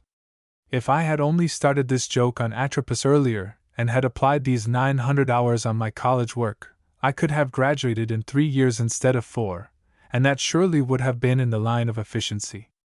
But in those days I was devoting more time and attention to Clotho than to Atropos. I would fain have ignored Lachesis altogether, but she made me painfully conscious of her presence, especially during the finals when, it seemed to me, she was unnecessarily diligent in her vocation. I could have dispensed with much of her torsion with great equanimity. I suppose that now I am trying to square accounts with her by playing this joke on her sister. So I have decided that I shall read a play of Shakespeare tonight, another one tomorrow evening, and continue this until I have read all that he wrote. In the 50 weeks of the year I can easily do this, and then reread some of them many times. I ought to be able to commit to memory several of the plays, too, and that would be good fun. If those chaps back yonder could recite the Quran word for word, I shall certainly be able to learn equally well some of these plays. It would be worth while to recite King Lear, Macbeth, Othello, Hamlet, The Tempest, and As You Like It, the last week of the year just before I take my vacation of 2 weeks. If I can recite even these 6 plays in those 6 evenings, I shall feel that I did well in deciding for Shakespeare instead of Tiddledywinks. Next year I shall read history, and that will be rare fun, too. In the 900 hours I shall certainly be able to read all of Fiske, Mommsen, Rhodes, Bancroft, McMaster, Channing, Bryce, Hart, Motley, Gibbon, and Von Holst, not to mention American statesmen. About the Ides of December I shall hold a levee and sit in state as the characters of history file by. I shall be able to call them all by name, to tell of the things they did and why they did them, and to connect their deeds with the world as it now is. I can't conceive of any picture show equal to that, and all through my year with Shakespeare I shall be looking forward eagerly to my year with the historians. I plainly see that the neighbors will not need to bring in any playthings to amuse and entertain me, though, of course, I shall be grateful to them for their kindly interest. Then, the next year I shall devote to music, and if, by practicing for 900 hours, I cannot acquire a good degree of facility in manipulating a piano or a violin, I must be too dull to ever aspire to the favor of Terpsichore. If I but measure up to my hopes during this year, I shall be saved the expense of buying my music ready-made. The next year I shall devote to art, and by spending one entire evening with a single artist I shall thus become acquainted with 300 of them. If I become intimate with this number I shall not be lonesome, even if I do not know the others. I think I shall give an art party at the holiday time of that year, and have 300 people impersonate these artists. This will afford me a good review of my studies in art. It may diminish the gate receipts of the picture show for a few evenings, but I suspect the world will be able to wag along. Then the next year I shall study poetry, the next astronomy, and the next botany. Thus I shall come to know the plants of earth, the stars of heaven, and the emotions of men. That ought to ward off ennui and afford entertainment without the aid of the saloon. In the succeeding 12 years I shall want to acquire as many languages, for I am eager to excel Elihu Burritt in linguistic attainments, even if I must yield to him as a disciple of Vulcan. If I can learn a language and read the literature of that language each year, possibly some college may be willing to grant me a degree for work in absentia. If not, I shall poke along the best I can and try to drown my grief in more copious drafts of work. and I shall have quite enough to do, for mathematics, the sciences, and the arts and crafts all lie ahead of me in my program. I plainly see that I have played my last game of tiddledywinks and solitaire. But I'll have fun anyhow. If I gain a half year in each 12-month as I have my program mapped out, in 70 years I shall have a net gain of 35 years. Then, when Atropos comes along with her scissors to snip the thread, thinking I have reached my 70, I shall laugh in her face and let her know, between laughs, that I am really 105, and have played a 35-year joke on her. Then I shall quote Bacon at her to clinch the joke. A man may be young in years but old in hours if he have lost no time. Chapter 34 Leaf Clover. I have no ambition to become either a cynic, a pessimist, or an iconoclast. To aspire in either of these directions is bad for the digestion, and good digestion is the foundation and source of much that is desirable in human affairs. Introspection has its uses, to be sure, but the stomach should have exemption as an objective. A stomach is a valuable asset if only one is not conscious of it. One of the emoluments of schoolmastering is the opportunity it affords for communing with elect souls whose very presence is a tonic. Will is one of these. He has a way of shunting my introspection over to the track of the head, or the heart. He just talks along, and the first thing I know the heart is singing its way through and above the storm, while the head has been connected up to the heart, and they are doing teamwork that is good for me and good for all who meet me. At church I like to have them sing the hymn whose closing couplet is, "I'll drop my burden at his feet and bear a song away." I come out strong in singing that couplet, for I like it. In a human sense, that is just what happens when I chat with Will for an hour. When I asked him for bread, he never gives me a stone. On the contrary, he gives me good, white bread, and a bit of cake besides. In one of our chats the other day he was dilating upon Henry Van Dyke's 4 rules, and very soon had banished all my little clouds and made my mental sky clear and bright. When I get around to evolving a definition of education, I think I shall say that it is the process of furnishing people with resources for profitable and pleasant conversation. Why, those 4 rules just oozed into the talk, without any sort of flutter or formality, and made our chat both agreeable and fruitful. Henry Ward Beecher said many good things. Here is one that I caught in the School Reader in my boyhood. The man who carries a lantern on a dark night can have friends all about him, walking safely by the help of its rays, and he be not defrauded. Education is just such a lantern, and this schoolmaster, Will, knows how to carry it that it may afford light to the friends about him. Well, the first of Van Dyke's rules is, "You shall learn to desire nothing in the world so much but that you can be happy without it." I do wonder if he had been reading in Proverbs. Better is a dinner of herbs where love is than a stalled ox and hatred therewith. Or he may have been reading the statement of St. Paul. For I have learned, in whatever state I am, therewith to be content. Or, possibly, he may have been thinking of the lines of Paul Laurence Dunbar. Sometimes the sun, unkindly hot, my garden makes a desert spot. Sometimes the blight upon the tree takes all my fruit away from me. And then with throes of bitter pain rebellious passions rise and swell. But life is more than fruit or grain, and so I sing, and all is well. I am plebeian enough to be fond of milk and crackers as a luncheon, but I have just a dash of the patrician in my makeup and prefer the milk unskimmed. Sometimes I find that the cream has been devoted to other, if not higher, uses, and that my crackers must associate perforce with milk of cerulean hue. Such a situation is a severe test of character, and I am hoping that at such junctures along life's highway I may find some support in the philosophy of Mr. Van Dyke. I suspect that he is trying to make me understand that happiness is subjective rather than objective, that happiness depends not upon what we have, but upon what we do with what we have. I couldn't be an anarchist if I'd try. I don't grudge the millionaire his turtle soup and caviar. But I do feel a bit sorry for him that he does not know what a royal feast crackers and unskimmed milk afford. If the king and the anarchist would but join me in such a feast, I think the king would soon forget his crown and the anarchist his plots, and we'd be just 3 good fellows together, living at the very summit of life and wishing that all men could be as happy as we. The next rule is a condensed moral code. You shall seek that which you desire only by such means as are fair and lawful, and this will leave you without bitterness toward men or shame before God. No one could possibly dissent from this rule, unless it might be a burglar. I know the grocer makes a profit on the things I buy from him, and I am glad he does. Otherwise, he would have to close his grocery, and that would inconvenience me greatly. He thanks me when I pay him, but I feel that I ought to thank him for supplying my needs, for having his goods arranged so invitingly, and for waiting upon me so promptly, and so politely. I can't really see how any customer can feel any bitterness toward him. He gives full weight, tells the exact truth as to the quality of the goods, and in all things is fair and lawful. I have no quarrel with him, and cannot understand why others should, unless they are less fair, lawful, and agreeable than the grocer himself. I suspect that the grocer and the butcher take on the color of the glasses we happen to be wearing, and that Mr. Van Dyke is admonishing us to wear clear glasses and to keep them clean. The third rule needs to be read at least twice, if not oftener. You shall take pleasure in the time while you are seeking, even though you obtain not immediately that which you seek, for the purpose of a journey is not only to arrive at the goal, but also to find enjoyment by the way.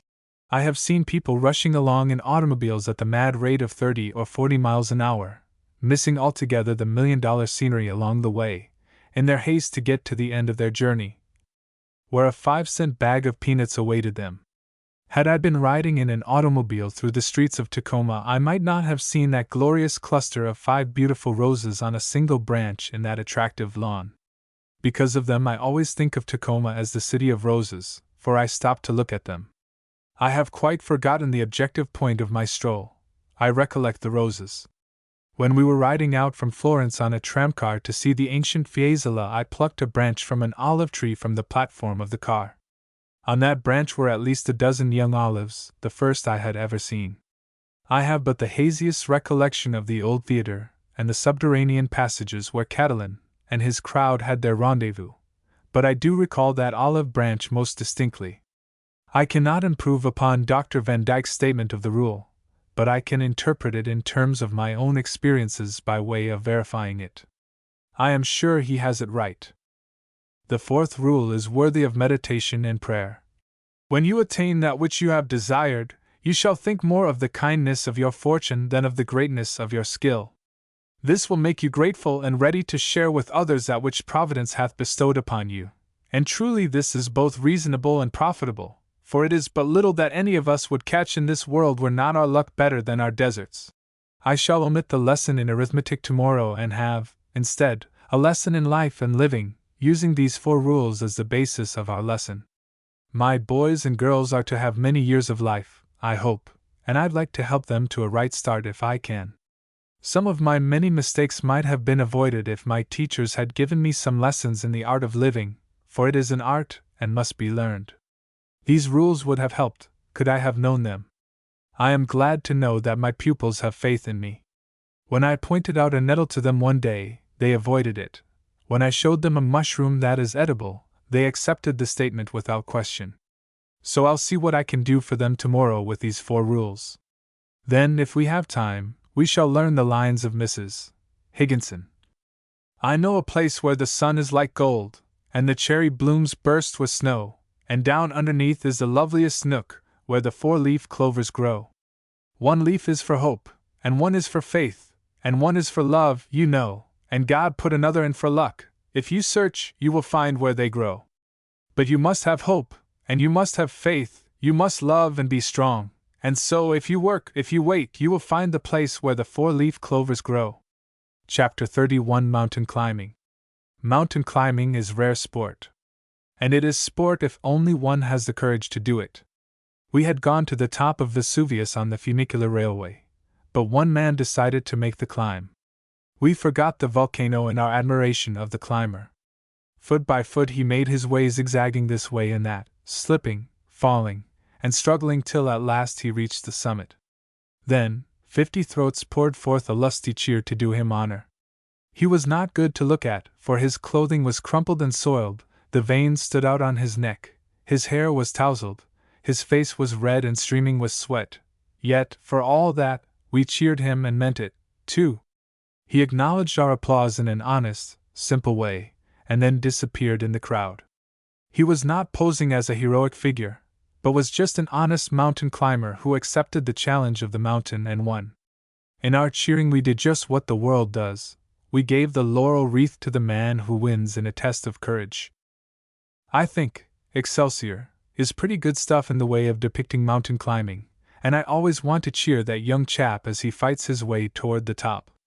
He could have stopped down there in the valley, where everything was snug and comfortable, but he chose to climb so as to have a look around. I thought of him one day at Skydeg. There we were, nearly a mile and a half above sea level, shivering in the midst of ice and snow in mid-July, but we had a look around that made us glad in spite of the cold. As Virgil says, "It will be pleasing to remember these things hereafter." I have often noticed that the old soldiers seem to recall the hardest marches, the most severe battles, and the greatest privations more vividly than their everyday experiences. So the mountain climbing that I have been doing with my boys and girls stands out like a cameo in my retrospective view.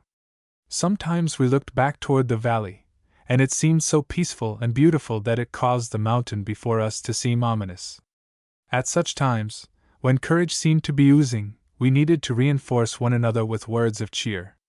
The steep places seemed perilously rough at times, and I could hear a stifled sob somewhere in my little company. At such times I would urge myself along at a more rapid pace, that I might reach a higher level and call out to them in heartening tones to hurry on up to our resting place. We would often sing a bit in the midst of our resting, and when the sob had been changed to a laugh I felt that life was well worth while. As we toiled upward I was ever on the lookout for a patch of sunlight in the midst of the shadows that it might lure them on. And it never failed. Like magic that sunspot always quickened their pace, and they often hailed it with a shout. They would even race toward that sunny place, their weariness all gone. When a bird sang we always stopped to listen, and the song acted upon them as the music of a band acts upon drooping soldiers. On the next stage of the journey their eyes sparkled, and their step was more elastic. When one stumbled and fell, we helped him to his feet and praised his effort, wholly ignoring the fall. Sometimes one would become discouraged, and would want to drop out of the company and return home. When this happened, we would gather about him and tell him how good it was to have him with us, how he helped us on, and how sorry we should be to have him absent when we reached the top. When he decided to keep on with us, we gave a mighty cheer and then went whistling on our upward way. We constantly vied with one another in discovering chaste bits of scenery along the way, and we were ever too generous to withhold praise or to appropriate to ourselves the credit that belonged to another. If one found the nest of a bird hidden away in the foliage, we all stopped in admiration. When another discovered a spring gushing out from beneath the rocks, we all refreshed ourselves with the limpid water and poured out our thanks to the discoverer. When a rare flower was found, we took time to examine it minutely till we all felt joy in the flower and in the finder. To us nothing was ever small or negligible that any one of our company discovered. If one started a song we all joined in heartily, as if we had been waiting for that one to lead us in the singing. Thus each one, according to his gifts and inclinations, became a leader on one or another of the enterprises connected with our journey.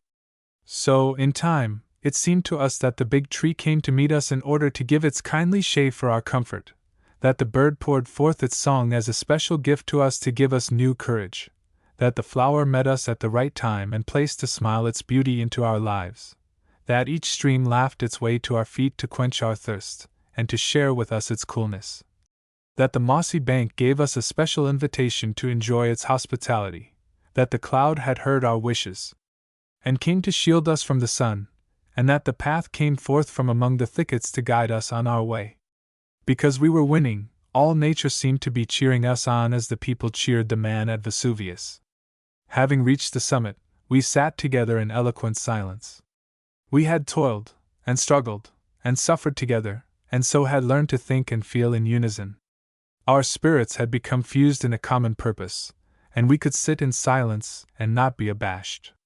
We had become honest with our surroundings, honest with one another, and honest with ourselves, and so could smile at mere conventions and find joy in one another without words. We had encountered honest difficulties, rocks, trees, streams, sloughs, tangles, sand, and sun, and had overcome them by honest effort and so had achieved honesty. We had met and overcome big things, too, and in doing so had grown big. No longer did our hearts flutter in the presence of little things, for we had won poise and serenity. The fogs had been banished from our minds, our sight had become clear, our spirits had been enlarged, our courage had been made strong, and our faith was lifted up. A new horizon opened up before us that stretched on, and made us know that life is a big thing. The sky became our companion with all its myriad stars, the sea became our neighbor with all the life it holds, and the landscape became our dooryard, with all its varied beauty and grandeur. The ships upon the sea and the trains upon the land became our messengers of service. The wires in the air sped our thoughts abroad and linked us to the world. We looked straight into the faces of the big elemental things of life and were not afraid. When we came back among our own people, they seemed to know that some change had taken place and loved us all the more. They came to us for counsel and comfort, paying silent tribute to the wisdom that had come to us from the mountain. They looked upon us not as superiors, but as larger equals. We had learned another language, but had not forgotten theirs. We nestled down in their affections and told them of our mountain, and they were glad. And now I sit before the fire and watch the pictures in the flickering flames. In my reverie I see my boys and girls, companions in the mountain climbing, going upon their appointed ways. I see them healing and comforting the sick, relieving distress, ministering to the needy, and supplanting darkness with light. I see them in their efforts to make the world better and more beautiful, and life more blessed. I see them bringing hope and courage and cheer into many lives. They are bringing the spirit of the mountain down into the valley, and men rejoice. Seeing them thus engaged, and hearing them singing as they go, I can but smile and smile. End of Project Gutenberg's Reveries of a Schoolmaster, by Francis B. Pearson.